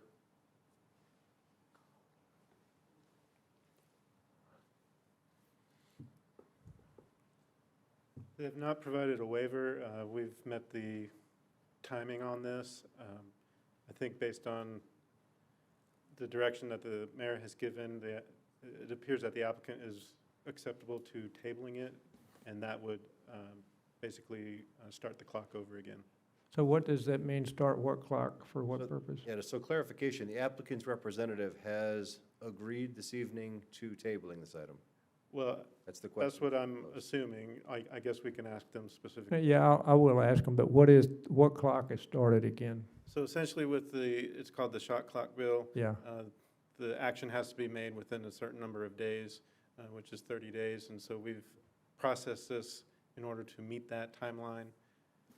So if no action is taken, then it's automatically assumed to be approved. And Even if so- it's in process, like, Right, now. So, that's- you mean if no action whatsoever is taken? If you Well, just ignore it? If the city No, just- I don't What think the- so. I believe what the state law requires is an action to either approve it or deny it. Okay, Yes. we- I think my reaction is it has to be denied. They can come back through, that's fine. But I don't want it approved by default. Yeah, so I'm going to ask Whit. Whit, what's your opinion of this discussion? I thought if you denied it, it takes a year. The applicant can allow. We can deny it to waive. without. Regarding whether it can be tabled?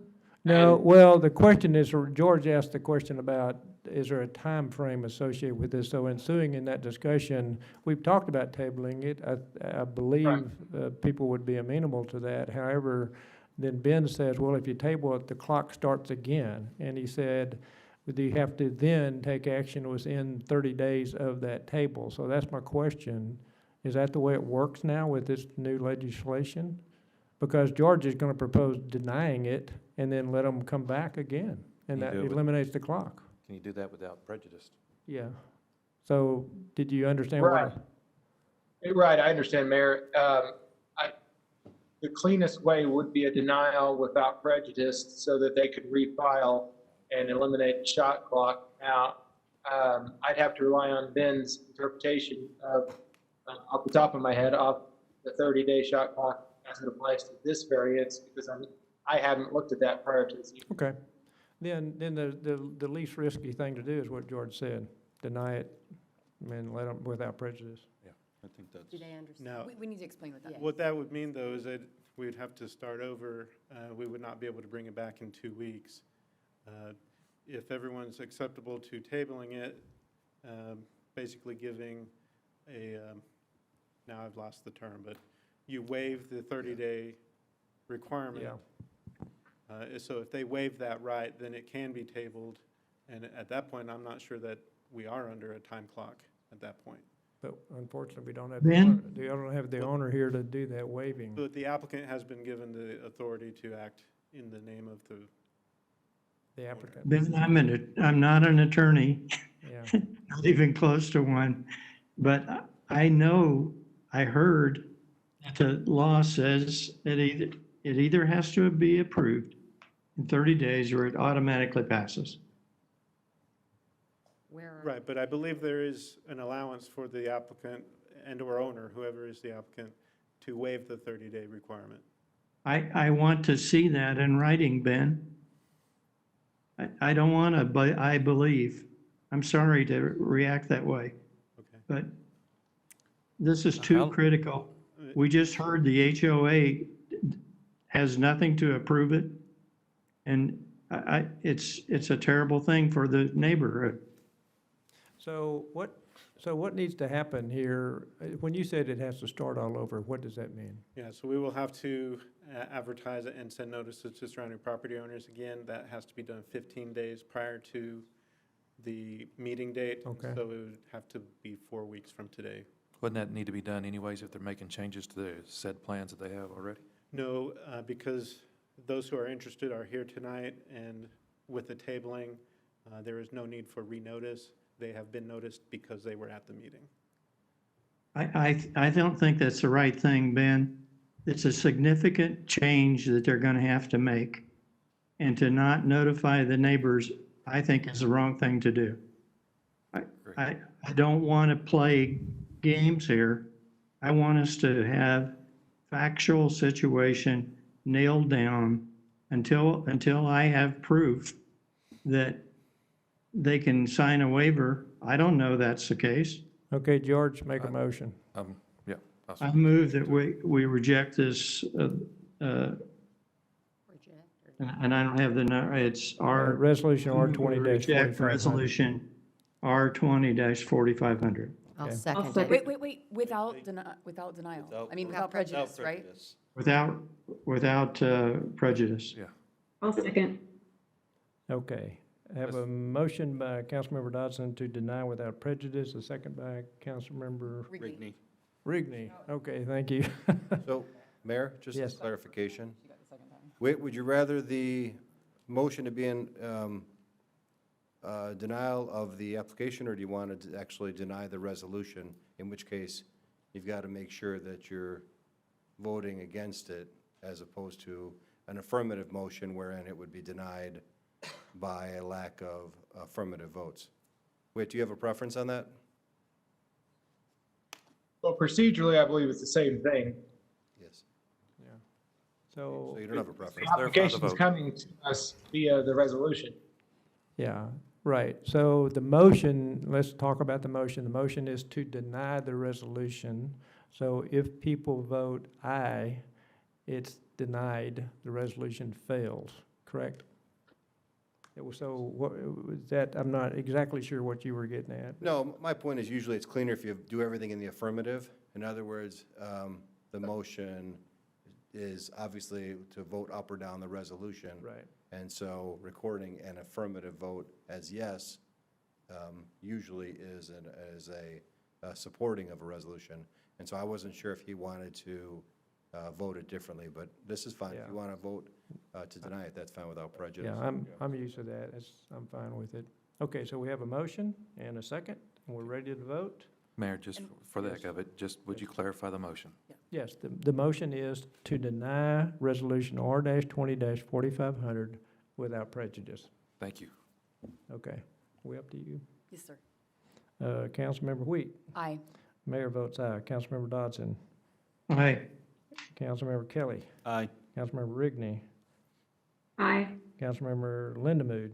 Aye. Mayor Pro Tem Lindamood, sorry, That's all right. apologize. That's all right. All of the Aye. above. Yeah. I just earned that today. Okay, the motion passes, Gosh. therefore the resolution is denied. Hello.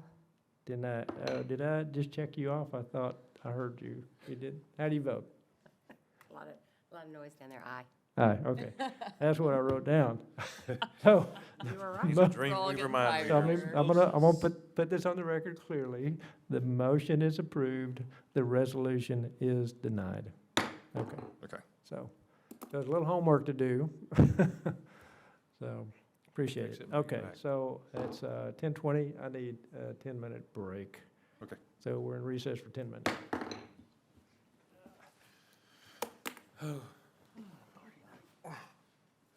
I completely looked at two different numbers.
That's right. Lets you do one thing, and then when you ask them why, No, just a break. Okay, I'm like, okay, there's hardly anyone. Yeah, like 5 minutes we'll be back. It's coming back up right now. It shouldn't be. Freezing back there. I mean, I'm like stiff when I get up. It's so cold. What's it set at, like 60? It's usually not like that. It's because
How did this get jammed All right. under the desk? We are.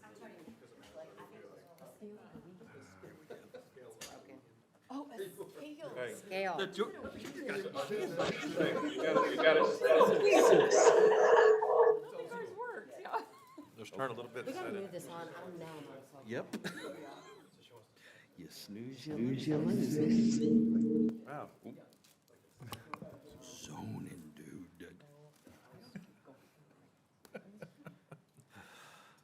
Good for her. Sorry. I don't know, Callie's there. Callie, are you there?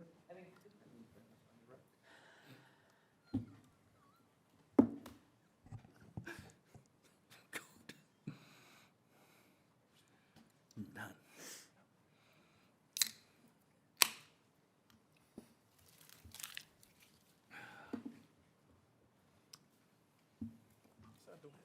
Hey, carb cowboy. You carving one up today. Only ate one little small piece of my bread, did he?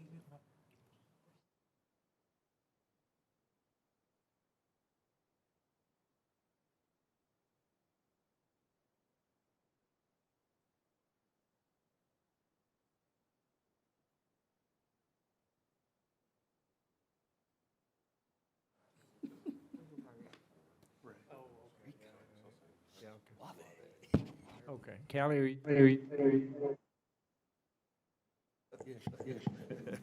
I felt like I was listening to a Pink Yeah, Floyd song or huh? something. Or I'm all in. I'm just trying to Cold? clean boots.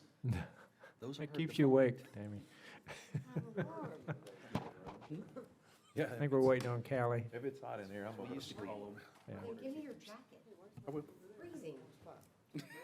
Look at them both. They both stood up to give you your. No, I'm good, thank you. I might fall asleep if I like. You're everywhere.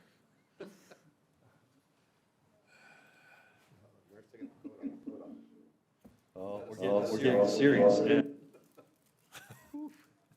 Who was that? Is that a sign? Yeah, I think she's gonna stay around for a while. Yeah, We it's got any kinda bets on like, when we're gonna get out of here? the weather guy that takes his coat off when No. it's serious. Callie, are you there yet? Oh, hell, we're in trouble. Maybe she forgot to come back. I might text her. Isn't she in the other room? Just drag her in here. Jerry, go to the bathroom now. Charlie's not here yet. Go. Oh, you are? Did you already get it? Go. Nope, I did. She's back. There she is. Go.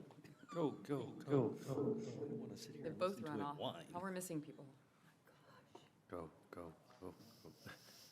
Echo, echo, echo, echo. The echo is because we're having trouble with the WebEx, so Chris is going to have to shut it down and reboot, so give us a minute. Sorry about that. All right. Oof. So much better.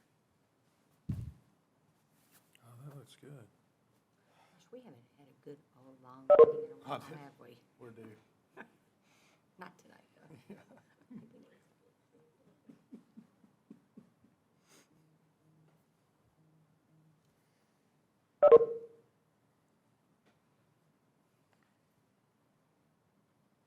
You know, every time I see this happen, especially when I was at home, got to thinking to myself, there's a story of a man named Brady. And then all of a sudden, all those squares started coming up.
Do you know what's happening, Whit? I don't. I just got a new meeting access email from Chris Pena though, so I'm guessing they want us to join through that. Oh, okay. I'm gonna try that real quick. Whit, can you hear me? Whit, if you can hear me, look up. George, you look down. Nope.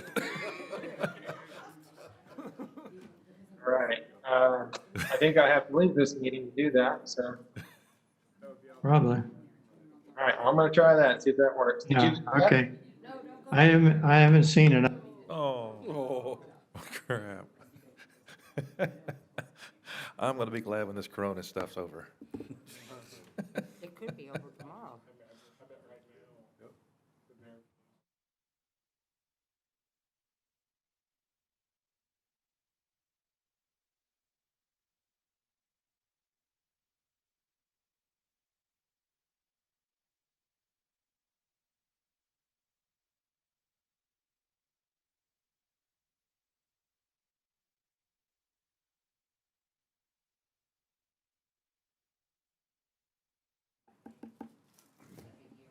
Oh, no, I mean, I'm not complaining. I'm just appreciative they're coming out to help. I mean, yeah. Bobby, you know what? Did you already just say? I think they probably moved the barricades and are just driving through now.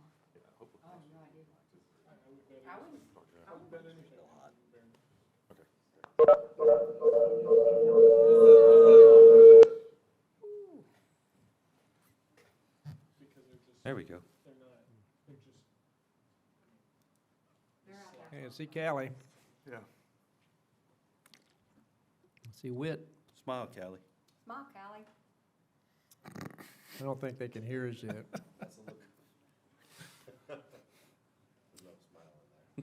Yeah. That's right, that's right. Kids running behind her today.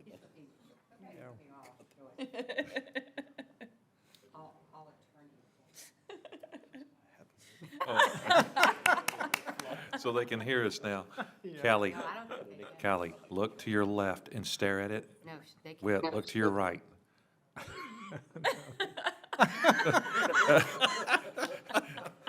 We're just having fun because you're like You're the side Brady by Bunch. side, yeah. You look at each other while we're It's waiting on going full George. Vogue on us. I don't know. Oh, man. Whit, run back there and do a couple reps back there. Hey, Whit, where's FarmBot? There he comes. Farmbot's gone. No, thank you. There's George. All right, we're back. All right. We good, Mark? Sure, let me just make sure I can. Track it. Here it is.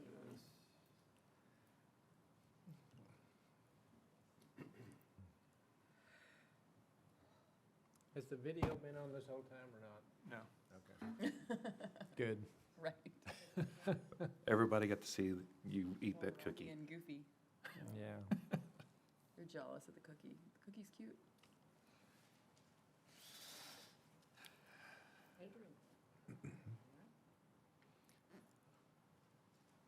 Y'all tell me when you're ready. Ready? So I can reconvene now? Okay, I'm going to reconvene the meeting at 10:39. So, very good, we're back. We're now moved to Agenda 10A. This is a table resolution, so we need a motion to remove it from the table.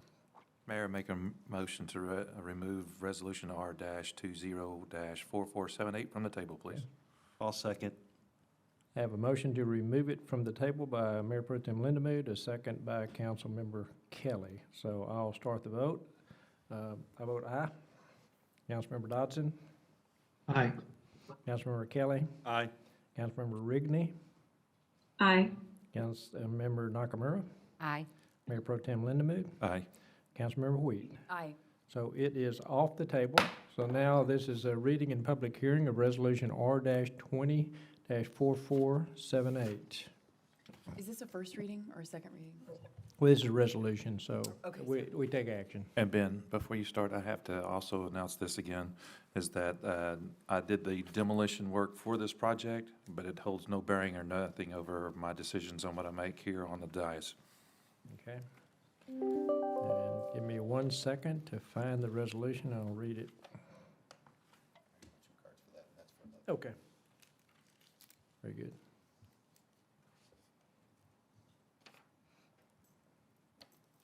You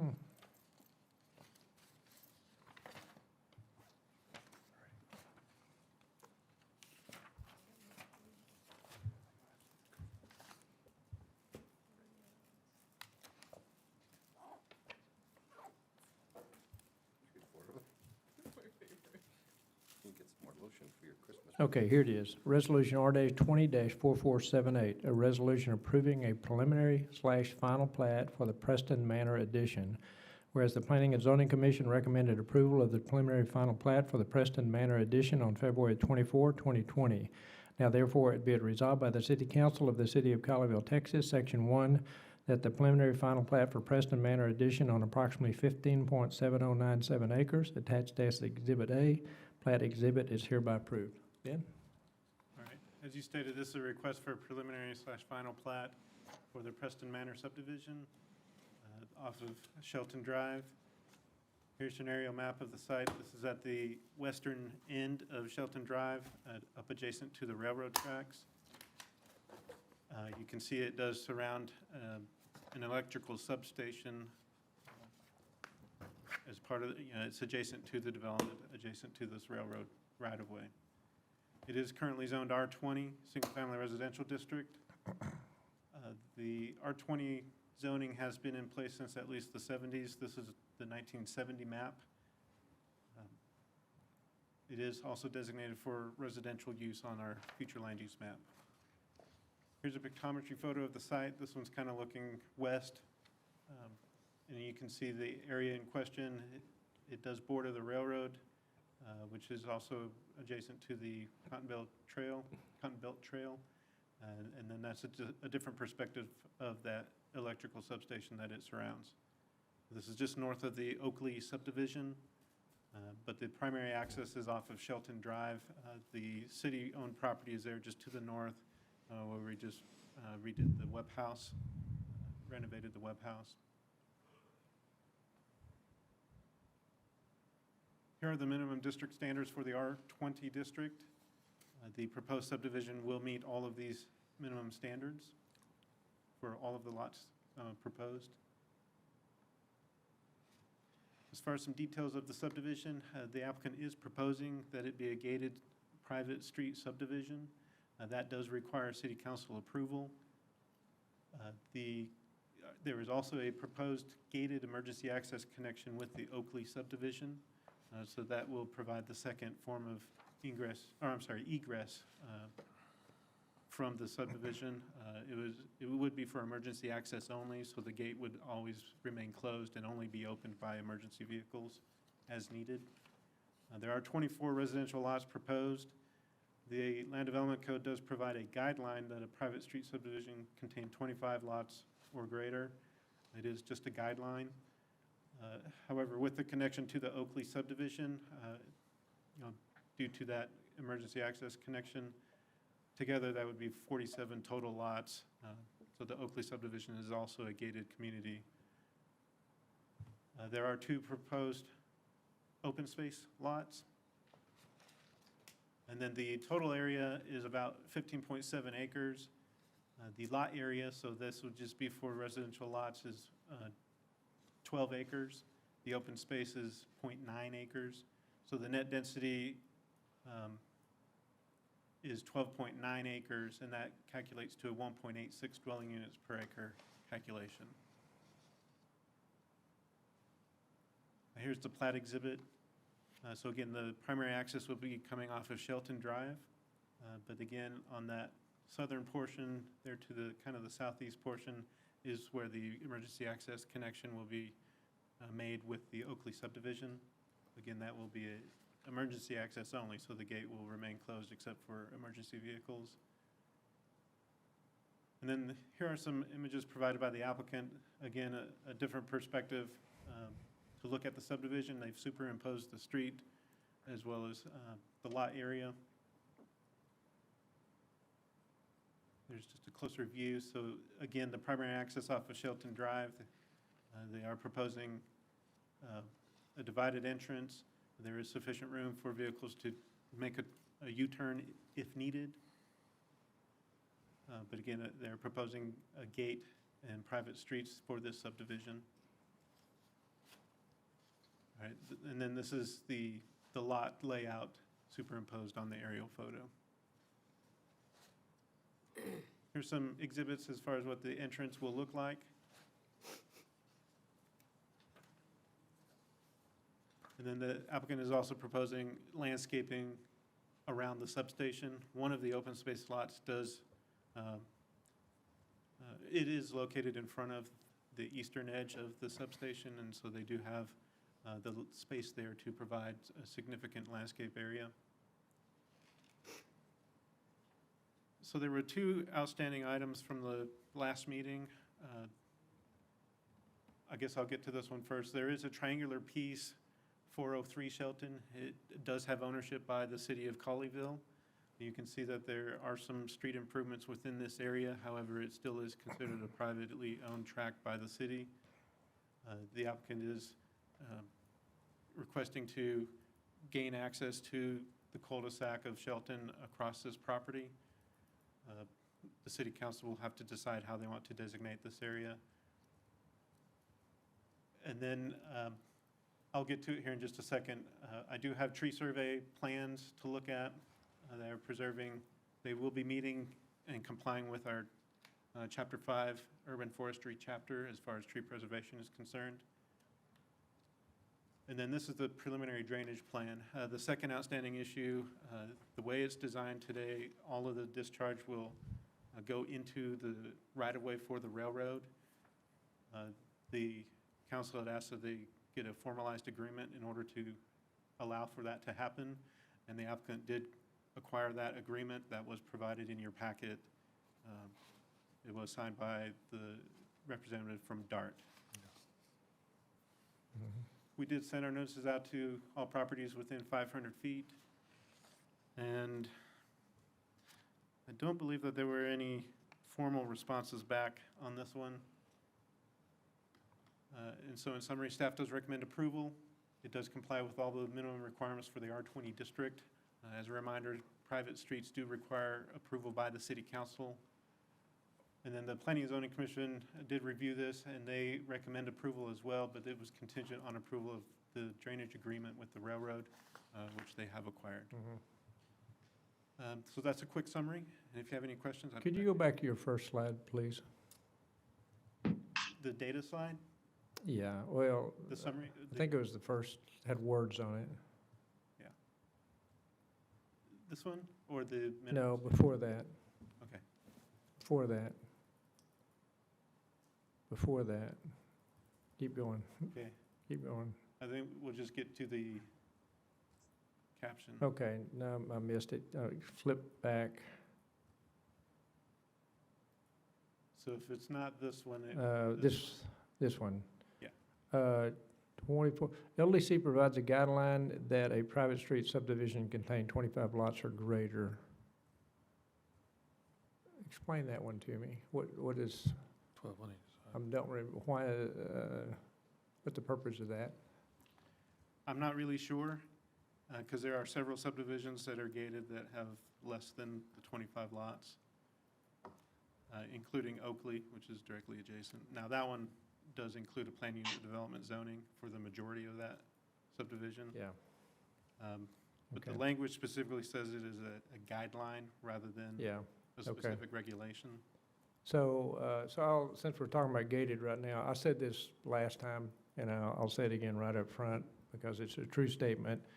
This is an R20 development. I will not vote for approval of private streets on an R20 development. The reason is the basis, giving private streets is an additional benefit the city would grant. Typically, that goes with the PUD, and in PUDs, there's trade-offs that are made between the developer and the applicant and the city. R20 does not give the latitude for that. So I'm gonna, unless that changes, I will vote against this, no matter what the discussion is forthcoming. So. Now, Mayor. that's just for the private street component. Pardon? For the private street component, that'd be private streets? Well, there's a resolution that proves preliminary final plat. That's all the resolution says. Right. So I was gonna ask, how does that happen?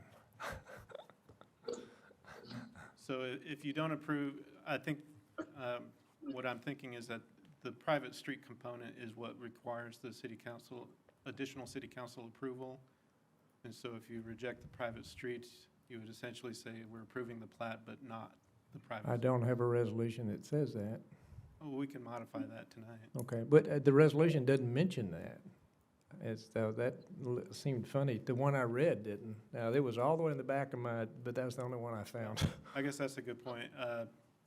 I guess. So if we approve I that did one, they not don't get approve- private streets anyway. Yeah, I failed to include that language. in there. Okay, good for you.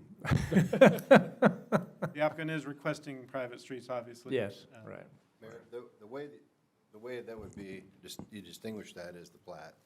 The plat shows the streets as lots, and by that, they're implying they're private, but, so I agree with you. The clarification would have to be that private streets would not be allowed, or even be stronger to say they're prohibited, because if you adopt the plat as presented, it includes those streets as private property, and thus private streets by virtue of that approval. Okay. And the other issue that I see with this is the granting of the piece of land. That's not mentioned in here anywhere, but that is also discussed in the whole activity, so Right, now, that needs to be somewhere separately named, Yeah. because we need to come to some agreement on that piece of property before this can move forward. right. Well, That would be a separate issue from the approval of the plat, but it is related to the approval Yes. of the plat. No, it can't be a separate, it can't be a separate decision. You can't have a plat approved that there's no access to. Well, And in fact, and my reaction Yeah, we have is to add if the this. developer wants it, he has to buy it from the city. George, and that's exactly my point. We need to have some language in here that discusses that piece of property and what the disposition is going to be. Yeah. So, yeah, those two things are very clear as part of this request, but haven't been identified transparently and clearly, so that's an issue. So we can deal with that as we talk through this. And so on the piece of property, so the options there, that the city just gives it, or gives right away, or there's some trade-off that developer is willing to make to be able to build on that property. How much property is it? I mean, I see it here. I don't but how know, much is it? yeah, 0.06 acres. okay. The other option, just to clarify one perspective that you might want to think about, is that even if you approve the subdivision, that particular lot is outside the subdivision. So if you did approve the subdivision, there still would be required action by this council at some later time to either dedicate that triangle as right-of-way, which is what the applicant has requested, or to offer to sell the parcel so that the applicant dedicated as right-of-way back to us, or to require the applicant to simply not be able to pass on that property, and then they would have to realign their roadway closer to the tracks. Yeah, which Because- means you're changing the plat. Yes. So it makes no sense not to make all those decisions right now, to me. Right. I agree. The reason why I bring it up is because if the triangle is not something you're willing to dedicate as a right-of-way Yeah. and/or easement or sell, then the whole plat discussion is moot. Yes. Right, and so, yeah, so those are all options. George, I know something you commented on before is you were consistently asking for more open space somewhere in this thing. That's my concern. Exactly, yeah, there is basically no open space. They're all slender slabs, and to me, it's not appropriate. But I also have a problem, go back to the sheet that the mayor asked for. There's another item there that is not true, right there. LDC has a guideline of 25 lots or greater. There is no connection to Oakley subdivision for any kind of access other than emergency. So I do not agree with that second bullet under 24 lots. I do not agree at all. It's not part of the Oakley subdivision. And to your point, you know, we don't want more than 12 homes for a dead-end street, a cul-de-sac. So if there's no access to that, I mean, if there's no access to the main entrance, emergency first responders would have to go through 2 gates to get to those residents back there? Is that what my understanding is? Sounds like it. I mean, that doesn't seem, that seems like to me obstacles for me. I don't know, it just seems odd. Because Oakley is gated also, correct? Yes. Yeah. Is it Yes. owned by the Yeah, I- same developer, or? No, that, and Callie, that was one of the arguments I made last time about private streets. You have 2 gates, you know, if you had private also. Can we hear from the applicant as to why they want this gated? I'm assuming it's for sale of. Sure, yeah, and he Can can, we hear from him? you're welcome to stand up and talk again. Last time they were talking, it's a marketing, it's always a marketing, That's what I assumed it value. was, but I Yeah. want to hear that from them. yeah. Mayor, do we have any other neighborhoods that the emergency exit is into another gated neighborhood? Say that again, Callie, I didn't quite catch all of it. Well, so for most, you know, gated neighborhoods, you would have to have, you know, two ways in or out. Yeah. Do we have any other neighborhoods like that, the second exit or entrance goes into another gated neighborhood? Yeah, I can't think of one off the top of my head that, you know, I know there are, well, I can't think of one off the top of my head. There may be one, but I can't think of one. It just seems like another obstacle to slow down first responders. It just seems odd to me. I don't know. Yeah. Point. So there's, yeah. So, anyway. Well, go ahead. So the question was about private streets. Sure. Good evening, Mayor, City Council. For the record, my name is Osama Nashid with ANA Consultants, 5000 Thompson Terrace, Colleyville, Texas. Yep. I think, as you all know, this property has a lot of challenges to it. Mm-hmm. And to be able to sell lots in this area, the developer is going to have to go above and beyond the normal for him to be able to market his property. Mm-hmm. So between the railroad track on one side, the power station in one, and also the topography, if you go there, there is quite a bit of topography that he's dealing with. So between all of this, he's trying to go above and beyond to have a quality, good subdivision that he will be able to sell. Especially, he has several builders, including very much all the builders that they're building in the Oakley, that they show a lot of interest in this subdivision as long as it is private. Because they wanted to just build the same product in the Oakley in his subdivision. So so he's willing to, like you saw the entrance itself, he's spending a lot of money on this to make it a focal point, which I think will complement even the park across the street. He's willing to do some beautification in the park itself, and make it like an extension to the area and beautify the whole thing. Maybe service the road in front and the cul-de-sac in his. So he's trying to just provide like a really high-end quality subdivision in the area. And that's what the realtor and the builders that they're already there in the area that they're asking for. So it is, and that's the reason for the private street. Yeah. In terms of the having 2 gates, I will assume if there is an emergency in our subdivision, the emergency room will be coming just from our gate. They're not gonna go through the Oakley to come to somebody in our subdivision. Yeah. So they will be strictly having this gate in between.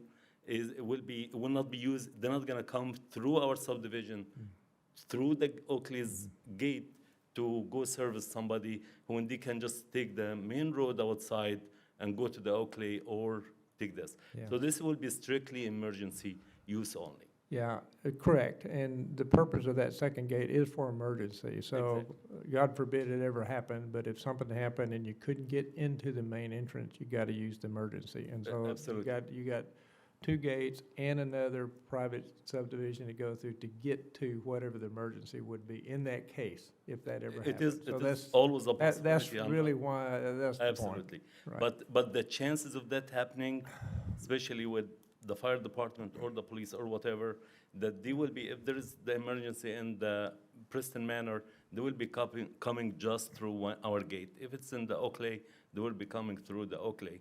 They might have to evacuate the other way if it's Yeah. closer, but if they're going to emergency, they will be just using one gate to get there. True, but you have to admit that if the situation ever occurred where they had to use that emergency gate, it is two you got to go through versus one. Which they Yeah. they already have access to, and they will be able to trigger this before even to get to it. So by the time they reach it, it will be already open for them. Yeah. I would So, be glad to answer any question if you have any for me. So just a comment. I mean, I appreciate everything you said. Sure. I know the realtors and the builders say that. They've said that for years. My experience in just watching things, you know, they ask for things that don't necessarily have to happen for that subdivision to be successful. I've observed that in my 30 years' experience here. Oh, absolutely. Colleyville sells Yeah. itself. That's not a question, Yeah. but especially with the economic situation that we are in, Yeah. it's everybody's a little bit scared to know what development will be 6 months from now, a year from now. It could slow down. So he wanted to just put everything he can to provide a very attractive quality subdivision in the area to, one, overcome a lot of the obstacle and the challenges that is already there, and to make sure that the sales doesn't slow down because it's different than, especially having the Oakley next to him as private, it could be disadvantage to his subdivision in this case. I wonder what percentage Oakley is built out at this point. Anybody know? I went through there the other day, I think 30%. They're about 50%. Somewhere 30. 50? Yeah, they're about Okay. 50, but most of the lots already been sold for Yeah, building. Most of there them you go. have. So they, Yeah. yeah, So they are- that's what I was thinking. What And that's size- why the builders are calling, the Yeah. developer wanted Yeah. to, Yeah. they don't want to move out of the area, they just want to be able to move from one subdivision to the Yeah, next. and believe me, I've already stated my position, so we Oh, just, I I understand. understand what you're saying, we just disagree. I understand, yeah. I understand. Okay. I'll be glad to answer any. And my concern was one that George voiced his concern on. When I'm looking at this, and I think you all will do a good job, I'm not concerned about that, but I see no open space. The only open space I see is right next to the utilities there, and a little bit along the tracks there, and a little bit at the entryway. This is just something for you all to consider, because I just think it needs a little more open space. I don't know if you'd be willing to reconfigure this with maybe a little park area, something in there other than just one house right after the next. Mark, could you show one of the views that shows the lot so we can see what, okay. Mr. Mayor? Yeah. Just in answer to Councilmember Nakamura's question, Oakley, the majority of the lots are about 20 Same. to 23,000 square feet. Okay, so There's it's one or two big ones, but most of them are 20-ish. Okay. So we are confirming to all of the R20 zoning that we have.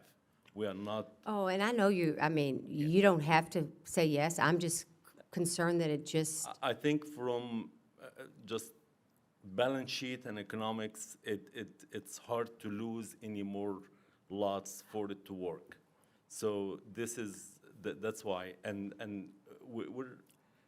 we're concentrating the areas that are around the power station, the open space area, just try to hide it, we're gonna put as many trees as we possibly can try to shield And it's not this really area. even that area that I'm concerned about. It's just the one lot after the next.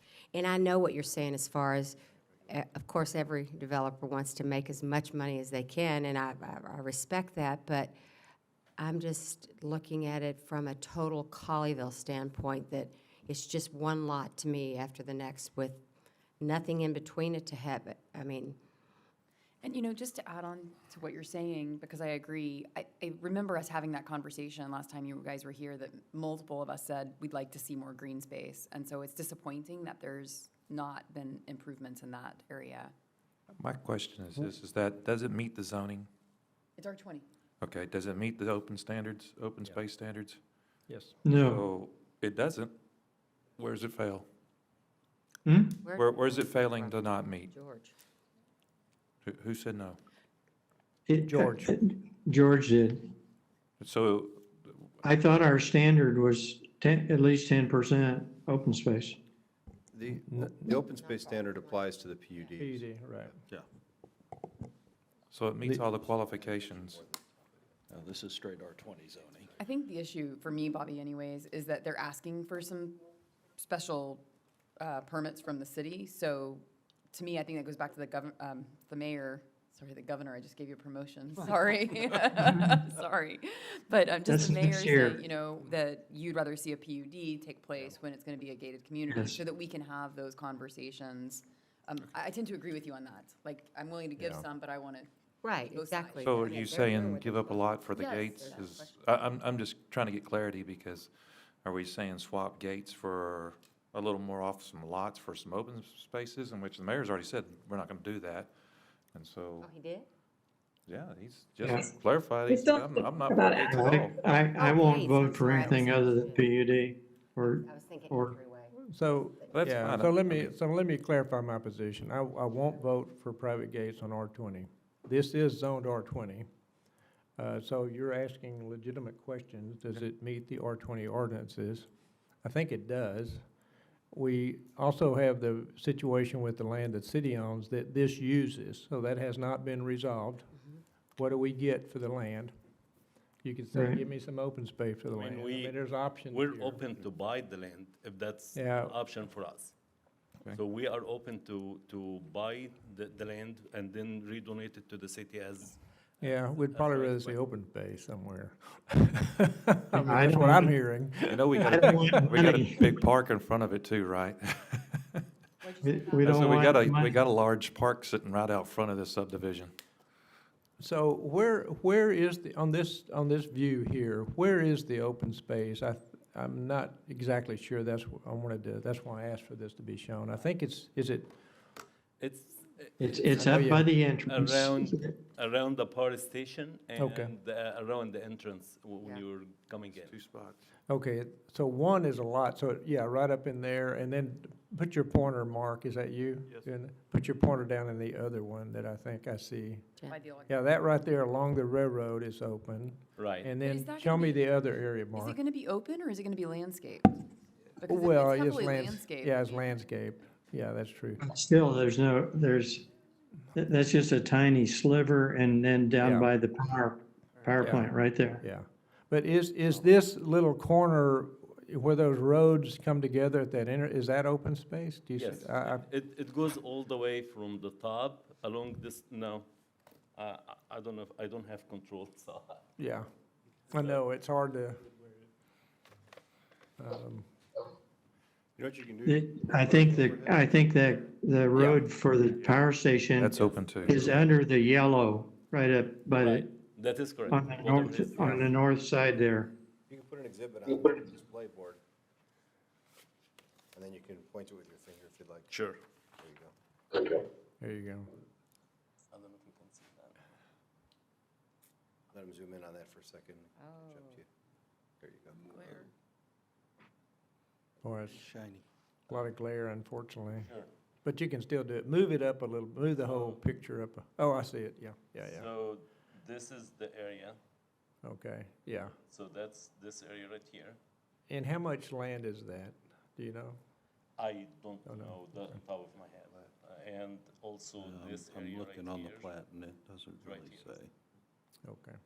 Yeah. So 24, it looked like, where's the north edge of lot 24?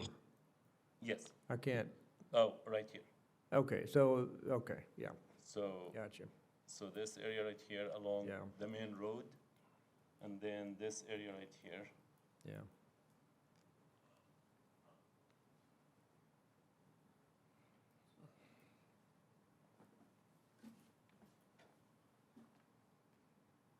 So you mentioned a while ago, landscaping outside of your subdivision, We and the are- web house, and Yes. we can you will be talk about that a willing- little bit, of what you're willing to do? We will be willing to work with the city park and rec to improve this area along Yeah. the cul-de-sac.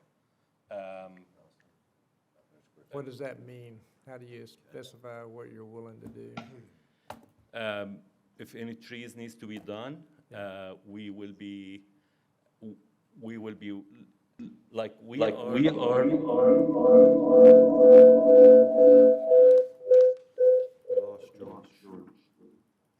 We will be willing to take some of the theme for our entrance right here, and maybe Yeah. put some of these column around the cul-de-sac.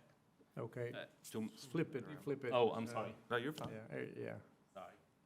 Okay, so Jerry, you had mentioned one day, the idea of doing something on the other side that kind of what were you thinking? The other side right now is kind of a soft shoulder, Yeah. asphalt, and then there's a portion of asphalt that continues to like a turnaround where there's, actually, I think then turns into a stone drive for the railroad. Yes. And so that'd be nice to see that buffer start as you're approaching the railroad, so it screens the railroad and then wrap all the way around what is the Webb House property to then provide a nice screened entranceway for the roadway. And then there could also be additional landscape material that could either be everything from low to high, color, on the ground level to some type of shrub line to then even overstory trees. Yeah, so you're actually talking about kind of matching some stonework on that side of the cul-de-sac. Yes. Is there, in that cul-de-sac, that cul-de-sac has to be built, or is there any curb around the edge of it now? No. Or not? No So are y'all planning to do that? If you give us the private, if you allow us Yeah. a private subdivision, we will be willing. Yeah, I'm not voting for private that doesn't matter what, I'm not voting for private subdivision. So that's just me. Okay. But I'm willing to talk about all this other stuff. Sure. Well, if we're going public, Yeah. if we're going public, we don't even need the triangle. Triangle, it's gonna make our entrance look smoother. Yeah, But we can yeah, I realign agree. it and I go agree. this way, and we don't have to do anything. So we would Sure. like to work with the city, give some, Yeah. and in return, get the private street. And what Yeah. we're willing to do is spend roughly $80,000 to $100,000 for this, to just beautify this area. Mhm. And we will be willing to put it in the ordinance right now, if that's, to make sure that he is tied to it. And in the other hand, we'll get it as a private the way it is right now. Yeah. So, I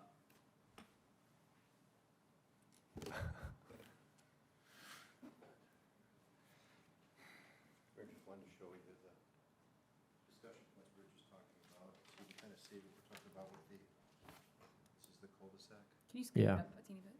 Thank you. Yeah, okay. And so you can see there's a soft shoulder, Mm-hmm. and as you continue toward the tracks, you can see it transitions to there's a driveway here, and then there's also a stone driveway that continues down towards the tracks. Yeah. There's a turnaround over here, and then it continues to allow for access to the substation. And so what I was talking about, Mayor, would be all of this back here, you can literally create Yeah. a nice continuation of the Webb House property. Yeah. But to answer your question, there is no curb on this cul-de-sac. There is only asphalt edge that Parking, butts up yeah. against the commercial, or the concrete, and then asphalt everywhere. Yeah, and so I said curb, but to me, I was just thinking it needs to look nice and be done well. That you'd mentioned a turnaround back there, but that's really on city property, right? The city property is off to the left. No, I know, but Oh. part of that are Webb House property, isn't it? Or not? I think it's right of way.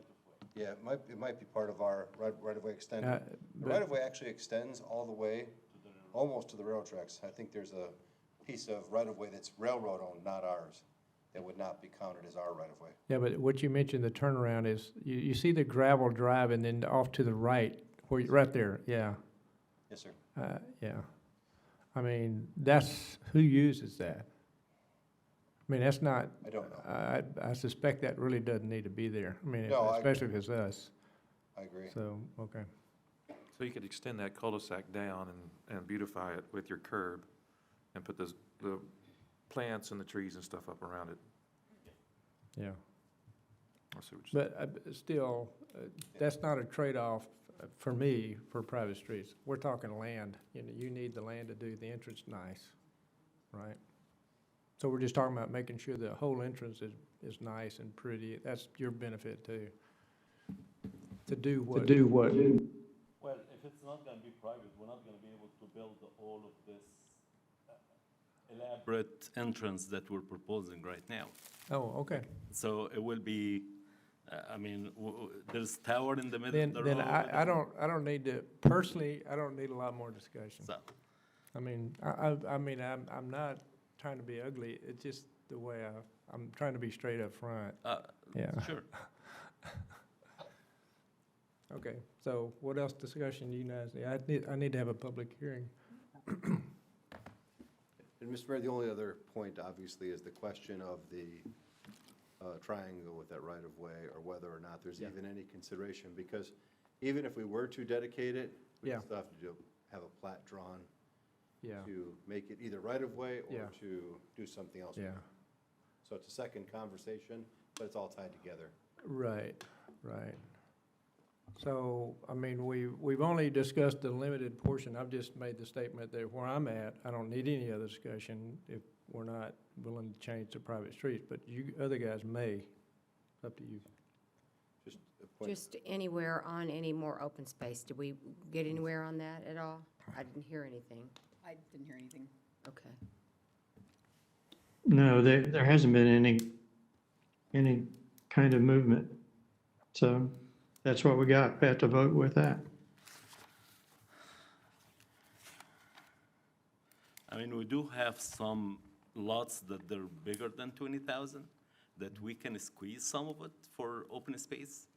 We don't want to lose a whole lot, but we can add some, but it will be sliver around and whatever, but it will not be a whole part of things at all.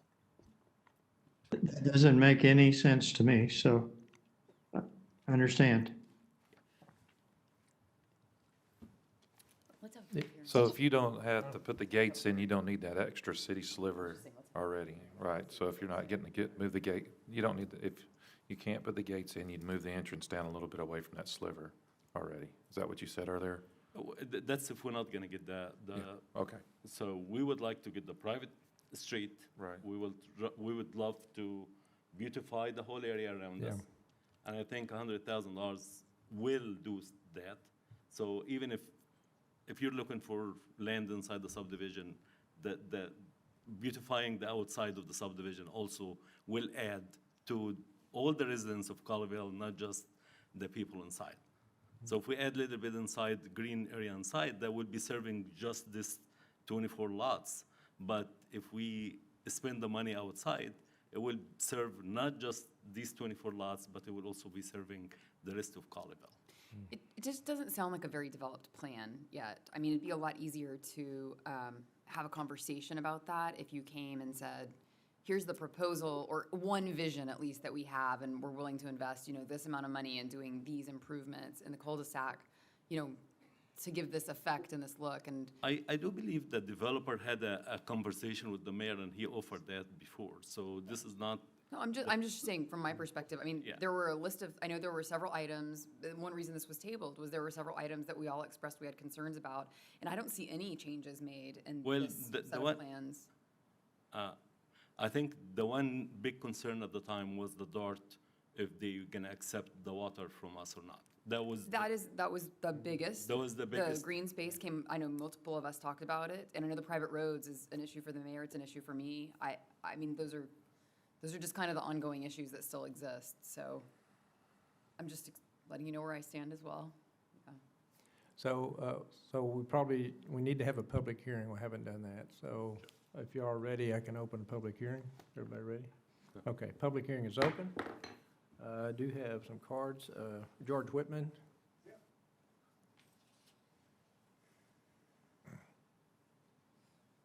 Good evening, everyone. George Whitman. I live at 405 Shelton Drive, which is the house that's kind of right at the cul-de-sac Right there, yeah. by the Webb House. So probably don't have a whole lot new to add since last time, but as we were here last on March 3rd, just thought I'd refresh everyone on some of the concerns here. So the biggest concern I had was in favor of the private streets. And Mr. Mayor, I'm aware of your position, so I'll address the rest of the council who may also wish to vote. That the traffic speeds there were a concern of mine because of the number of children. You know, people are coming and using that trail that runs along the railroad track constantly, and there's always children running around there by the Webb House. And I've also got 3 kids of my own that play out there. So I wanted to have the gates just to slow down the traffic speeds. You know, the other thing that comes into play here is just the financials. You know, they've offered a pretty substantial benefit to the city by fixing up that cul-de-sac. You saw that the edge of it's kind of fallen apart. There's a lot of scrubby bushes over there toward the railroad tracks and some trees that have been struck by lightning or something and are falling down. So really doesn't look very nice to have that right next to the Webb House that was freshly renovated. So I think when you look at the competition that this place is facing from Oakley and some of the other things it has going against it, like the substation and the train, it is going to be somewhat difficult to sell. And I think if you look at putting the private streets in there, you're going to get enough additional revenue that they can then afford the beautification project. But if not, if I were the developer, I would be looking pretty hard at the financials and saying, well, I can't necessarily afford all this niceness outside the subdivision. So, you know, I think we're also looking at a couple benefits to the city. I believe this property is on the tax rolls for about $1 million right now and would be well over 30 million once built out. So you're looking at substantial additional revenue to the city. And I certainly enjoy things like the water tower being repainted. There were a bunch of sidewalks just added around the Webb House right there, the renovation of the Webb House itself. So this is a big benefit to the tax base and to the city as a whole. So I don't really see any reason necessarily why you would not want private streets, especially given the city budget as well, you know, talking about the incremental cost of adding air conditioning to the bathrooms earlier tonight. That's offset by you don't have the cost of maintaining the streets if they're private. So I guess I don't understand the concern there, but just wanted to state my opinion as the closest neighbor to it, and if anyone has questions. Yeah, so there's never been a R20 private street approved in this city, ever. Okay. Yeah, I understand that, and I you know, I hear that a lot in our business too. We've always done it this way, and I've never considered that a. Well, but so let's talk about a little bit why that is. So that's always been associated with PUDs, and PUDs, this negotiation goes on, and the city gets some kind of value and quality for those private streets. In R20, we have no opportunity to that. Straight zoning, we can't put conditions on it. Right, and so, yeah. So the developer's coming out on the big end of that deal. And so that's why it's never happened. So they are offering the trade-off of the beautification, but I guess you're saying that. So we got land they need too, that they've used in the plat. And so there's got to be a trade-off for that. That's what I would look to that for. I would also say, I think any beautification that's added to the cul-de-sac directly benefits that neighborhood. I mean, I think any beautification will benefit it greatly. Yeah, it would. It would benefit the people in there. And if it's that bad, I mean, we'll fix it anyway, but yeah. Anyway, I just want to give you a little explanation for that rationale.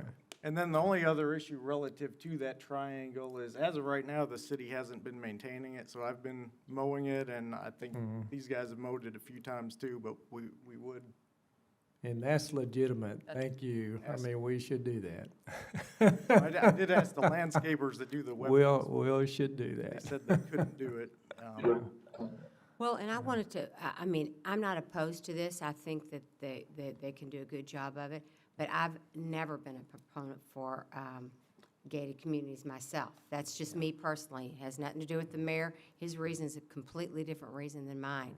I think they're going to sell no matter what in Colleyville. It just doesn't, property just doesn't stay on the market in Colleyville.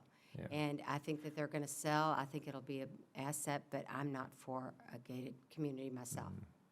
And not for the reasons he is, something completely different. All right. Thank you. Thank you all. Appreciate it. Kathy Hadley?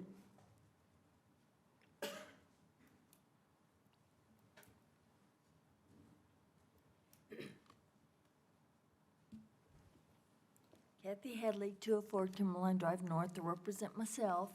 This is the oldest side of town. And if you look at the pictures, and I live in the model home of the first developed neighborhood of Colleyville, and it is R20. But I'm on, and the whole neighborhood is on virtually an acre. All the homes around there, we have estate lots, big, gorgeous homes, and they're on probably multiple acres. And my numbers, I added it up, came to 27 homes, and I'm counting all the little dots there, and I'm counting like 25. And look at the big homes and all of the open space. That is Colleyville. Yes, the homes will sell. I agree, but that's not Colleyville, cramming in a bunch of homes. Let's please, what is left in the city, let's make it big, beautiful lots. Those will sell too. And it'll be more pleasant. It'll represent the true country atmosphere of Colleyville, not cramming in a bunch of houses. Maybe if he could just work it out so they're larger lots, like acre lots. Keep the whole community the same, not just squeezing in little bitty homes. Homes, little bitty lots. Thank you. Thank you. That's all the cards I have. Anyone else wish to speak? So I see no one else, so I'm going to close the public hearing. Public hearing is closed.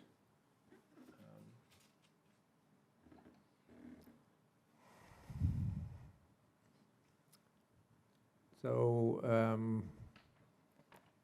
are we still where we're at? I mean, only thing left is to take action. One question, so we haven't talked about things like what kind of fencing is around the boundaries and whatnot. But, are y'all have any more questions or not? You ready to make a motion? So where do we go from here if it's approved or turned down?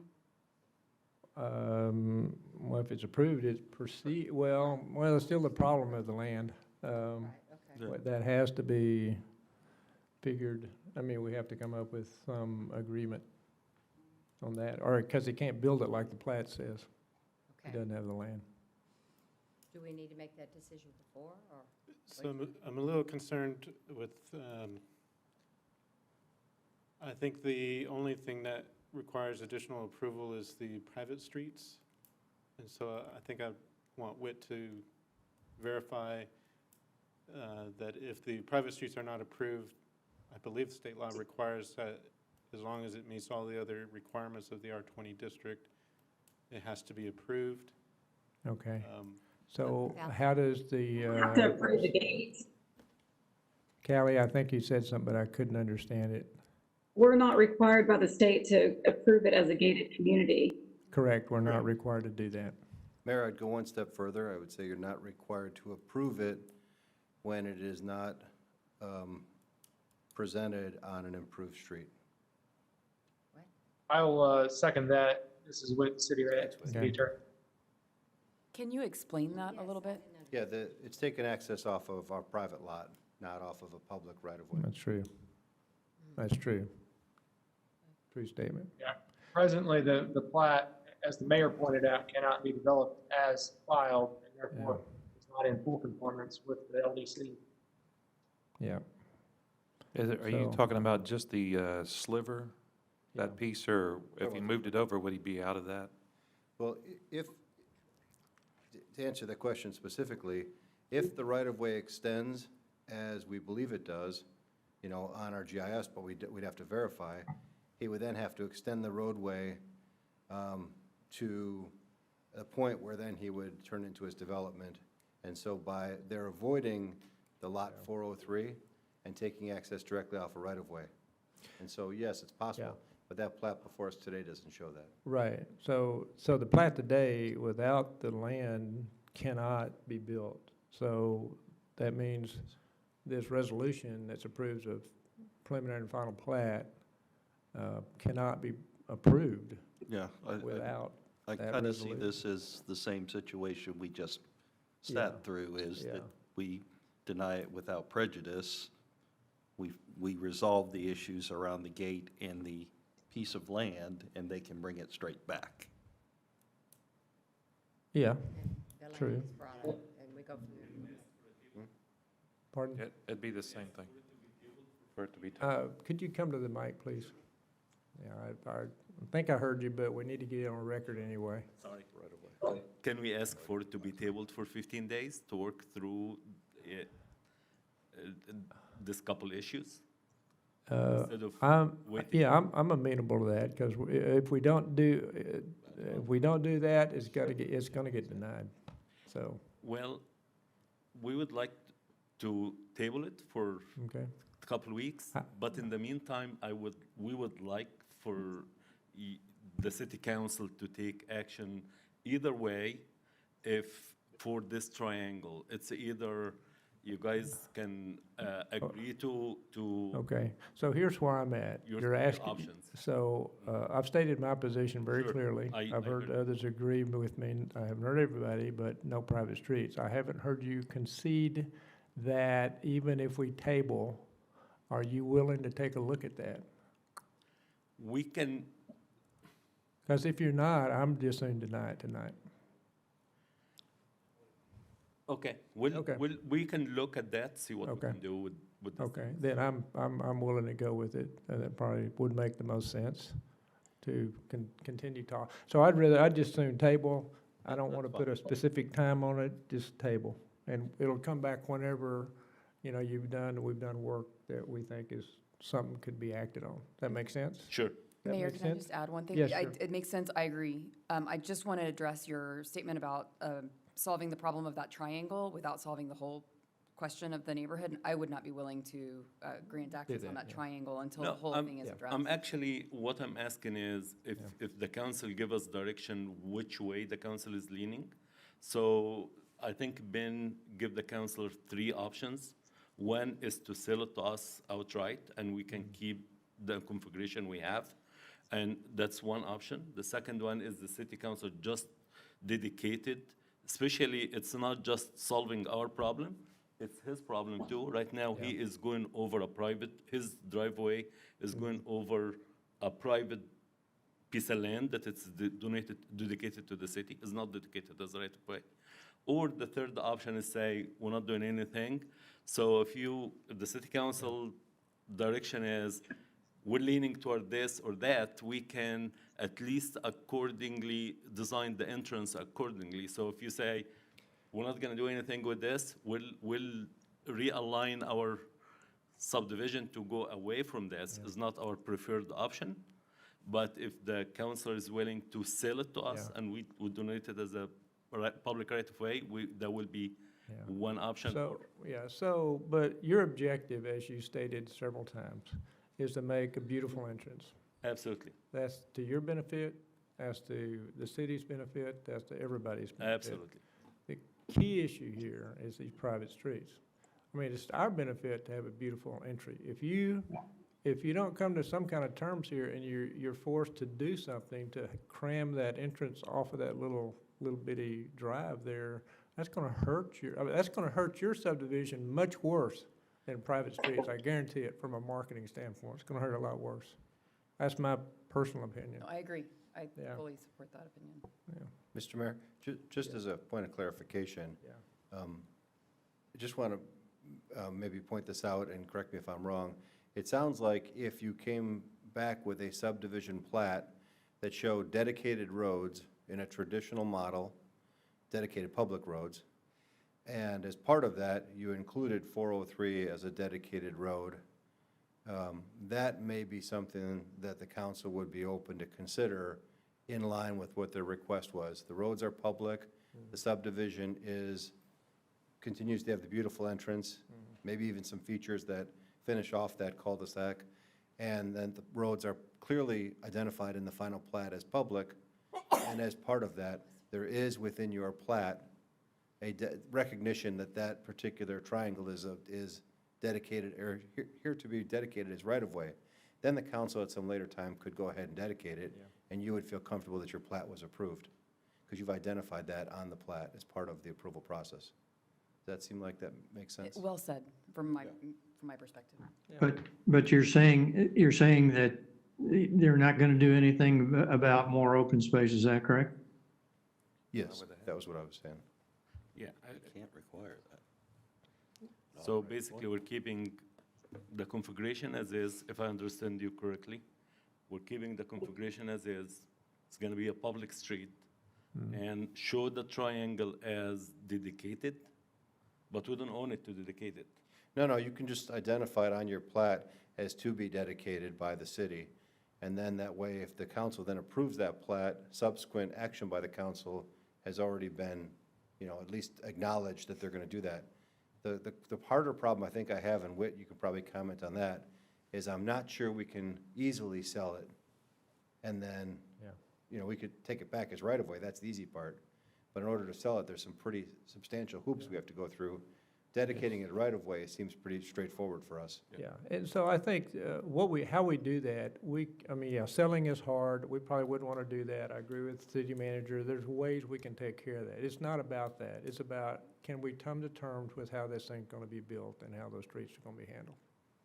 Because we want the same thing you do. We want beautiful entrance, all that to be nice. Don't want private streets. We're hemmed in a little bit. It's zoned R20. We're not talking about zoning. So you have certain rights under R20 zoning. Right. But we are controlling the things that we can control. Okay. It boils down to that. Okay. And we're serious about it. Oh. We'll disapprove it before we don't get that stuff. So that's your call. Okay. Okay. Thank you, Mayor. Okay. So I'll make a motion to table Resolution R-20-4478. Okay. Thank you so much. I'll second. Okay, I have a motion to table by Councilmember Wheat and a second by Councilmember Rigney, I think. Is that right? Correct. Yes. Okay. So I think we're up to Mayor Pro Tem on the Aye. motion to table. Mayor, if I could interject, this is Whitwire. Yeah. Could we get a table to a date certain since the applicant has requested this and it's a 15-day extension?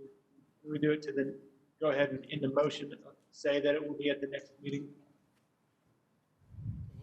Well, I think you are asking us, are we willing to take it up at the next meeting because of the time frame? Is that what you said? You were cut out a little bit. The applicant referenced Yes. 15 days, that's why he's saying that.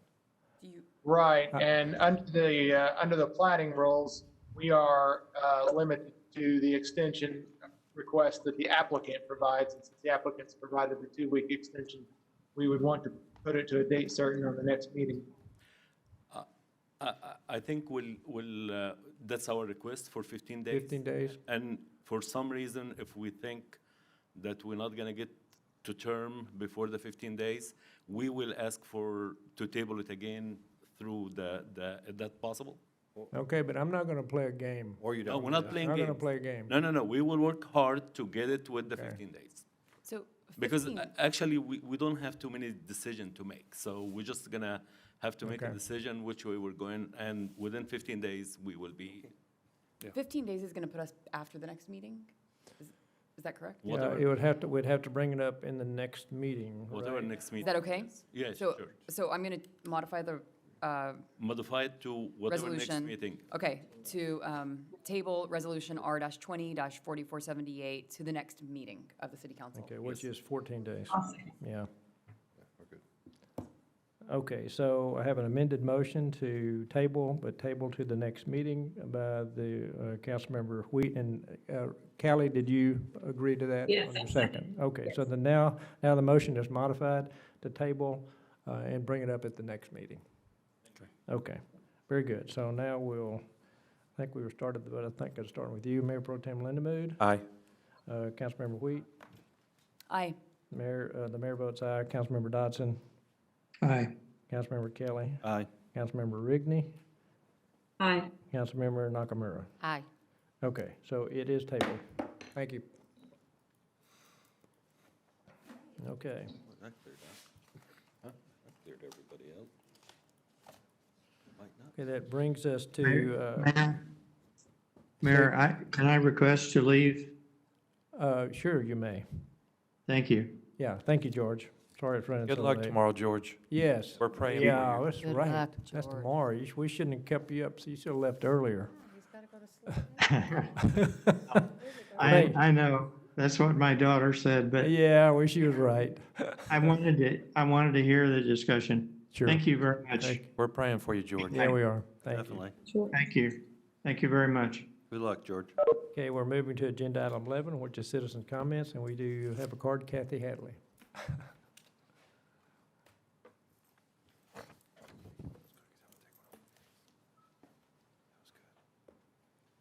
Kathy Hadley, 204 Timberline Drive North, represent myself, and I'm gonna talk really fast. Okay, great. I'm so sorry, y'all, I did this to y'all, I didn't get to make it to the last meeting. Okay, first of all, Lisa Escobedo, meetings on Glade Road look fabulous, I love the beautiful color of the flowers, so please let her know. And then y'all might kind of want to redesign or do something different at Bransford and Glade. Maybe you do a small roundabout, because now the traffic is coming through more. And it's getting dangerous, Tom, when it's your turn to go. I mean, people are getting kind of pushy at that intersection, and school's not in right now.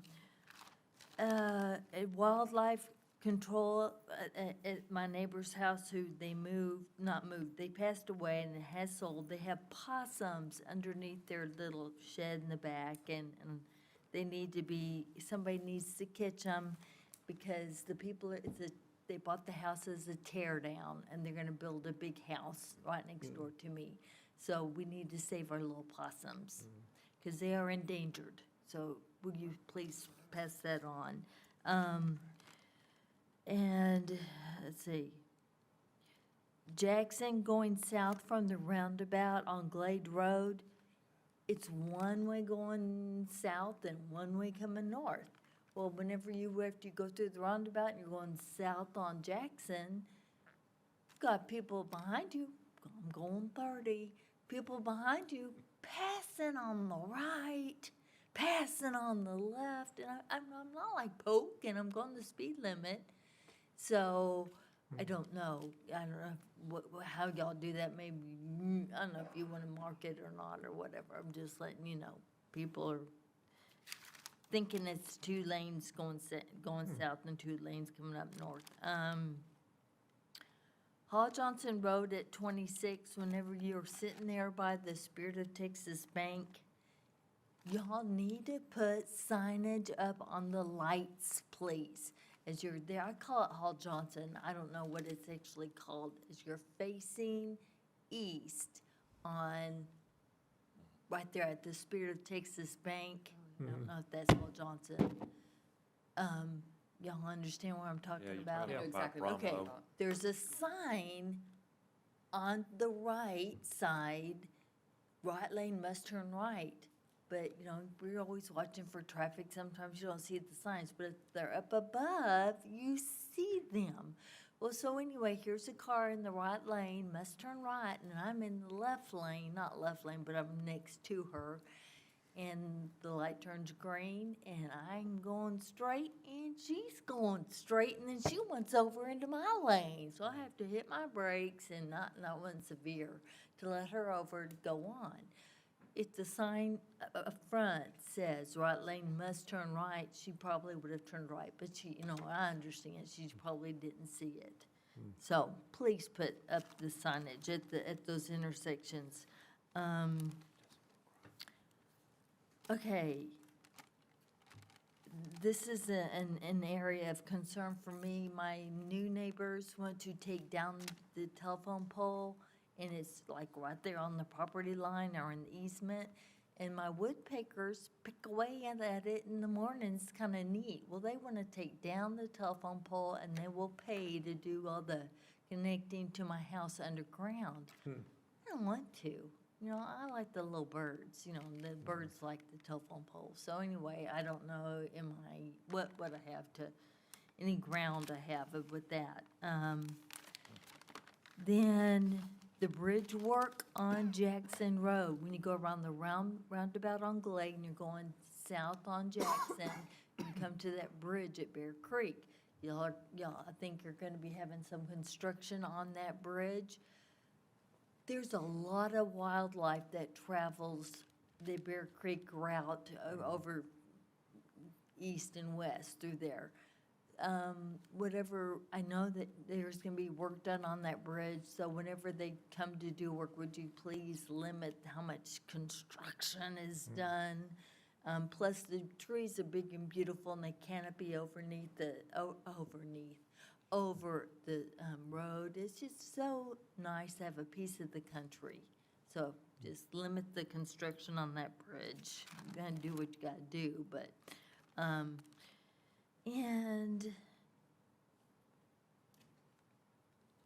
here I go.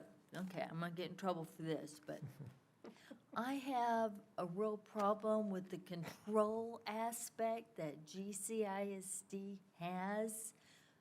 My son is a senior this year, and they are requiring you to fill out, I'm going to say, an application with all of your pertinent information to be able to have a spot at the football field where they're going to be having the graduation. And I don't think it's any of their business to have all this information from me just so I can go to my own son's graduation. I don't think that's right. Okay, so anyway, they're also going to force everybody, even the spectators, to wear masks at the football field to watch your child's graduation. Outside.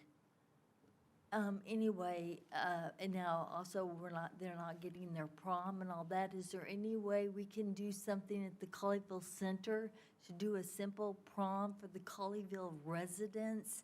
That would be really, really nice. My son goes to Grapevine High School, and Mr. Kelly's daughter goes to Grapevine High School also. Did I say Grapevine Colleyville High School? It's Grapevine High School. Anyway, it'd be nice, but they live in Colleyville, so why can't we do something at the Colleyville Center for the kids? That'd be really, really nice for a prom for them, because they're not gonna get to have a prom. And then, as a busy mom, I appreciate Colleyville leading the way. I am really proud of Colleyville, and this mayor and this council, y'all do an awesome job. Colleyville residents and Colleyville shoppers are proving that we are educated, reasonable people who are able to live and support our city businesses responsibly. We are very busy and very healthy. And people are able to survive. We just you have to be reasonable thinkers with all this. So, thank you very much. Thank you. So that's all the cards we have on 11. 12 is reports. Any questions or comments about the reports? None. We do not need 13, so without objection, I will adjourn the meeting. No objections? Adjourn. Thank you.